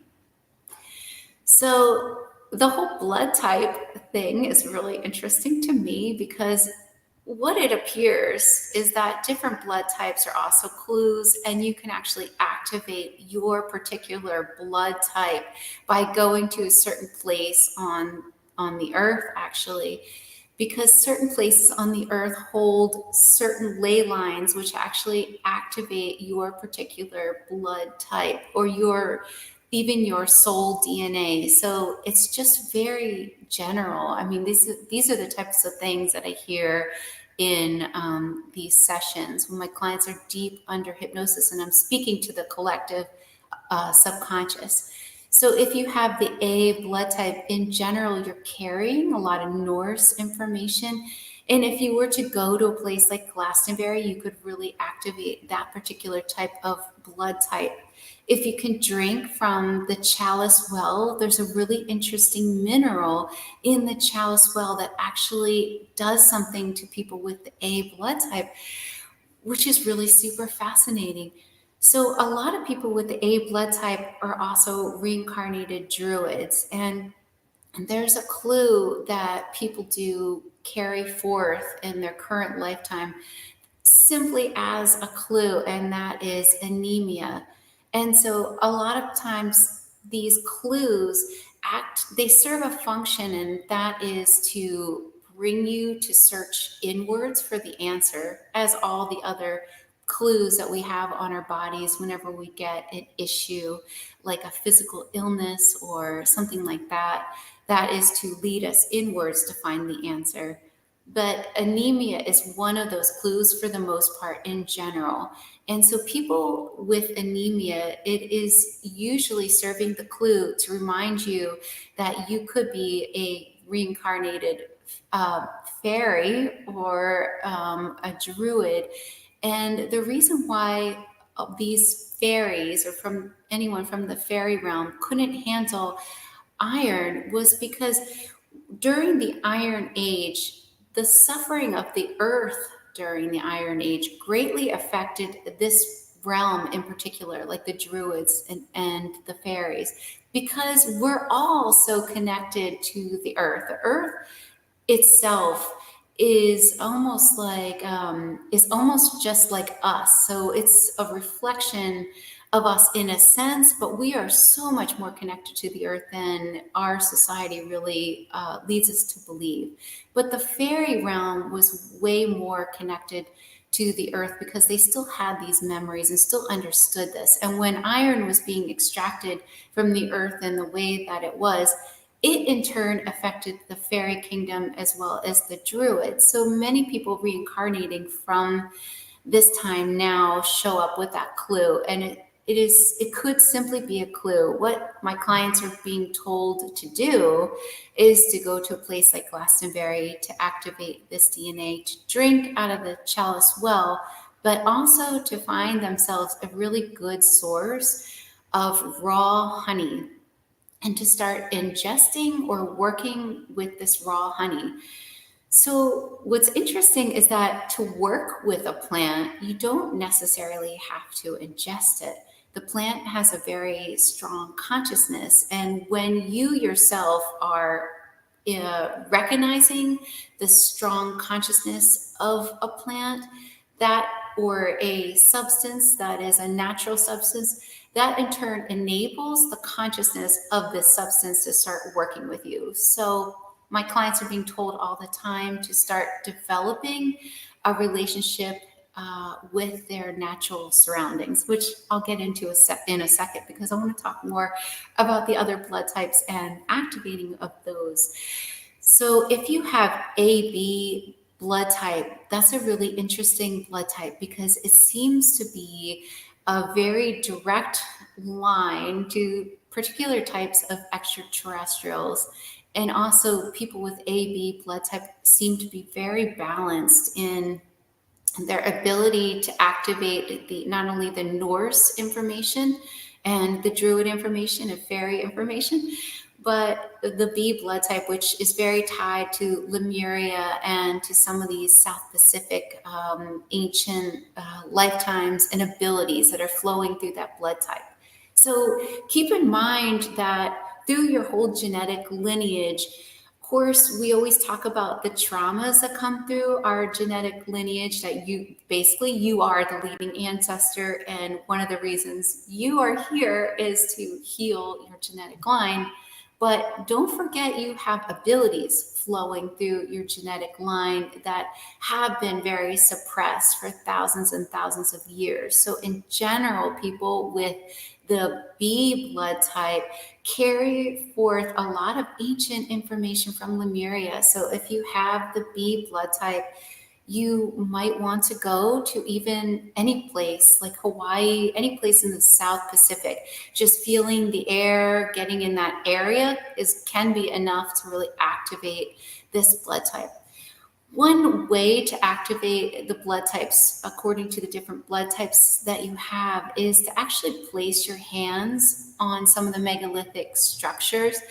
I mean, we usually talk about the different chakras in our bodies, but the palms of your hands have chakras, and the soles of your feet do. And when extraterrestrials are, starting their technology, most of them, what they do is they put the bottoms of their bare feet on the ground and then the palms of their hands in, usually it depends on what type of other version of humanity extraterrestrial we're talking about, but a lot of times they put their hands in fingerprints, and this creates a circuit. So if you think about other versions of yourselves, extraterrestrial technology, you reenact that at these megalithic structures. So what you would want to do to fully activate yourself is to place your bare feet on the ground and the palms of your hands touching this megalithic structure, because the ancient structures were built in a way to activate the people that would come to them. So when you do this and you are creating a circuit, and it is lighting up your pineal gland, and it is activating your dormant DNA, and it will start to translate this information into your subconscious. And then it will come into your conscious when your conscious mind is ready for it. So it's not always, sometimes instant and you know all these things again, but most of the time for most people it's very gradual. Otherwise it would be really hard to handle, but some people are ready for that, and you know who you are. So if you have RH negative blood, that's such a fascinating blood type because it seems to be considered the gift of the stars. So even back when I was working on my Atlantis material, it seemed as if the RH negative blood type was directly attached to a certain type of extraterrestrial seeders that seeded this population. And if you have RH negative blood, there's actually different abilities that you have that other people don't. There's actually certain illnesses that you will never get, just like all the other blood types. It's really quite fascinating. So if you do have the RH negative blood type, understand that you do have special abilities. One of these abilities is actually personality type. So people with the RH negative blood in general have a personality type where they are usually natural leaders, which is really quite interesting. But if you have green eyes, Rh negative blood, and red hair, and astigmatism, this was, like I said before, considered the gift of the stars. So astigmatism is not a disability in any sense. It might feel like one to people that have astigmatism, but that's actually a different shape of your eye so that you can tune into different dimensions. All the quote unquote disabilities are actually huge abilities. Just like ADD and ADHD, it's actually, I know it's hard to experience these things, but that's actually an ability to see things from a different perspective and to see greater. If you have Rh negative blood, then one of the ways that you could really activate your DNA would be to go to Egypt. That is one of the best ways to do it. Maybe if you find yourself an Egypt tour, or come on mine. I'll show you how to do it. And just go up to any of these megalithic structures. You could, it would help you to activate your DNA if that was something you wanted to do. The O blood type is really interesting. I also started learning about the O blood type when I was working on my Atlantis information, because it seemed like everyone from Atlantis had the O blood type. But the O blood type is really interesting. So the O blood type seems to carry information from all of these different places. And so if you wanted to activate the O blood type, you in general could go to any of these places but touch one of the megalithic structures. And what I mean by these type of structures are the very ancient ones, the ones that were actually crafted with special crystals that are, they're seamless. You can tell the difference. They're not new in any sense, but they do have special material in there that would work almost like extraterrestrial technology, that you could create this circuit just by touching it. It might look a little weird, but most of the people that go to these places are probably thinking the same thing. So, if you go on one of my trips, we're all weird and we're all doing all that stuff. So anyway, so these. Oh, and I forgot an eye color. One thing about hazel eyes that I forgot to mention is usually if you have any flecks of light in your eyes, it's usually projecting information from Arcturus. And that was just coming through so many sessions where my clients were asked questions about, if they have any clues on their body, and their higher self would say, oh yes, your eye color, or oh yes, blood type, or different freckles in this certain shape mean something, or if you have a birthmark, that's a clue. It's really interesting, but essentially it makes sense, doesn't it? It's like all these clues that we have that show up on our bodies, or even illnesses or issues, are leading us to the same place, which is essentially inwards. You hear it all the time. It's like, go inwards, go inwards. But how do you really do that? I mean, sure, you get quiet with yourself, and sometimes it can feel a little frustrating because you don't receive all the answers all at once like you want to. But there's also a reason for that, and that is because this is a journey, and we're supposed to enjoy the journey. Like, even for instance, if you received all your answers about all the questions you have, then it wouldn't really be a search for these answers. And maybe your search takes you to learn something new, or takes you to a new class, or takes you on one of my Egypt trips, or, it takes you somewhere really cool, because this journey is basically why we're here.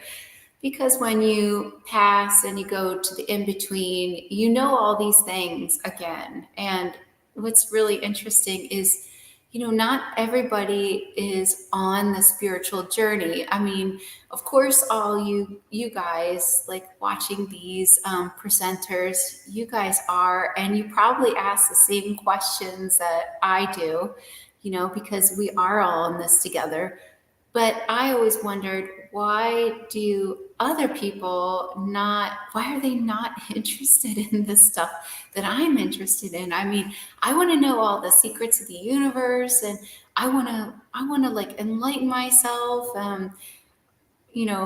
Maybe I will quit matcha, probably not today though, but someday I will quit matcha and, better myself.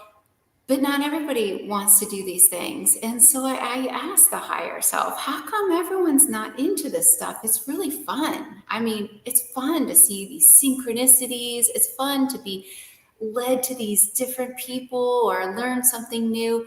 And the higher self said, well, when you pass, you remember that you are God. And so everyone deep down remembers, in a sense, that they will know everything again when they pass.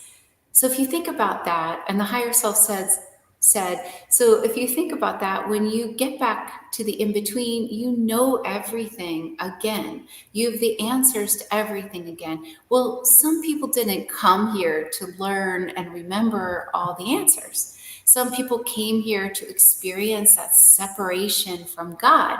So essentially, you're here to experience a separation, to remember that you're God, to then learn everything and then pass and then do it again. But some people came here to not do that, to experience this separation, to not feel guilty when they drink matcha all day long. I mean, and they're eating bad foods. They don't care. And they don't really care about learning about themselves because they want that separation. Because when they pass, and they know this on a level, when they pass, they will remember it all again. And they want to experience the separation and really feel separated. So when we see people that are not into this stuff, there may be a reason for that. And they may just want to experience the separation. And they also might be generously holding the negativity for us too, because essentially what is so fascinating is that negativity and the people that you would consider super mean and just like kind of spew out this negativity that's hard. It's really getting harder and harder to be around a person that's super negative when you yourself are working on yourself and you're experiencing this ascension. The difference in the energies can feel really difficult to be around. But what I've learned is that this negative energy is propelling the motion of the positive energy. So without the negativity, without people generously playing the negative role, we wouldn't have this ascension process at all. So what I've been told is they should be thanked and really honored for sharing this negativity with us, because without them, we wouldn't have this growth. It's almost like an atom splitting. So it goes in, it's almost like propelling the splitting. And without the negativity, we would just not be growing at all. So despite how hard everything can be, and despite how hard it is to even experience negativity in these hardships, there's a reason for everything. Every single thing in your life has meaning. Every single thing has a reason. And really, we're just all here for this journey of enlightenment, or to experience the separation. Whatever you're here for, there's no wrong in any of it. It's all exactly as it should be.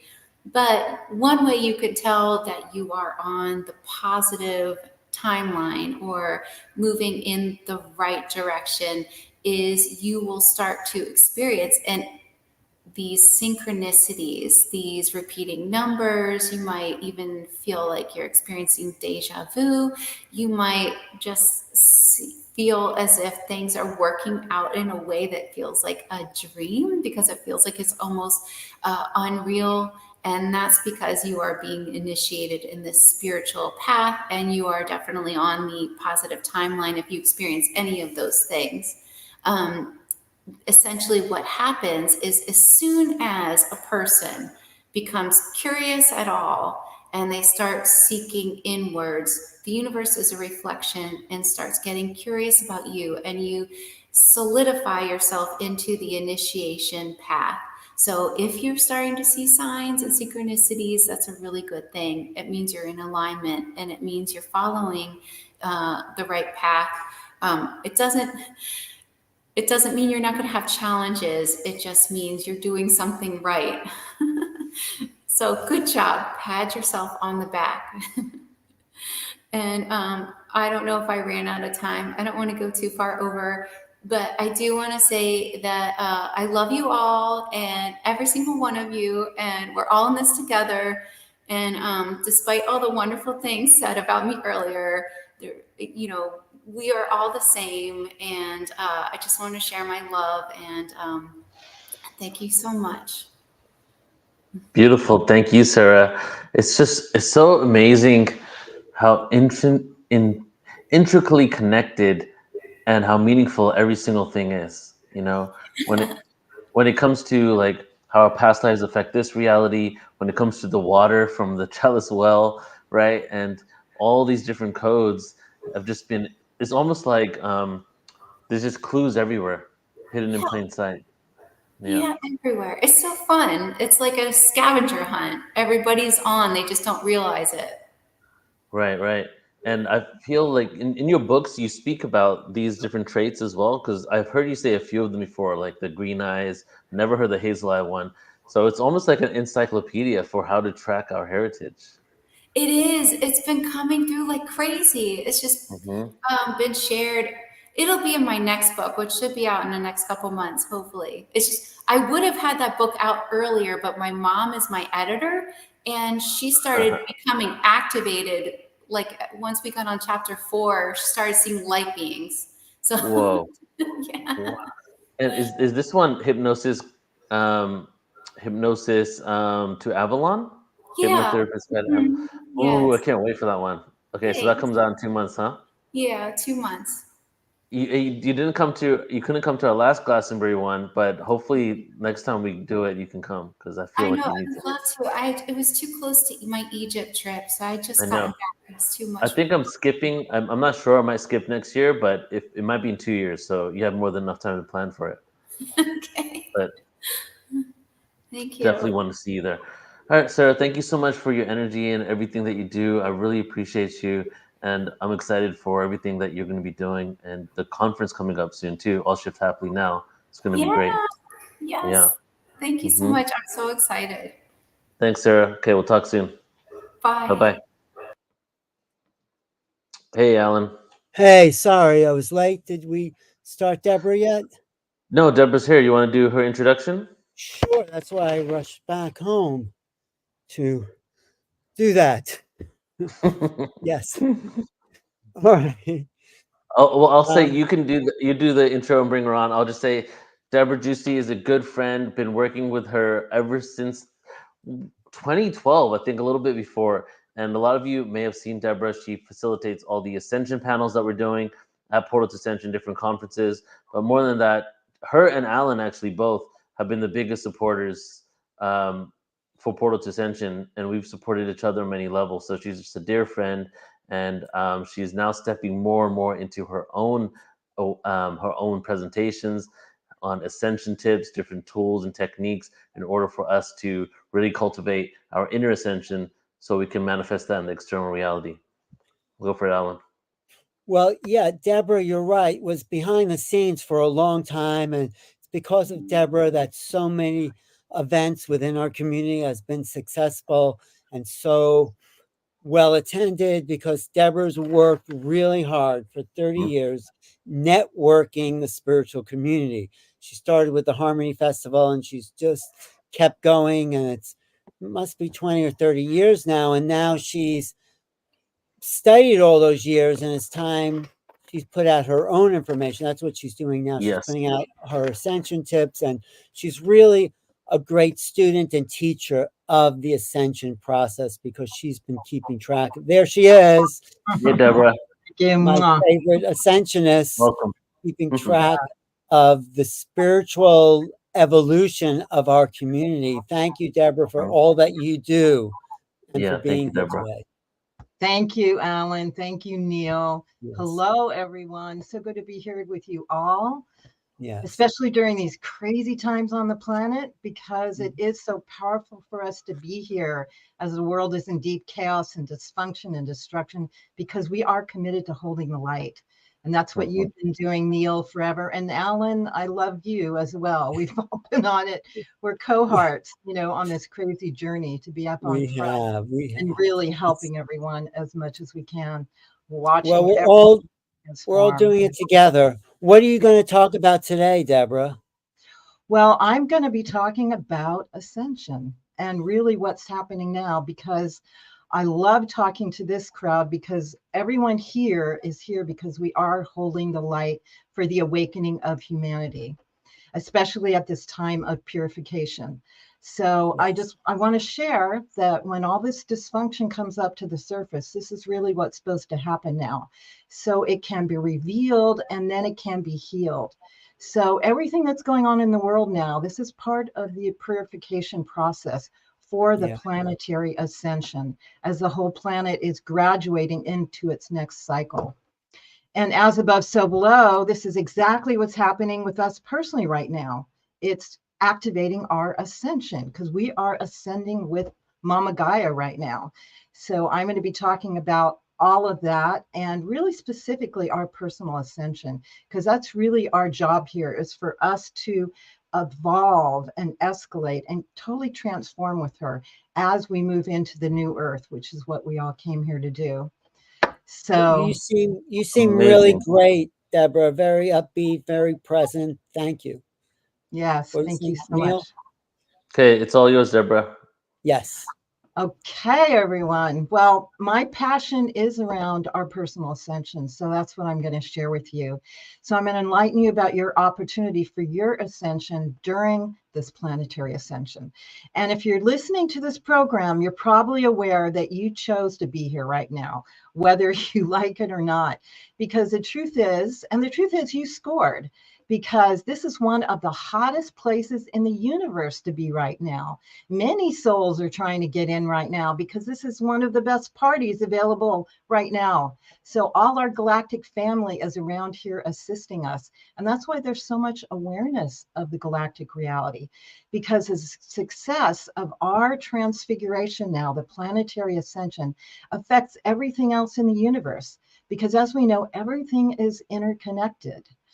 So what goes on here is very important for the whole universe. So as our galactic cousins are supporting us, because we really need to get through this birth canal in a good way. And I'm talking about the transfiguration of Mama Gaia into her next cycle, into her graduation, as she's done, as the natural planetary evolutions happen. And we're calling this the new Earth. So I understand that it's hard to continue to have hope with what is going on right now. All the chaos, all the destruction, and completely understand it all. Every day there's another nail-biting story on this huge reality show called Our World. And our world and our lives are facing huge challenges in the economy, the radical weather, the environmental destruction, the ongoing wars, let alone our politics, which is creating a huge divide.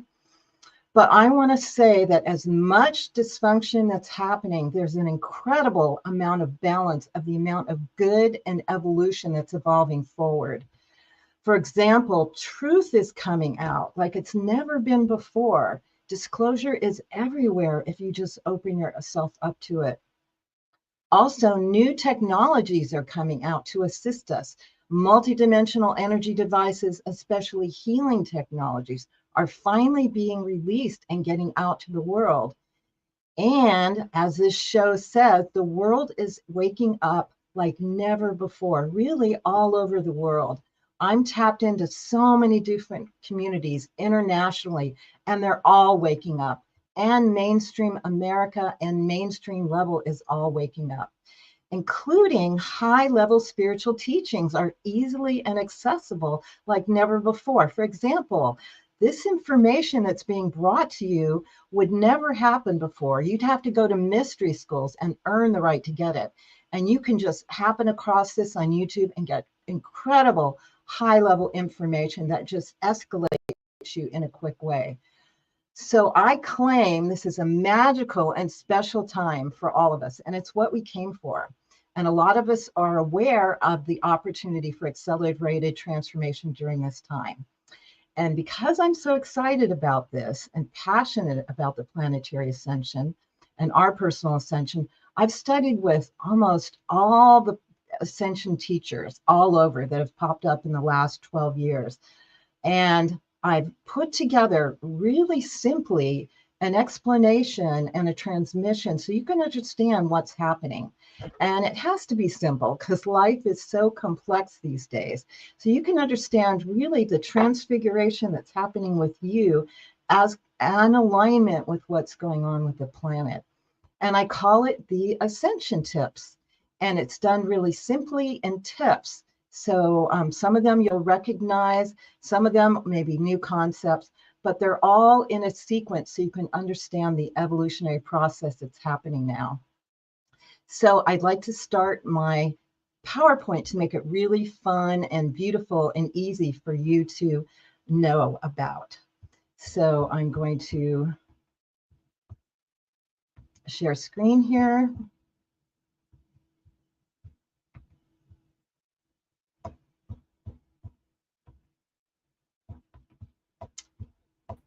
Yeah. So you go ahead and share screen, entire screen. Okay. There it goes. Something's coming up. All right. So that's shown now. That's cool. We got it. Okay. So I created this booklet, which you can actually download. It's really simple. It's 24 pages. It's called the Ascension Tips. It's a simple blueprint to support your ascension journey. You can go to ascensionnow.org and you can download it at any time.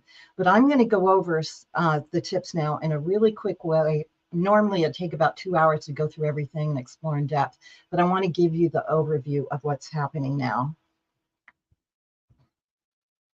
So, Ascension Tips ebook.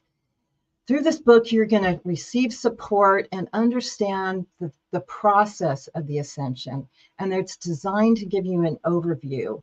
And it will illuminate you. It'll remind you and inspire you. So as we're going through this, you may get memories, synchronicities, or full-on visions that you go, oh, that's how that works, or that's what's next, or that's what's been coming into your life of the ascension process.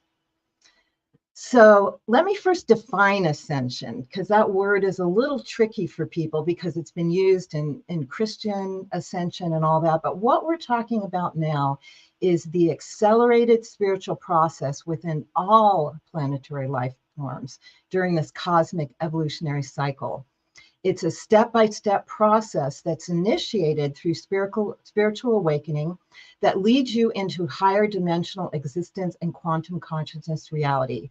And you begin to extend into the higher experiences and you open up to possibilities and outcomes. And this comes about with the gradual healing and clearing of what is dense within you, the trauma, the ancestral patterning, and then you begin to activate your light body and you start to evolve your consciousness into another dimension, which we call fifth dimensional frequencies.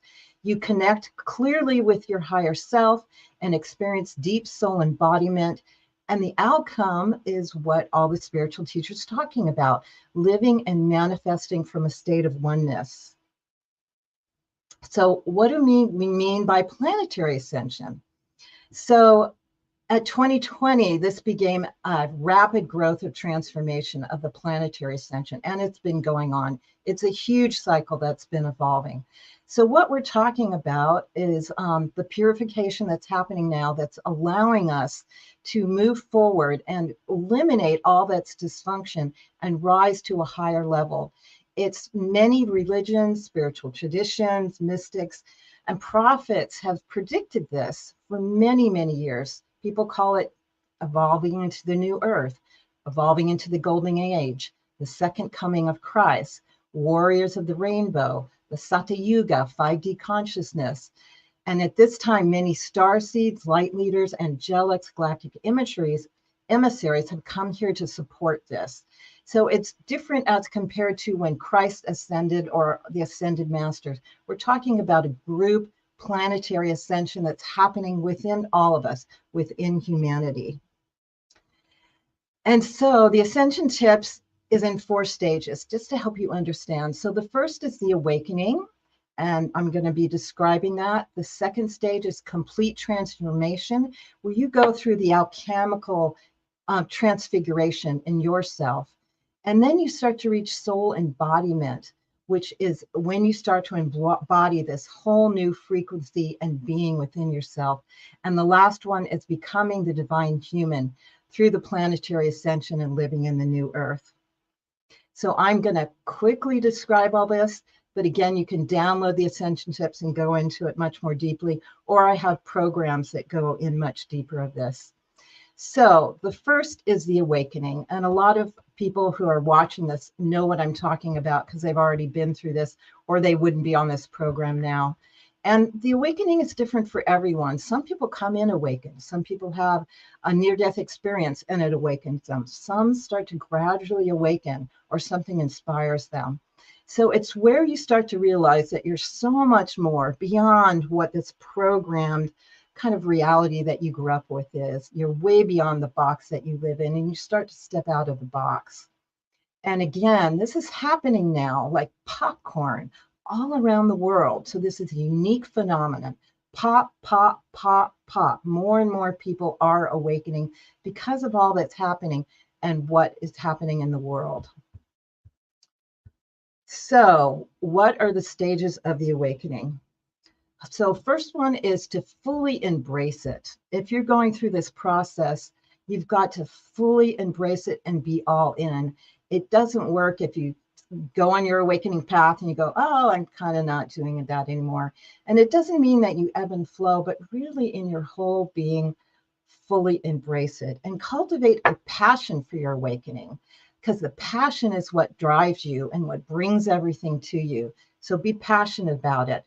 And recognize this is your own unique journey. None is the same, just like every flower is so unique in all it is. It may look the same, but everything is so unique. So embrace your total journey and be prepared for a complete transformation of your life. Everything's going to change and you've got to be ready for it. If you lose your job, then that means you're up leveling to a whole new level.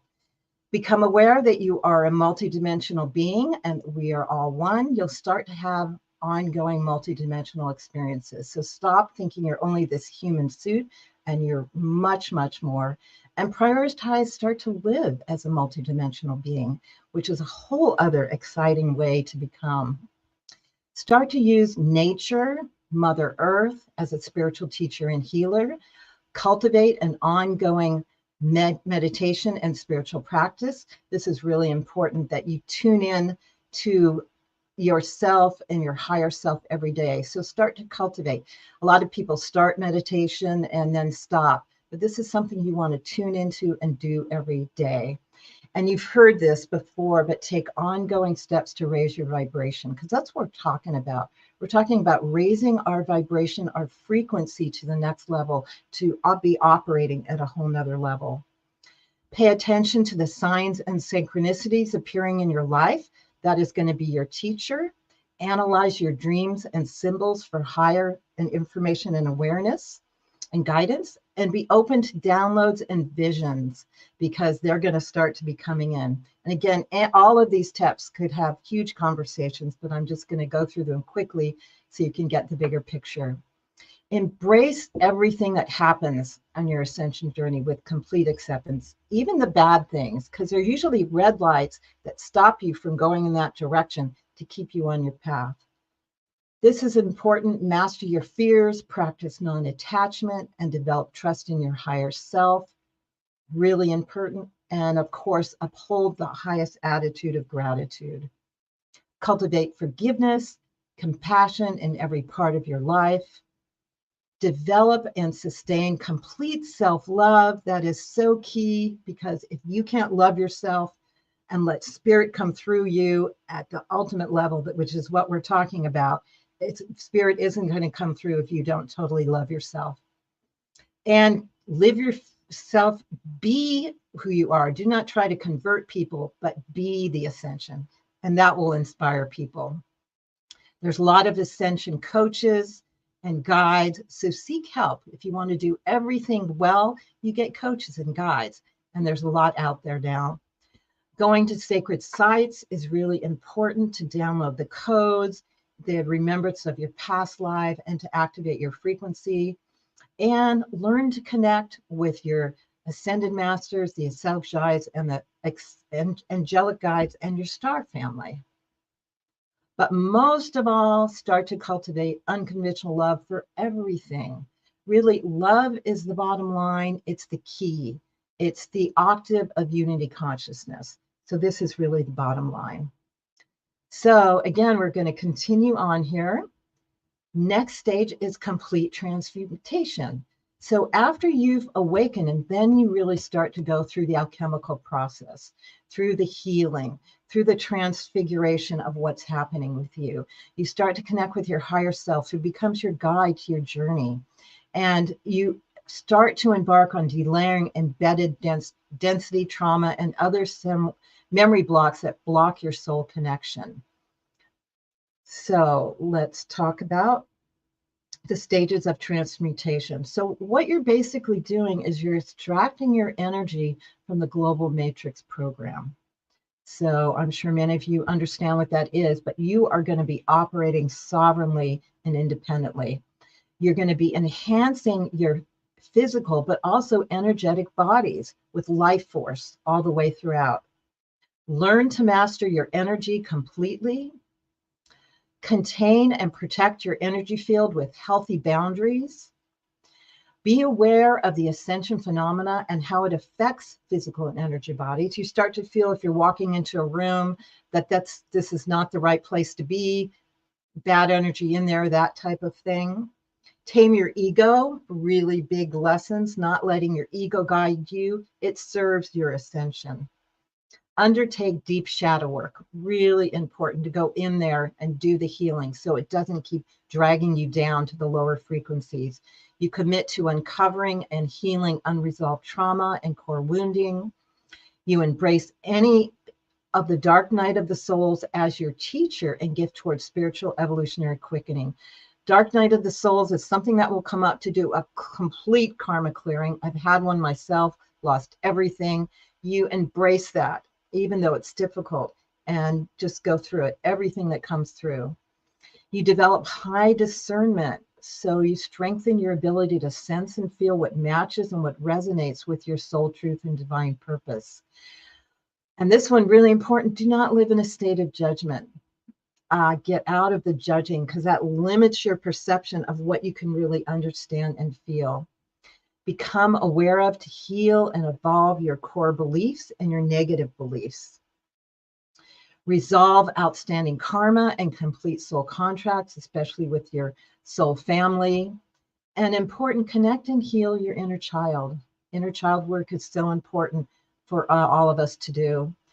And you start to develop your intuition, and you fully allow the expanded abilities of perception to continue to develop. Developing your intuition is a superpower that you will have in your ascension. So this will start coming online. You deepen your spiritual practices and meditations. Lighten up, because you're going through a truly advanced alchemical process. Really, you are changing from the DNA structure out. Operate through the universal law of sovereignty and freedom. We are becoming sovereign beings and operating outside of the matrix, but through our own connection with Source and with our higher self. Start to utilize the solar and galactic and energetic transmissions and spiritual gateways, like the portals, the eclipses, all these solar flashes. Be aware of them and use these energetic transmissions. And recognize the depth of relationship and align with your soul family and soul tribe. You will have new people come in that are your core soul tribe that you've been incarnating with for many lifetimes. So develop relationships with them and continue to develop your relationship with your guides, your ascended master teams, inner earth communities, and the galactic star family. And again, love is the bottom line. Love frequency is where we're going to. So when in doubt on anything, defer to love. So that's really, again, the bottom line of it all. So again, we're going to move on through to keep online and go to the next category. Again, this is not a linear process. This is a holographic process. So don't think it's 1, 2, 3, 4, but this helps our minds understand and our souls to grok it. Soul embodiment, experience the complete soul embodiment in the ascension process. So like, again, we are not ascending out of our body. We are having our higher self and our soul take life within our body.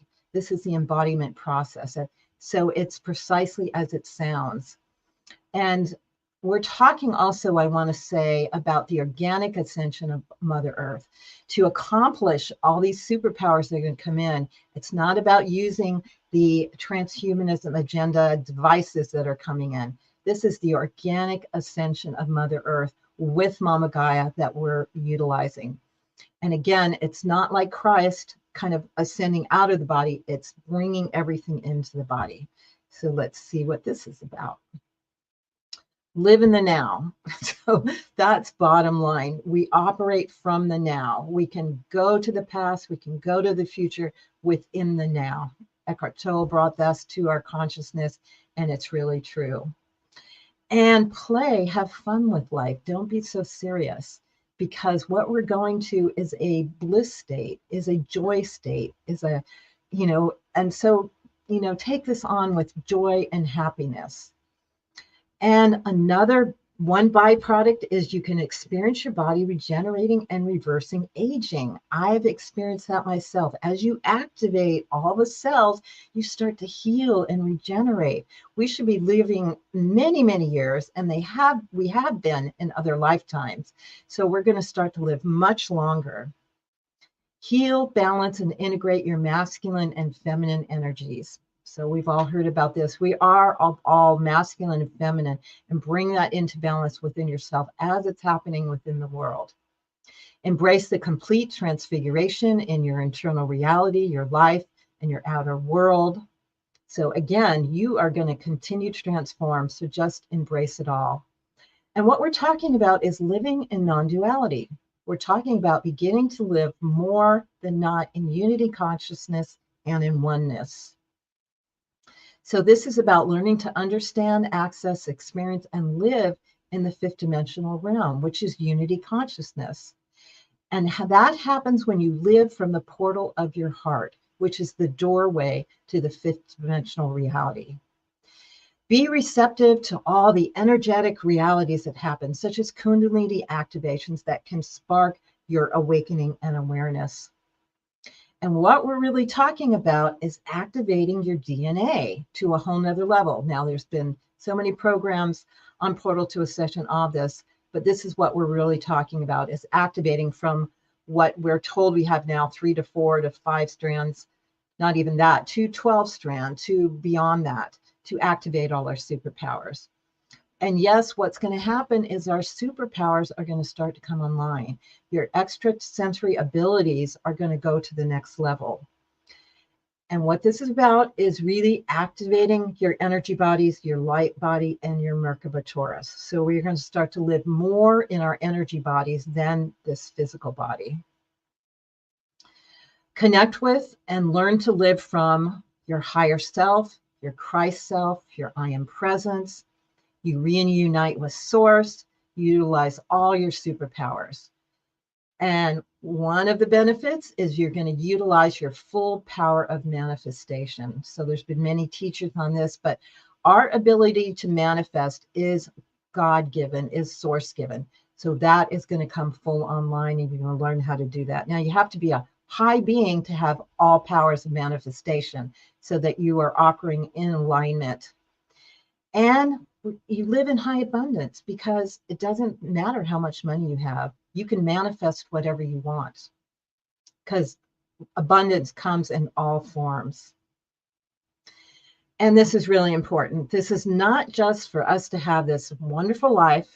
It's to serve humanity, not just the self. So the personal growth programs are all about creating this awesome life for yourself, which is a byproduct of the ascension. The real purpose is to serve humanity. So you can, through this, through this process, you discover and clarify your divine purpose and mission, and then you manifest it. So your purpose is going to come online. And there's not necessarily a purpose in your life. There's multiple purpose as life continues to reveal. And you start to live truly a multidimensional life and evolve on the organic ascension timeline.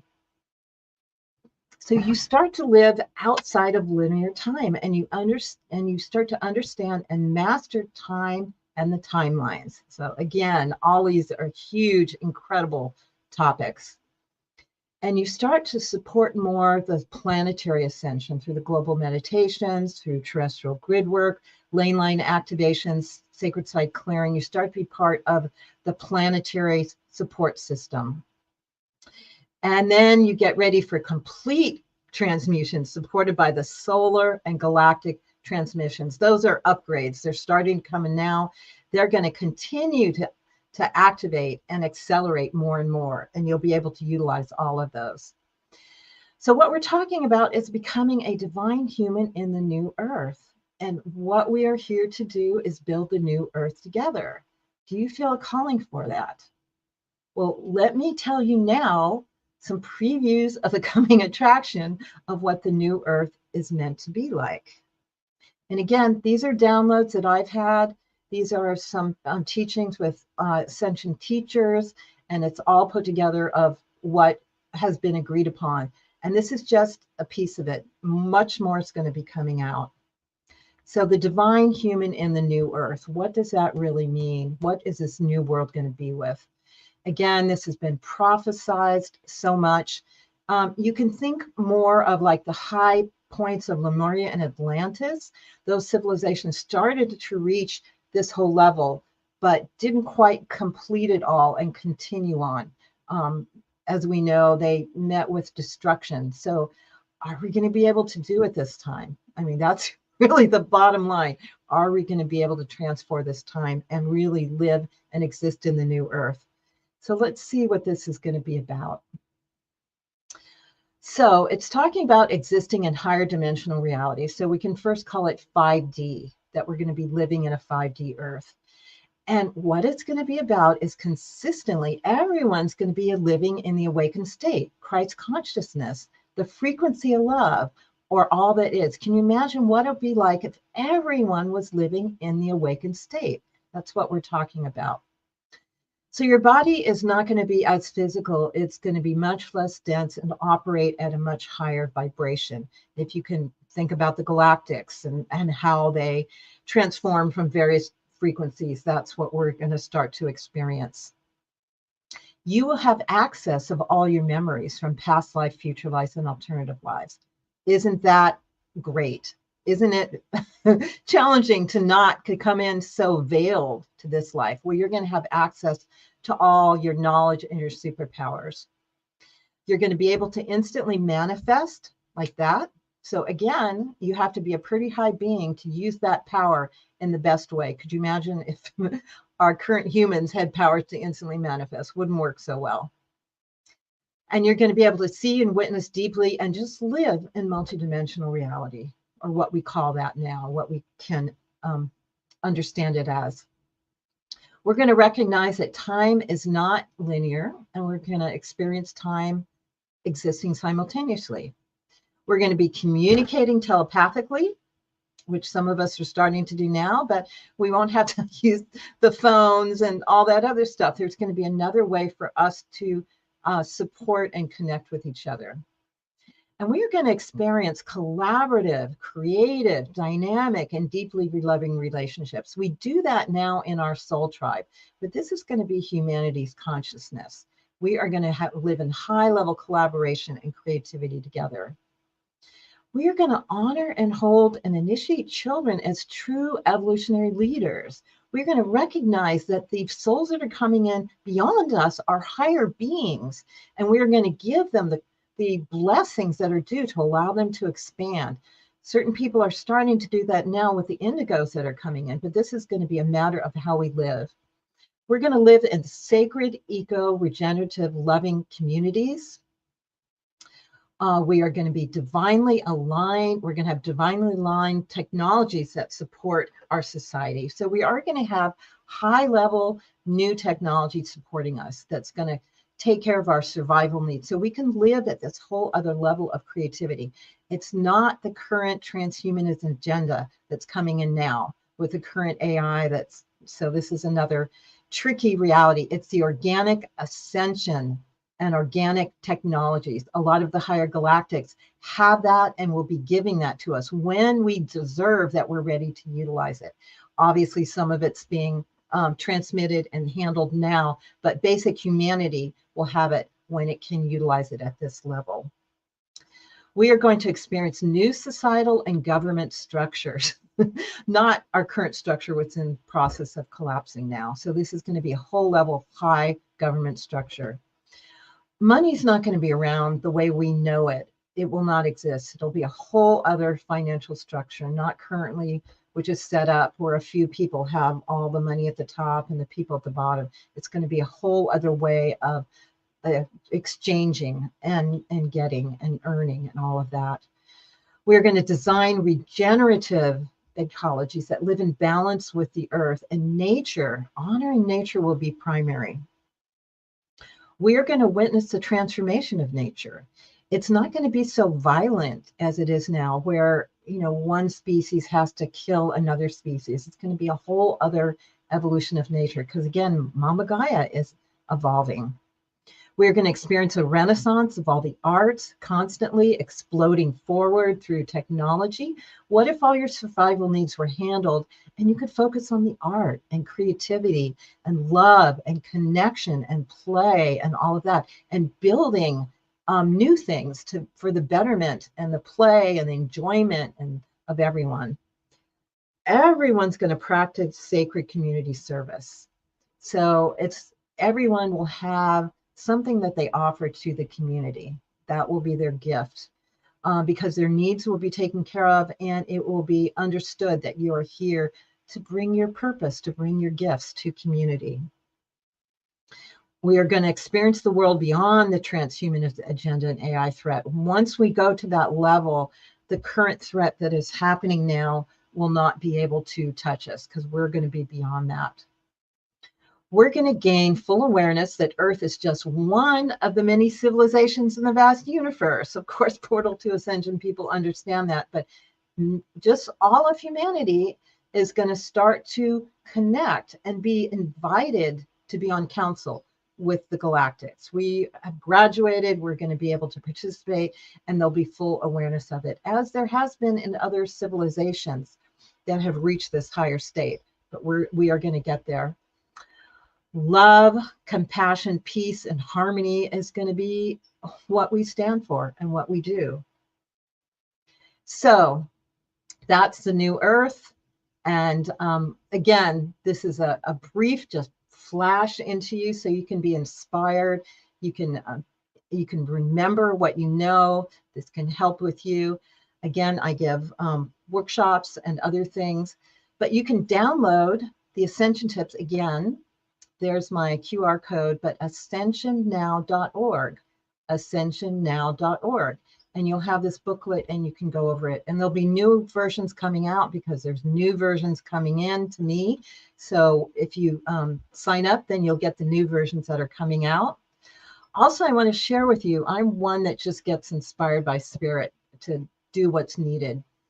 So with so much going on in the world, with Camille Maurice, who is one of the editors of the Ascension Tips, on October 28th, we're going to do a 2-hour program, The State of the World and the Planetary Ascension. What's really going on? We're going to talk about what's going on behind the scenes and how to stay on the positive ascension timeline. So we're going to really specifically address everything that's coming up now and what's really going on, and really how to stay positive and keep moving through it all and confirm.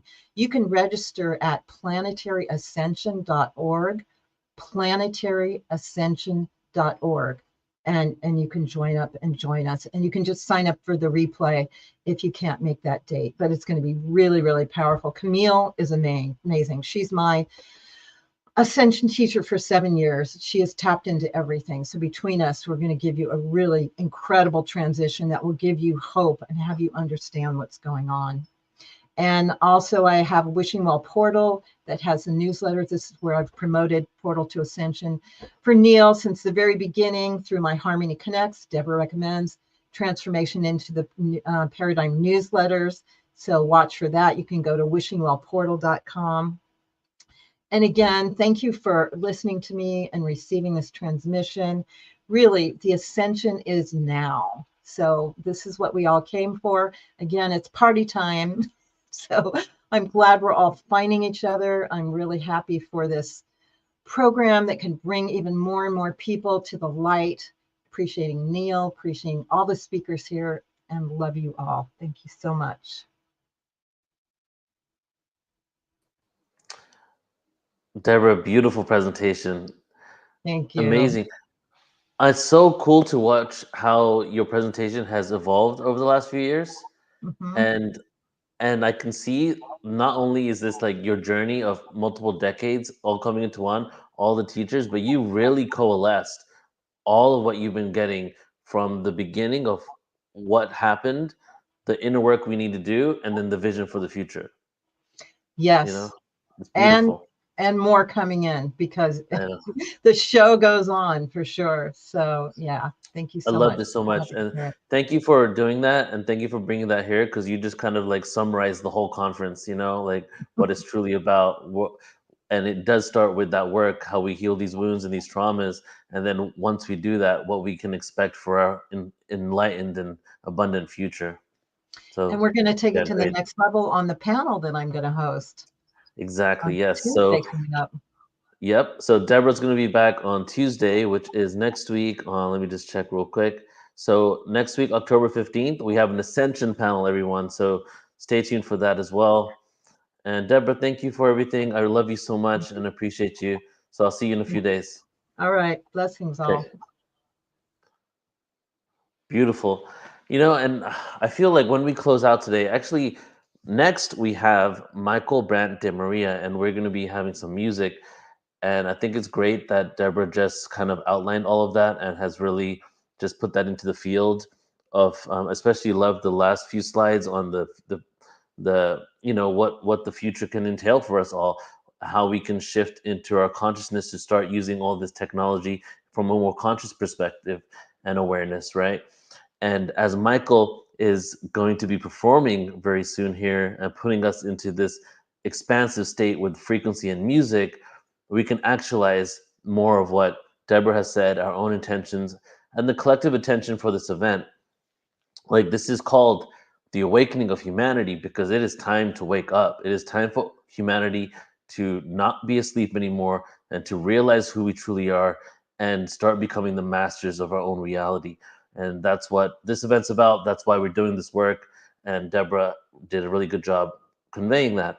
So I'm excited now, everybody, to bring on Michael Brandt de Maria because he hasn't been on Portal's Ascension for, I think, almost over a year now, maybe just over a year. And I truly love it whenever Michael is on because his music, his presence is incredible. And just to let you know how we're going to flow for the rest of the day, Michael's going to go on next. And then after that, we have two presentations, but they're pre-recorded because they couldn't make it live. So we're going to go with Michael, and then we're going to play a couple of presentations, one from Brooklyn Rain and one from JJ and Desiree Hertak. So let me introduce you to Michael. Dr. Michael de Maria's life turned inside out and upside down after the first decade of his professional life when he underwent a life-transforming vision quest without food or water, guided by a native teacher.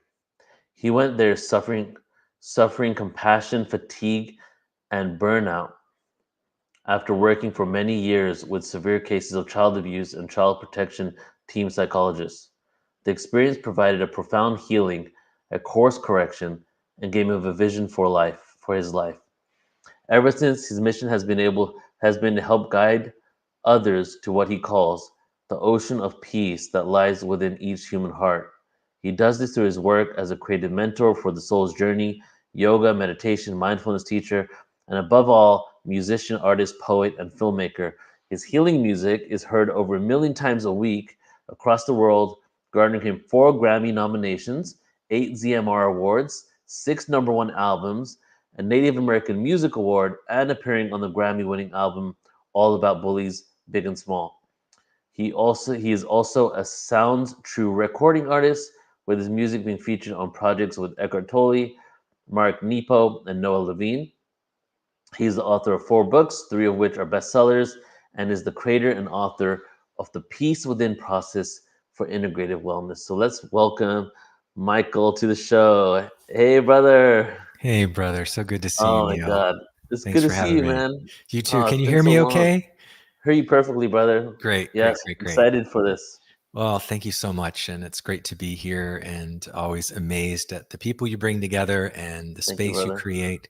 And it's been cool to see you. I guess you've been traveling around the world too. And I last have time we been, talked, you were in Europe, and so sharing the Ascension energy. I'm proud of you. Good stuff. Thank you, brother. You know, and as soon as I created this event, you were one of the first people I reached out to because, you know, it's been a while, but every time I do something like this, I think of you because not only just the way your presence, brother, is just so strong, but your music and what comes through you is completely in alignment with the mission that we're doing. You convey the mission in musical form, you know? Wow. Well, that's So, a huge compliment. I'm honored by those words, Neil. And yeah, I mean, because these flutes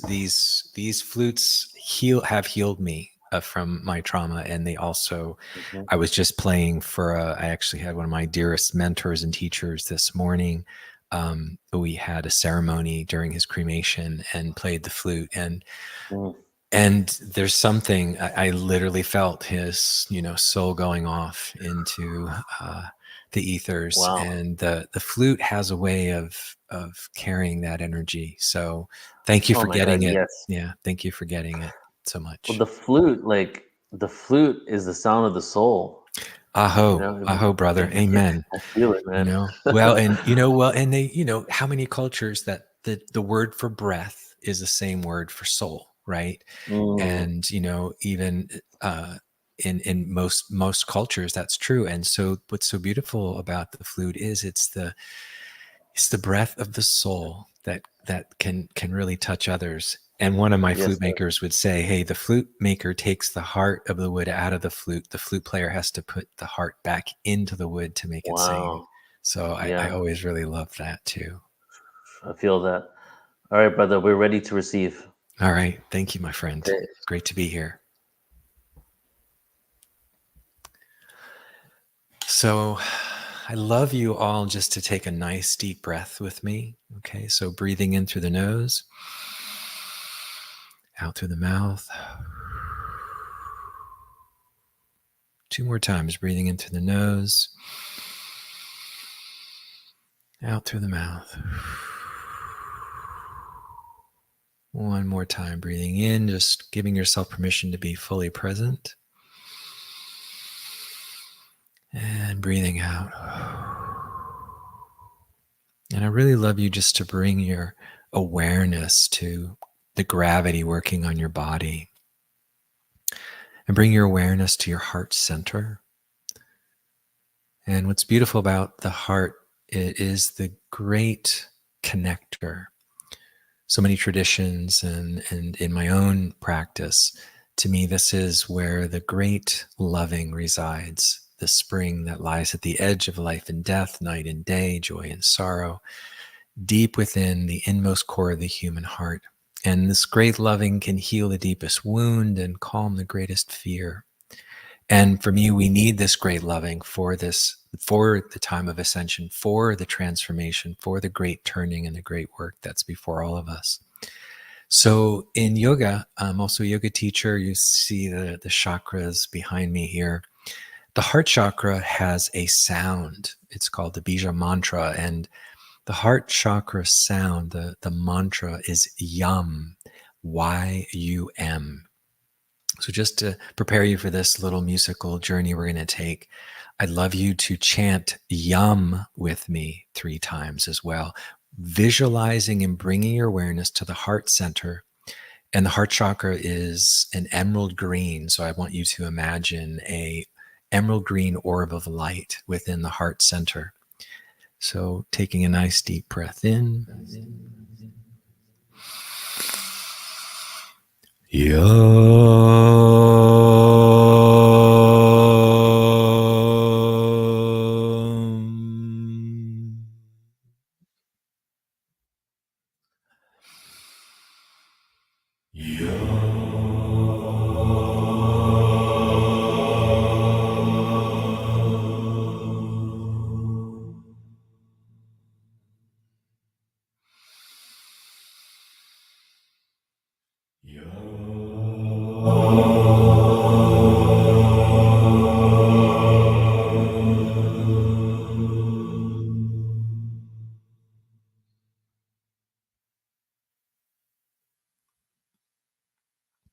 Feeling more present, more here, more relaxed, more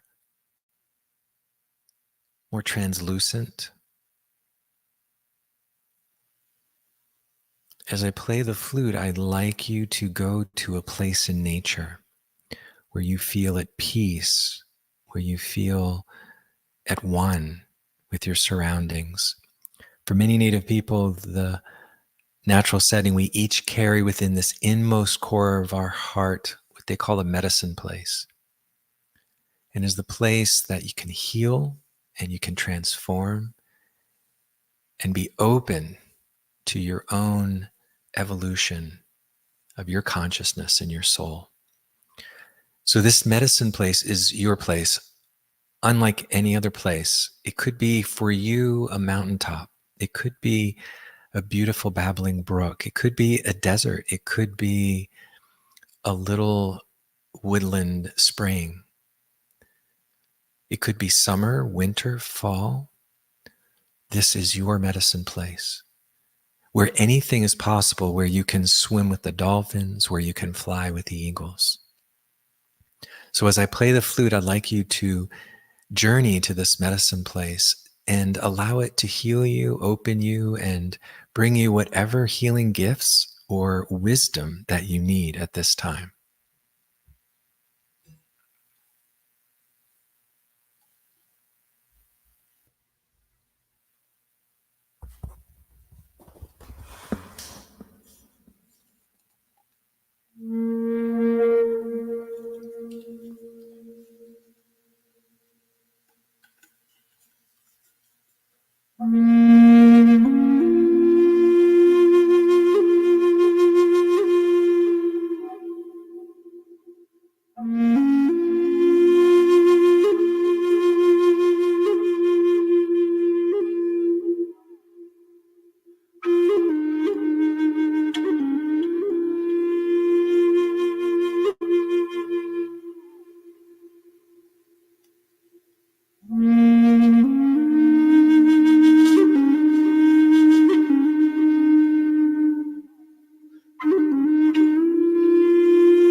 no okua te che.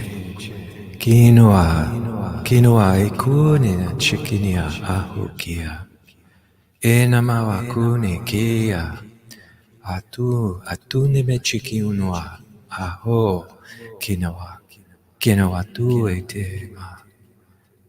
Kinana tu e ti mana koche chinoa mahikiyuna. Kokone e. Aho. Echune yama ba. Ekunua.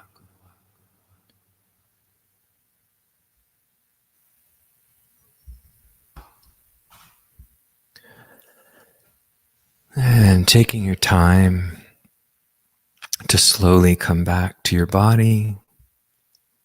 Take all the time you need. Taking a moment to thank your medicine place for appearing to you. And perhaps there's a piece of wisdom or a feeling or sensation you want to hold particularly close to your heart and remember to take with you today.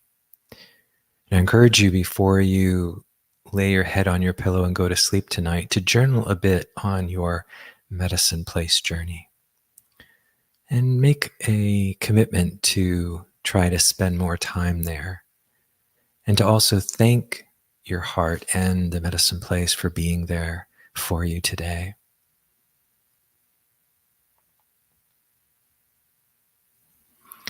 Feeling more present, feeling more open, a little softer, noticing how differently you feel than when we first started. And I invite you to, if it feels right to you, to bring your arms around your body and to give yourself a hug. We call this embracing the mystery or hugging the universe, and maybe just rock from side to side for a moment.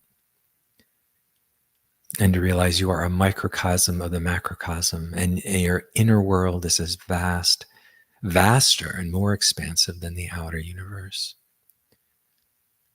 And to take a vow to be a bit more loving, accepting of yourself, and feeling connected to your divine mission, your sacred journey, your soul's journey, knowing that you are on your path and trusting this river that is flowing through your heart, taking you home to your soul. And when you're ready, no rush, but on then one of the next in-breaths, you can slowly open your eyes and bring yourself back into this interesting time, space, three-dimensional consciousness, knowing that you are vaster and larger than that, and feeling a little bit more spacious and open for your day and your evening. So that is a medicine place journey. It's one of my favorite things to do for myself and those I work with. And you're more than welcome to find, if you put Michael Brandt DiMaria in a Google search or in Spotify, Pandora, your favorite streaming platform, you can find plenty of my music and some of my books. And you can also go to michaeldimaria.com or alldaypeace.com. But I really want to thank Neil and Portal to Ascension for allowing me to serenade you a bit, a little soul serenade for the end of the day. It's always a joy to be with you guys. Brother, thank you so much. Really, when that kind of music happens, you get a loss for words. You know, it's more just like a sensation and a feeling. Yeah. And it transports you. Like, I mean, I'm into all types of music, but the flute in particular, it just transports you into like almost like a fifth dimensional world where everything's in harmony.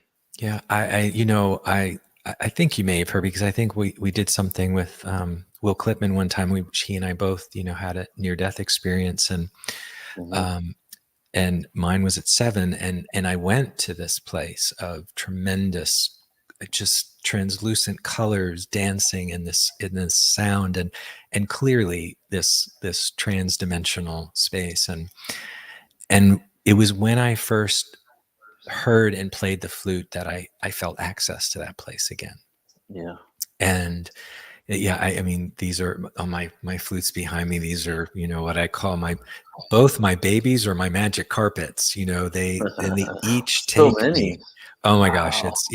I thought that was like a yoga rack or something. I had no Yeah, idea no, they were flutes. those are all flutes from around the world and Crazy. different makers, and I've got some digits back there, but Yeah. they each have their own personality and soul. But yeah, and I do feel like part of our goal is to become, hollow like this flute, empty like this flute, and I'd like to think that, our wounds and the things we suffer are like this hollowing out and these holes in this flute, and that these traumas and difficulties, it's the universe's way, spirit's way of hollowing us out, so life, the universe, spirit can play us and play through us the music of the spheres.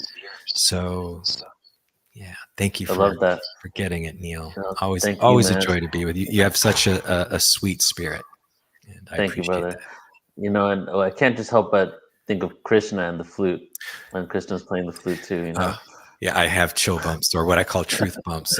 Krishna is such a huge, I guess, I don't mentor or just I felt it. Yeah, he's informs. I feel like he's around in my heart so much, and that joy of that he brings to life with his flute is something special. So, just that you mention him at all is again a huge. As soon as you came on camera, that's the first thing that came to my consciousness was Krishna. You are a dear soul. You're a dear soul. Well, God bless you. I love you, brother. And love you too. And just wishing you all the best for the rest of this amazing summit that you're doing. Be well. Thank you so much, we'll be in touch. All right. You too, brother. Okay, take care. Bye. Bye. Beautiful, everybody. Let's see how we're going to shift into something else now. But I feel it'll be a good time, good opportunity for us to take a few breaths together, and then I'll outline what's going to happen for the rest of today, because we do have 2 more presentations, but they're going to be pre-records, as I said, that they sent them in. So great opportunity now after Debra's presentation leading into Michael. Let's just go ahead and do right now how we started the day, with 3 inhales into the lungs, into our hearts, and then expanding out. So I invite you to close your eyes. Inhale in, out through the heart. Inhale in, out through the heart. Inhale again.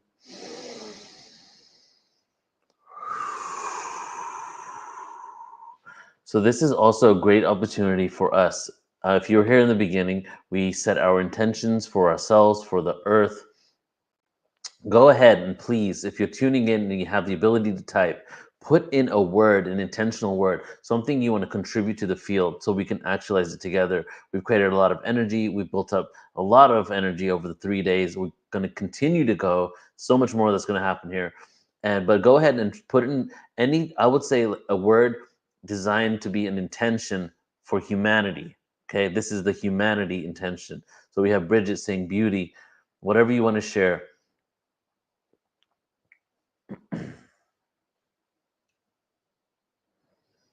Go ahead and type them out, and I'll put them up here on the screen. Beauty, authenticity.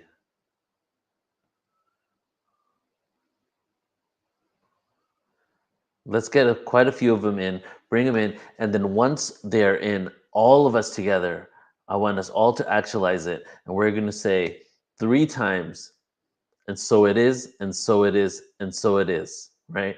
But let's wait for some more to come in. We have, okay, here we go. Beauty, authenticity, surprise, unity, compassion.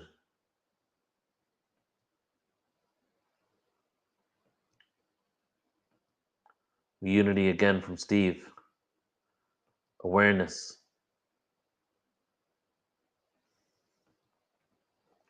Keep them coming, guys. What I'm going to do is I want to do a poem. while this is coming in, just so that now we can have like a bunch of them come in before we do this. Keep them coming, keep them coming. Love, transmutation, peace. So this poem here, you know, the flute always makes me emotional. I don't know about you guys. Did you feel it? But it just like when you close your eyes and you just listen to the sound, it's just like a place liberated from fear, a place liberated from anxiety, you know, a place liberating from suffering, right?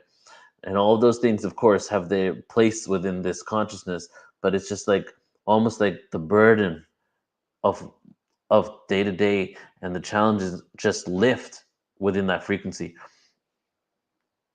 So this poem here is called Cocoon, and it's a poem that I wrote a couple of years ago. And just when I was having a moment, just kind of reflecting on my mission, you know, as I shared in the beginning of this conference, like I've had moments where I wanted to quit, just I was done. And even though I just still, you know, even though I hadn't already made the decision not to stop Portal to Ascension and keep going, I still have moments where I'm just like, you know, having so many challenges, trying to keep things going, keep the events going, also work on my personal well-being. You know, 3 years ago, I separated from my ex-wife. I was with her for 10 years. I've been going through hardcore dark night of the soul for the last few years, and sometimes I just like want to give up. You know, it's just really challenging and hard to move forward. And ultimately, I realized that this is what I'm here for. This is what I'm here to do. But things come up, and this poem was kind of at a moment for me where I was just realizing like what I'm here to do in comparison to what I feel in that moment. You know, the hardships, the challenges, the sadness that comes up as well, but also knowing like this is the mission, right? So I'm going to do this poem, and then we're going to read these over here and do some so it is together. Okay. Cocoon. As I enter my cocoon, emotions flood my eyes as I tear up inside, expressed in love from my heart that has been wounded so much. Is that why we are here?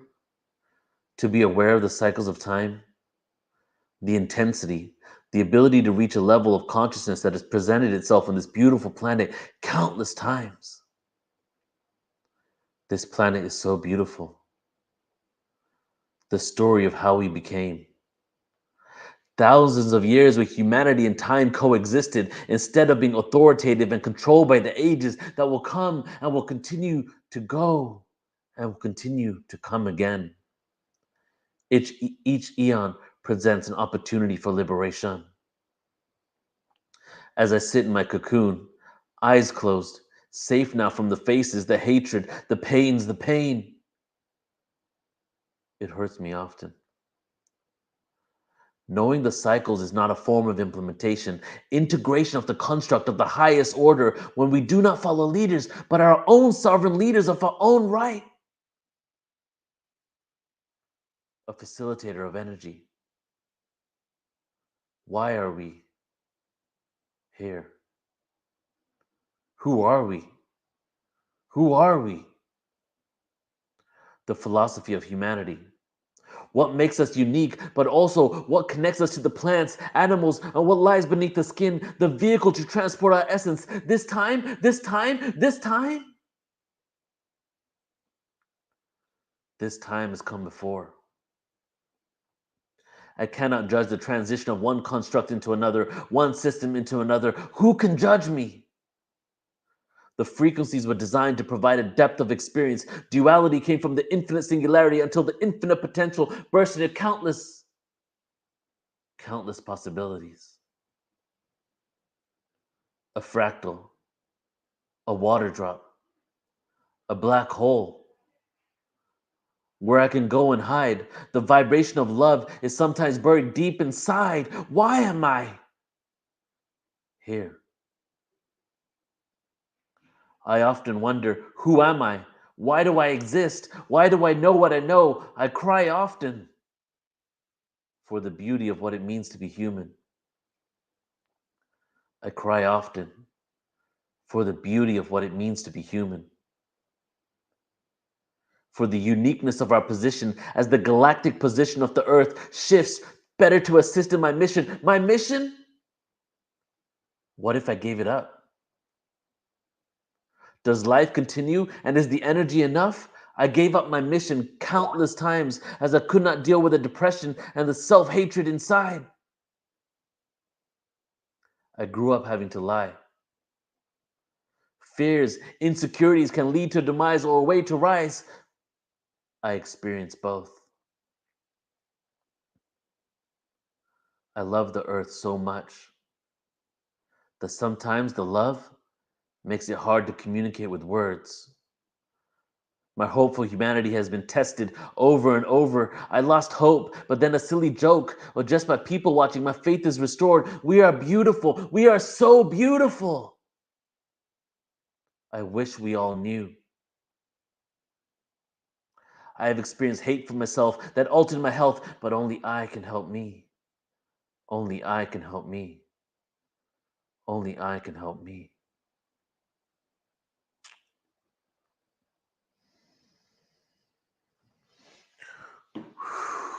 All right. So that was the cocoon.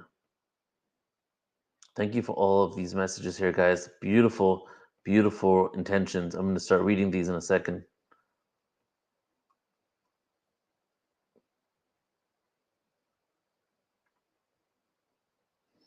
All right, let's do it. So let's all just take a moment here and center ourselves. I'm going to put all these intentions on the screen and say them out loud. And if you want to join along, go ahead and say them as well. Let's all actualize them. There's 100-something people watching, a couple thousand people are going to watch it in the next few days. And whoever else tunes into this can also do this. And it will just be a continuous ability, a continuous way for this intention to continue to be actualized after today. So let's do this, guys. Beauty, authenticity, surprise, unity, compassion, awareness, transmutation, love, peace. Blessing is the sacred land. Meditate. Awareness of self. Discovery. Divinity. Divine acceptance. Gratitude. Joyfulness. Love.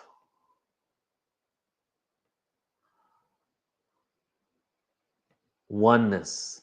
And the ultimate one, couldn't have chose this better myself, but the last one here is dun, dun, dun, dun, sovereignty. That's the age we're moving into. It's not the age of the sovereign. Isn't it interesting how we call them the sovereign, the head, the king, the queen, the leader? Isn't it interesting how it's truly about our own sovereignty? Yeah, we were giving up our sovereignty by calling someone the sovereign. And that's the ultimate truth right there. So I invite you all.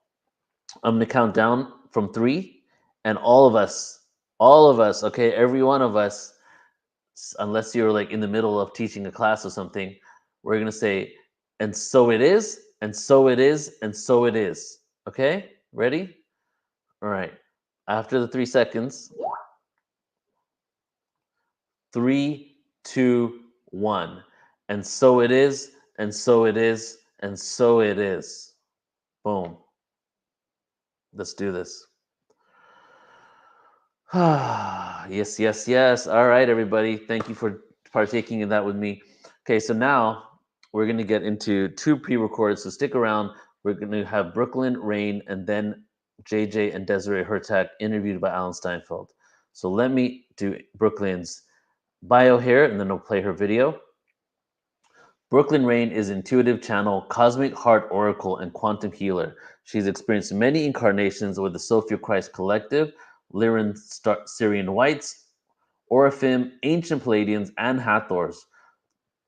Through her Diamond Sun crystal structure, she assists humans to return their original divine blueprint combined with the Christos template, allowing a fuller embodiment of the I Am presence and unity consciousness.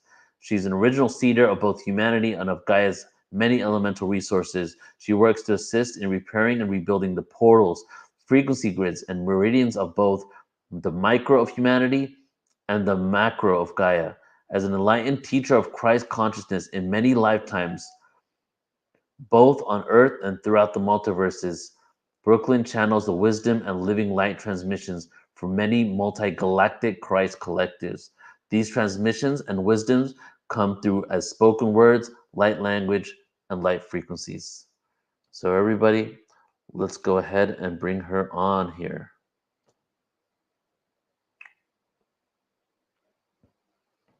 Here we go, Brooklyn Rain. Hello, everybody, and thank you so much for being here in this creational field together for this very exciting Portal to Ascension offering. I can feel the excitement and the energetics of all that is in flow.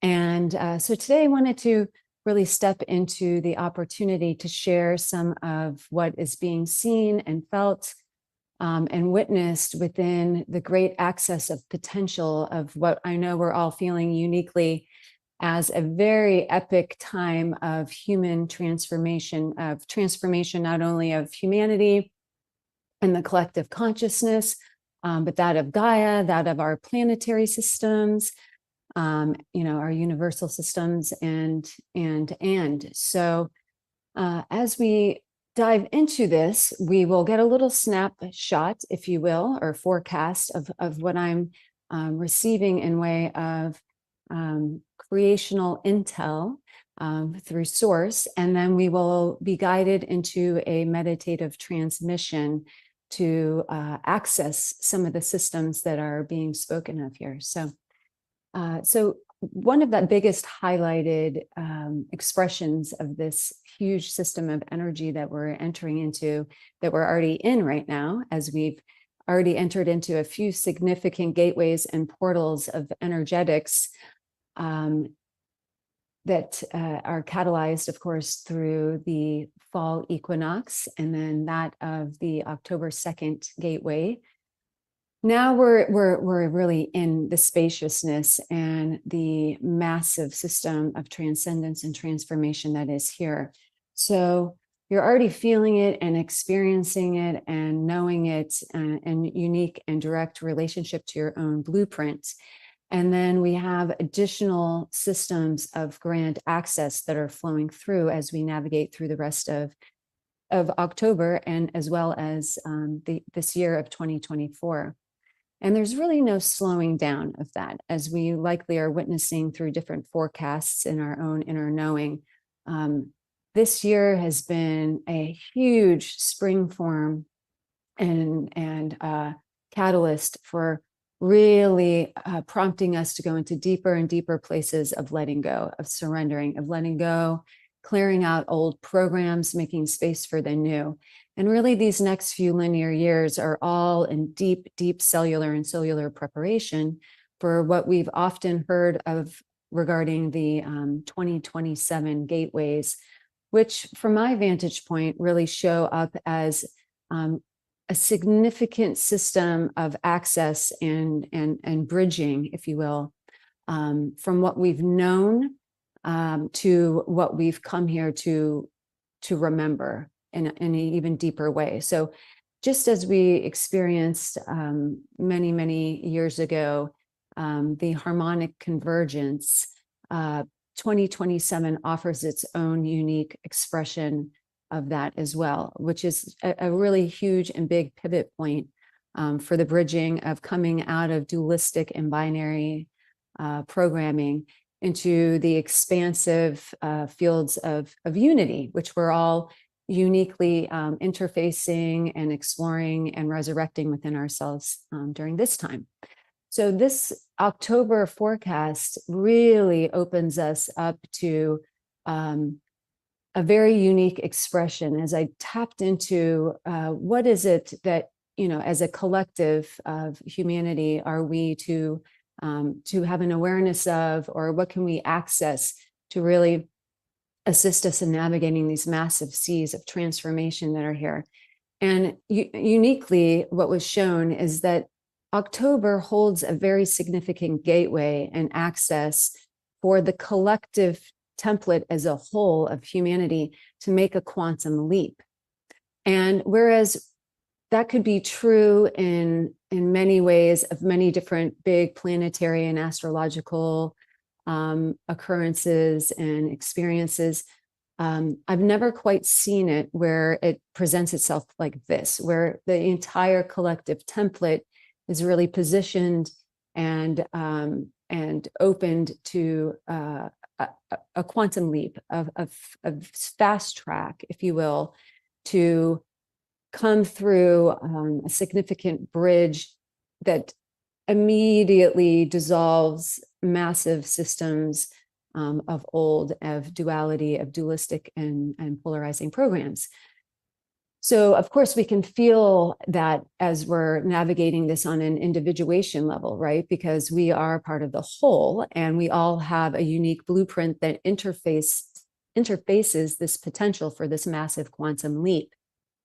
And so as I further attune to witnessing, how do we access and, how do we come into the grandest access of participation to equip and to further embody our parts in this grand play and in this grand opportunity for this big quantum leap. And what started to reveal itself quite potently and brightly is the new access, if you will, to the sphere of infinite potential. And what was being shown of the sphere of infinite potential is that we are within ourselves is the micro expression of the macro of the sphere of infinite potential. Within our heart center, within our source spark or God spark, sometimes referred to our atom seed, which is also then referred to and accessed as our 0 point connection as a human avatar. This sphere of infinite potential exists within each one of our crystalline templates here, within our highest activation and embodiment of our monadic or crystalline nature. And it's always participating and always has been participating as a part of our, we can maybe look at it as a part of our highest self's communication and access to continue to navigate us and prompt us and nudge us, into coming into whatever version of awakening we've chosen to experience in this lifetime. And so this micro version of the sphere of infinite potential that exists within each one of us, within our heart center, is in a direct relationship to this, to the macro version of that. So the macro version of the sphere of infinite potential is a field held within connection to the central sun of all creation. So when I look at it quantumly, it almost appears as though it's an overlay, if you will, a portal overlay to the central sun of all creation, the hub of all creation, the everything and the no thing within its greatest creational domain, if you will. And so within our unique and magnificent organic technology of the human template as the human avatar, we have that similar overlay taking place within our 0 point of the high heart. And then to create an even greater understanding of where we can most attune ourselves to perhaps the greatest participation of increasing our embodiment and awareness and igniting of this sphere of infinite potential within.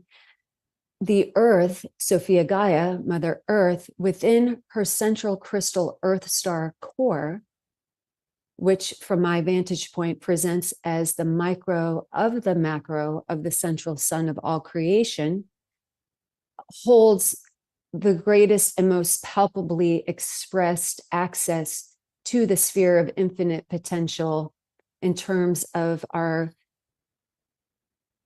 ability to further attune ourselves and to activate with grace and ease, if you will, the potential that exists within our own unique template.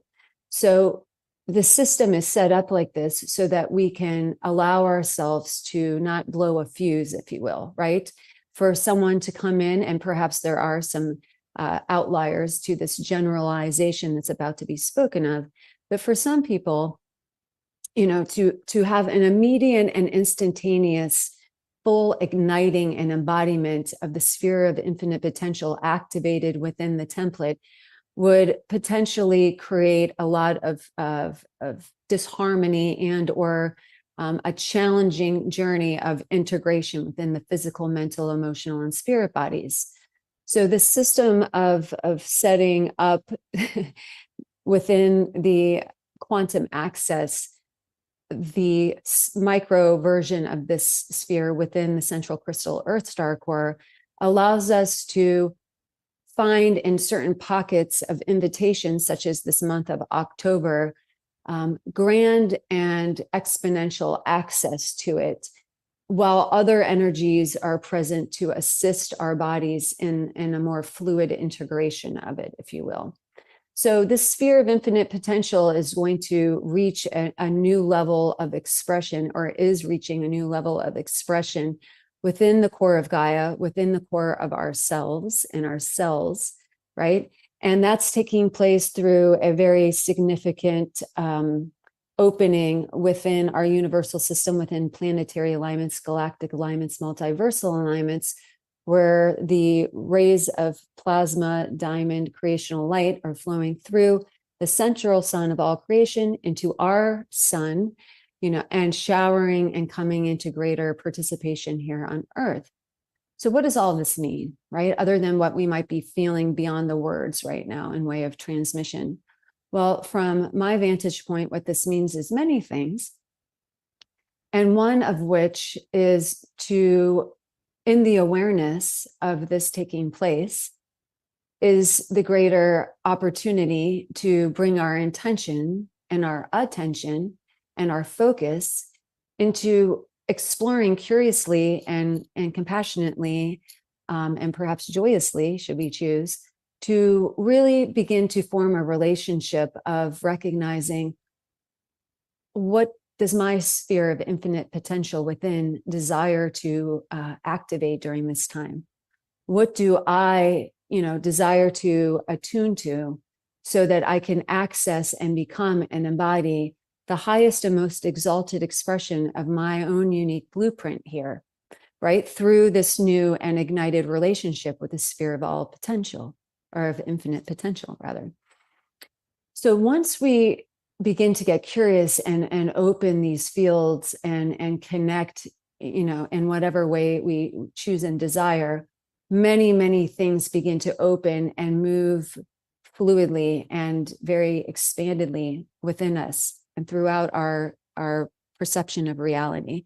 In other words, the potency of the sphere of infinite potential and our intention that we take into the exploration of it and and igniting of it is going to quickly bring forth to our awareness in many unique ways all the things that we are participating in through thoughts, words, actions, beliefs, and feelings, words, etc., that are in direct duality or polarity to our accessing and embodiment as infinite potential.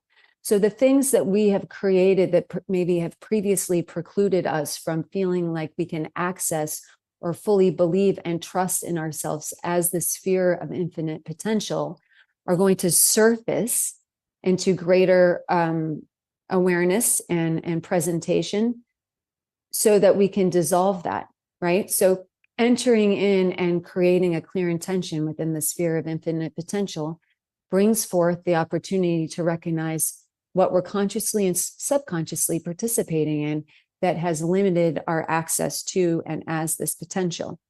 So really allowing yourself, perhaps post-transmission, the transmission we're about to enter into, to really create a place of space and really allowing ourselves to come into greater participation with the position of the witnessing observer, if you will, right? Coming into a place of soft neutrality, finding a gentler landing space and vantage point as the witnessing presence, right? As our highest self. And this is very helpful because when we allow ourselves to do that, then we allow ourselves to quickly alchemize and release and disengage the things that flush to our awareness that are ready to let go. So in other words, that which no longer serves us flushes to the surface, to our awareness. And it is really how we choose to navigate that, to what degree that can melt away and transmute easily and gracefully. So strong encouragement and invitation to enter into this transmission, really connected and identified as your eternal self, as the witnessing presence, right? As the I am presence, and coming out of this transmission in a new level of participation of that in each moment as you navigate. It can really create an acceleration. So another beautiful practice to consider upon returning back into the presence post this transmission is to begin to allow yourself to journal the awarenesses of the different levels of your blueprint that are going to be revealed to you. Maybe you've been waiting to find out what's my next step. What am I meant to do? So lots and lots of downloads and opportunity to really attune to the greater access of your blueprint, your most accelerated blueprint here, your most exalted blueprint, if you will. Okay, let's see. Was there anything else? Yeah, and so again, I feel the only other thing that really wants to be said prior to entering into our transmission together is that we can think of the portal of infinite, or the sphere of infinite potential, the portal of infinite potential, as a pure source sound, light, and plasmic field that almost appears, when I look at it within the quantum fabric, if you will, as a medium. It's this medium or transformational and translational field that allows for us, it acts as a bridge, if you will, that allows for us to access uniquely that which is our greatest access point to the everything and the no thing, and direct relationship and reflection of our own unique earth blueprint and avatar. So in other words, everybody dials in and creates within their blueprint a unique relationship to the access of the 0 point. So there, from my vantage point, are many, many, many, many, many different facets and entry points and what could be perceived as the 0 points, right? And then there's the 0 point of all creation, the totality of the everything and the no thing. So this sphere of infinite potential, the sound, light, and plasmic field, allows for us to enter in as the focal point being our human incarnation, and enter in and activate, perceive, and open up to that which is relevant to our unique blueprint here. So the infinitely access potential that is relevant to our own blueprint of here and now, right? And then who knows what can take place from there, because perhaps one has put it in their blueprint that they access that, and then they transcend and go beyond that and access levels of access to their infinite potential and to the 0 point that goes beyond this blueprint even. So again, infinite potential, infinite ways and passageways and interfaces with this system. Okay, so here we go. We're going to go ahead and dive into the greater depths of experiencing this. So offering that you perhaps close your eyes, allowing yourself to get comfortable, maybe taking a few deep inhales through the nose exhales through the mouth. Inhale through the nose. Exhale through the mouth. And allowing full surrender.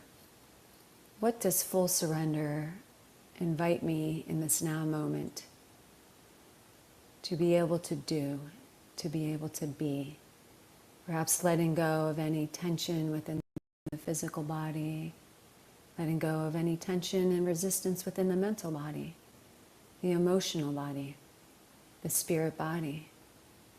And as you're softly and deeply breathing, finding whatever pattern and rhythm of breath that you feel is being called forth and invited right now, as we go deep into this alchemical transmission of here and now.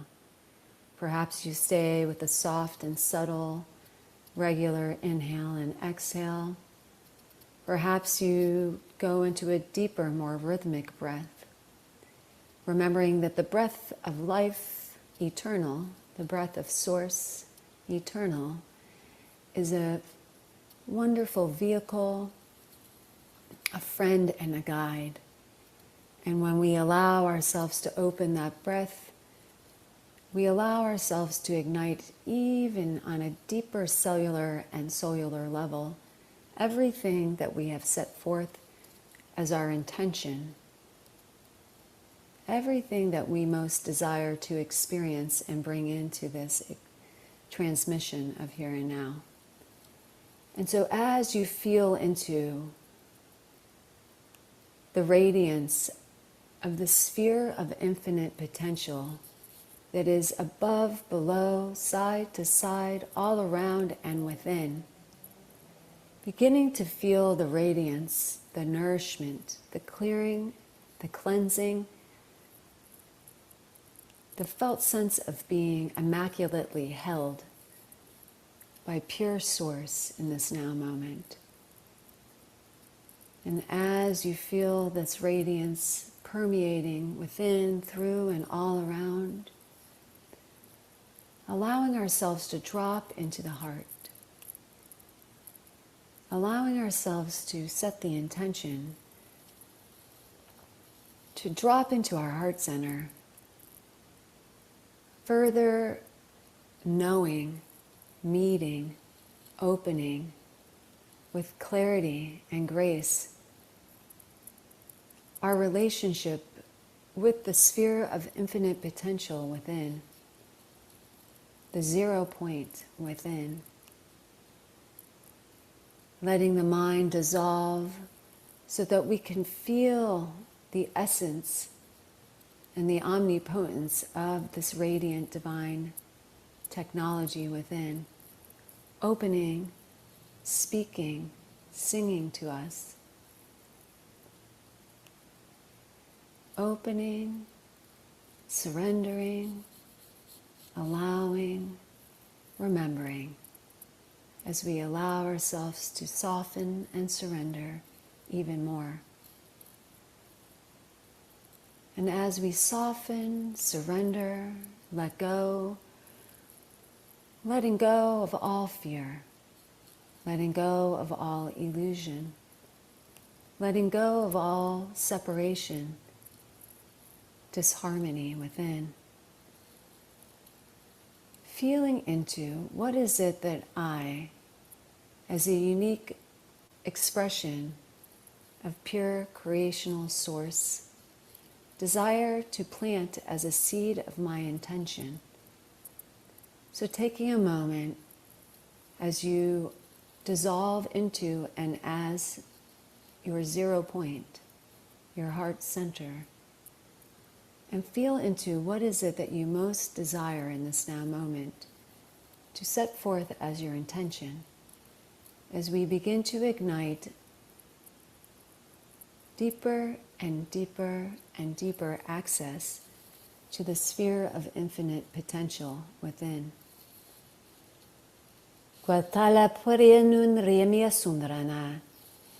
Opening, feeling, allowing, as the radiant flow of pure diamond white solar light flows down and through the central sun of all creation. Feeling it flowing down and through the central channel of all creation now, precipitating in a radiant shower of pure potential.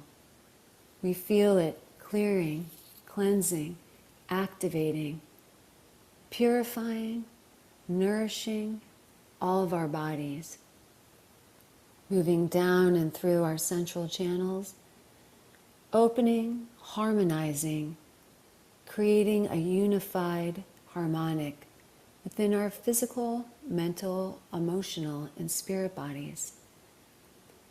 We feel the invitation palpating, igniting, getting brighter and brighter and brighter, assisting us, taking us deep into the invitation of letting go of all that is in direct duality and polarity to the highest expression of our blueprint's infinite potential here and now. What are we ready to let go of? Kwataya pare niandra pasundre nianga ush aniandra miandre. Unda prayanda ya undaya.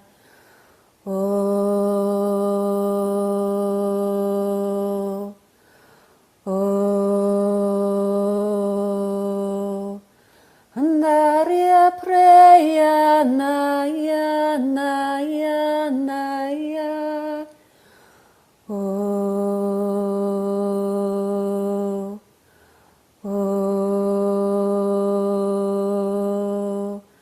Hariya naya naya naya.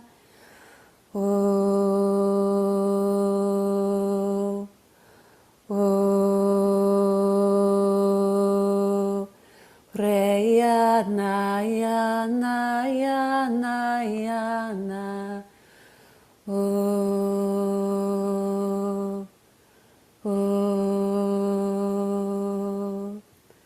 Releasing, allowing, as we travel down and through the radiance of the impenetrable source diamond light, the solar diamond frequencies of the central sun, excuse me, flowing down and through, bringing us down into the central crystal earth star core, the micro of the macro of the central sun of all creation. We feel a glorious, new and expanded access as within the central crystal earth star core ignites, radiates, and opens, harmonizing our access to the sphere of infinite potential. We open to receive and activate within all of our bodies the opening, the calibration, the harmonization of the 0 point access within. Kwatapare sunre niandraya nayandra upre sandrana yepre niandra hai hai haruendriandrana uprayana undraya preyandraya pre preyandraya andraya uprayandraya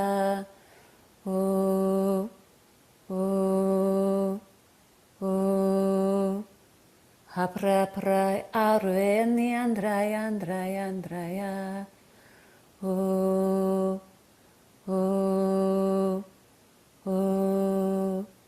Opening, allowing, releasing. I am free. I am free of all separation. I am free of all fear. I am free of all illusion. I let go of the fear of the unknown. I let go of my fear of physical death so that I may open, ignite, activate the radiant sphere of infinite potential I am. I open the gateways, the pathways, the portals and meridians within to fully align and activate the highest expression of infinite potential, capable of expressing within my physical, mental, emotional, and spirit bodies, in accordance with the highest divine law and order. I open this access, I allow, I surrender. I trust in the magnificence and radiance of Source I Am.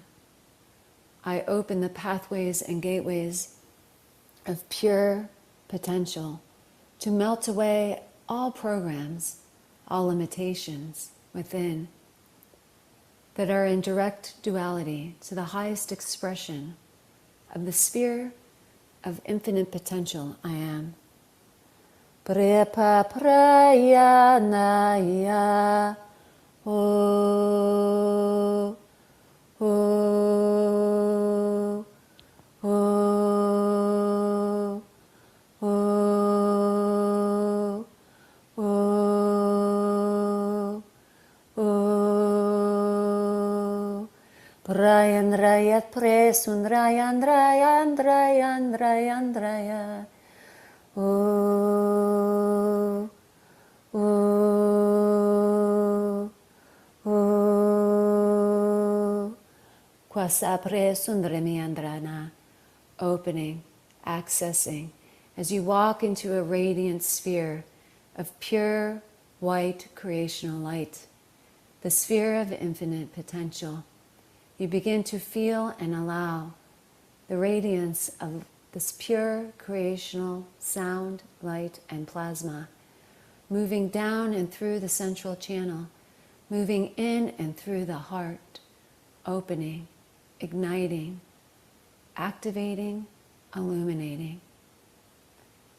As we enter in and expand within and as, bringing forth in this moment the invitation to let go of all limiting identities, all limiting stories of the past, of the present, of the future, any and all characters and roles that you have chosen to identify as, honoring these roles, these characters, these identities in the full presence of immaculate perfection for all of the many lessons, gifts, wisdoms, and expansion of depth of consciousness as source within, in a deep system of immaculate gratitude flowing in and through and all around, offering these old identities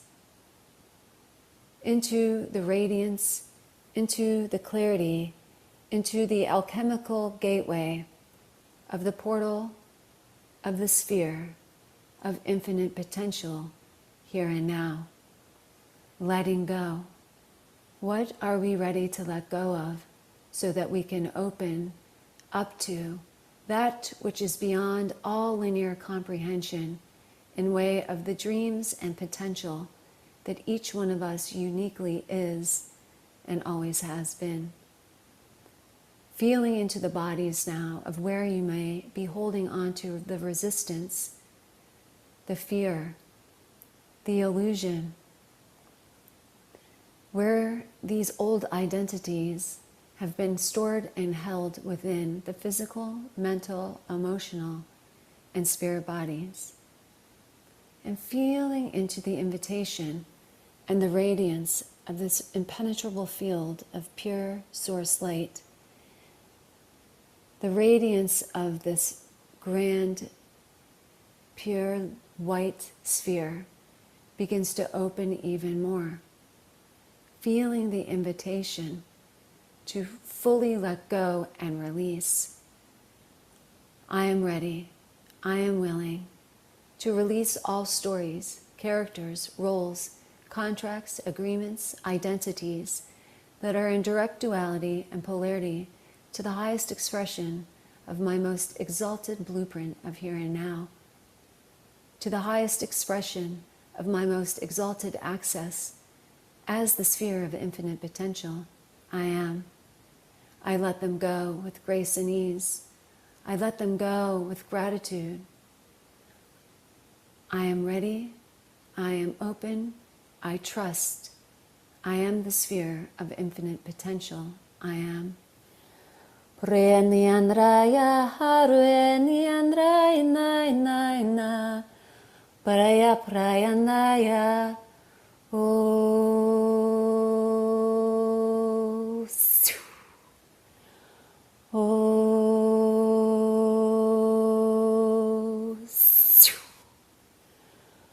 Oh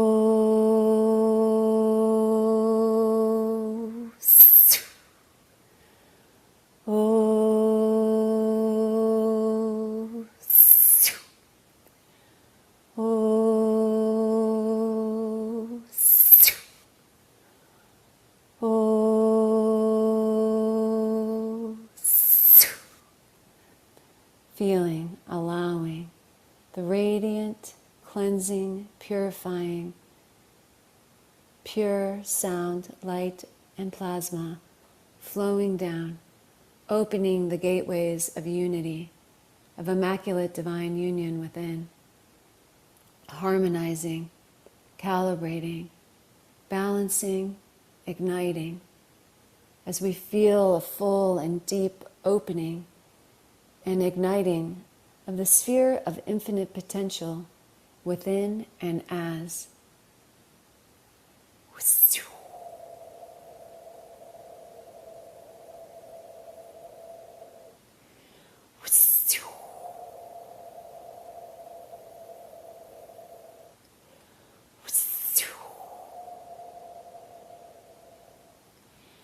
We now feel the radiance of pure, nourishing, sacred water, the diamond waters of Gaia, flowing down and through and all around as a radiant stream of pure, grounding, and nourishing light.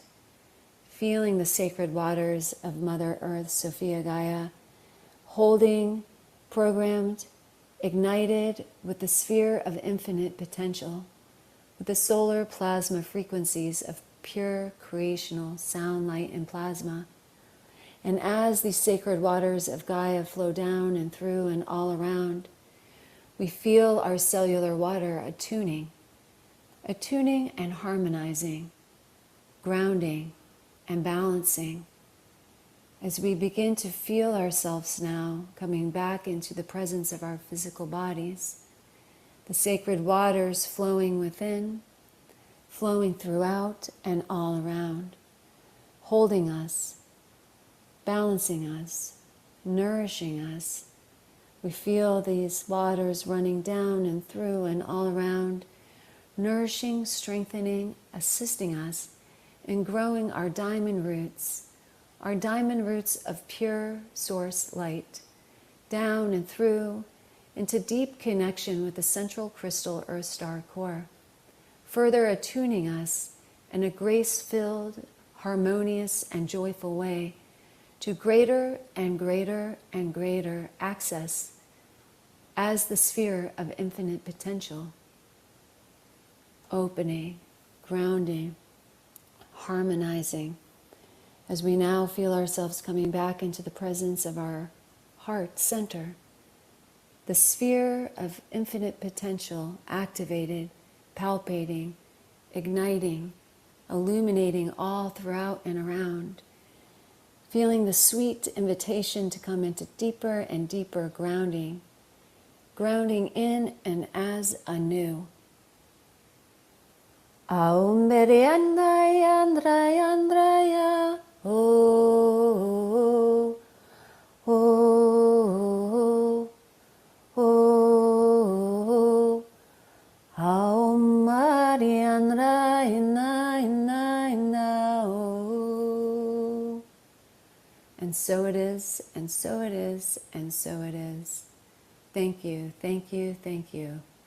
Coming back into the presence of this now moment, coming back into our heart center, taking the time and space to fully ground back into the here and now, to allow ourselves to attune to all that is taking place within and throughout.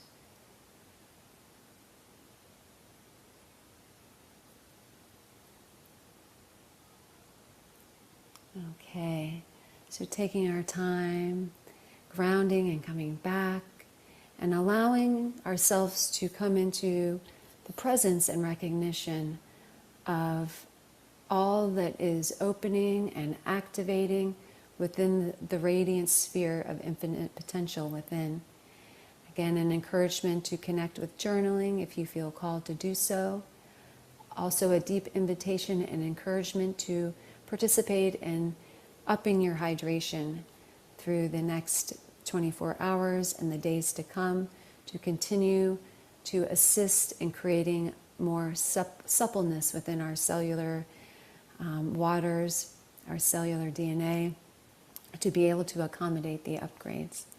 Thank you so much for our time together, and wishing everybody an expansive and grace-filled October.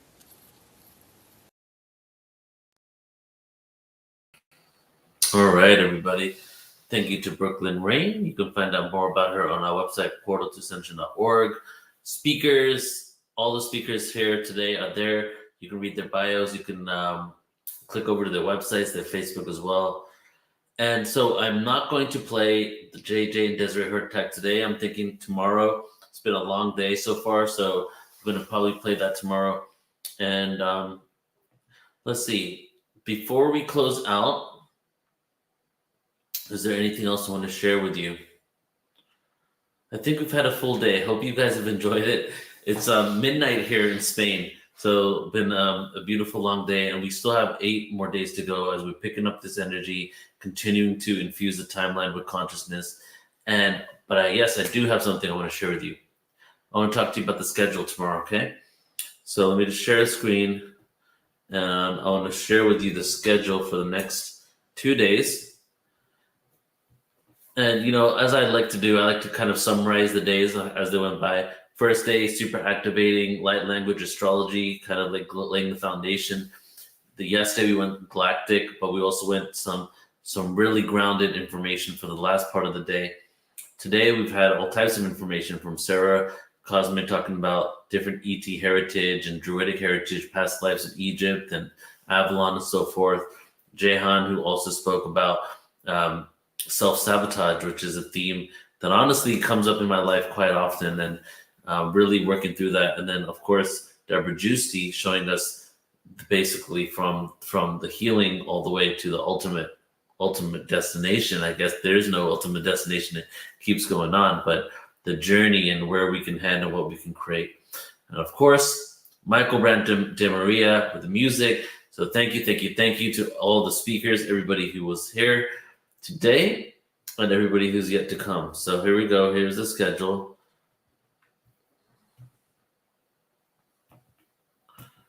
All right. So as you can see, our website here, and you can go to speaker page, read speakers, and you know, cool thing that we have on every single speaker page at the bottom are all the events that they've been a part of or are going to be a part of that you can check out too. Let's see who's on tomorrow. Okay, day 4, Friday, October 11th. We're going to start with Age Nost. If you don't know Age, he's a great presenter. Not sure what he's going to present on, but he does a lot of different things, including time travel. Matthew John's going to be speaking about ETs and the connection to karma cycle. Luna, who channels all types of Star Nation beings. Dana Mikushi, who speaks about the Essenes, many other topics, but I think she might be going with Divine Sophia, Mary Magdalene, or the Essene information tomorrow. Vivian Chauvet, guys, we have an ambassador from the Arcturians coming to visit at 11:15 a.m. tomorrow Pacific. Sol Tara, who's also another amazing person. Beck Milonas, who is a friend of mine that just came to live here in Spain with us. She arrived today. And so she's going to be coming on. She has a new book out, but she's also really tapped into the dragons. So we'll see what's going to flow with that. Brooklyn, we already experienced. JJ and Desiree Hurtak and Paul Wallace. Tomorrow, stay for the whole day if you can, because not only is going to be some incredible awareness, but JJ and Desiree and Paul Wallace, we're going to go into some ancient history because we haven't even touched the ancient past yet. We've been doing activations, we've gone to galactic star codes, and bringing in all types of messages. And then at the end of tomorrow, we start going into our history, and with JJ Hertrack, Paul Wallace. And then, just to let you guys know, on Saturday is a short day. Saturday is like the day of rest, okay? So it's going to be Alan Steinfeld. He's going to do a presentation. Then Oliver Huntley, who's going to be speaking about most likely Avalon, Glastonbury, Joseph Arimathea, Yeshua in England, the Essenes, that kind of information. Mary Magdalene, Adam Apollo. You know, if you know Adam, he speaks about a lot of different things. So, but that's going to be very, obviously all of this stuff is heart-based, but very intellectual content from Adam. And then since we're on this Sunday, October 13th, Mark Anthony, who is the psychic explorer, one of the world's most well-known mediums, Rob Gauthier, who channels a benevolent reptilian being, Lorianette Rebecca, we're going to have an ambassador from Orion's Belt, speaking about Orion's Belt, Bridget Renee Holiday, who did the regression for me for the dragons and is one of my really good friends, speaks on many different topics, communes with many different beings, Paul Williams, who has a few episodes of Gaia. He's also a QHHT practitioner, and he has a lot of awareness that he has gained through his regressions. Last thing, if you guys want to donate and contribute to Portal to Ascension, paypal.me/portal, 2 ascension, paypal.me/portal, 2 ascension. And we have, you can see, if you're new to Portal Ascension and you're not aware or you don't navigate our website too much, all of our events are listed here. Upcoming online events, register for replays, the Crystal Skulls online conference, and our in-person events that are coming up. You can see here, obviously, this event that you signed up for. The Cosmic Dragons is coming up. Orion Portal, Reptilians, and Galactic Wars is coming up. Our next two free events, Extraterrestrial Diplomacy and First Contact, the second annual free event, Extraterrestrial Diplomacy and First Contact. And on 11/11, we're doing an all-day 11/11 stream. In between that, we have a live channeling from Sirius. So you get the idea. We have a lot going on at Portal Ascension. Please do go ahead and navigate and take a look at what we have happening. So love and appreciate every single one of you. Let me just check your messages here. Thank you, Bridget. I love you so much. Thank you very much. Throw these up here.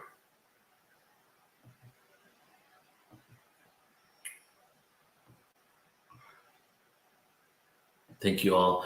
And let me see who's going to be your MC tomorrow. Okay, so tomorrow we got Dr. Victor himself. We have Emilio. We have Michelle. We have Alan. So we have 4 MCs tomorrow. So we're picking up the energy, guys. Believe it or not, we were just riding the wave for the first few days. Tomorrow, expansion. And then Saturday is our Sabbath. Saturday is the day the Lord took a rest. But the Lord still worked for 2 hours, so we're going to still have 2 hours on that day. But just keep it a little chill, just so that we can pick up the energy again for the next day. Anyways, love you all. Appreciate you. Have a beautiful rest of your day, and we'll see you tomorrow. Bye-bye.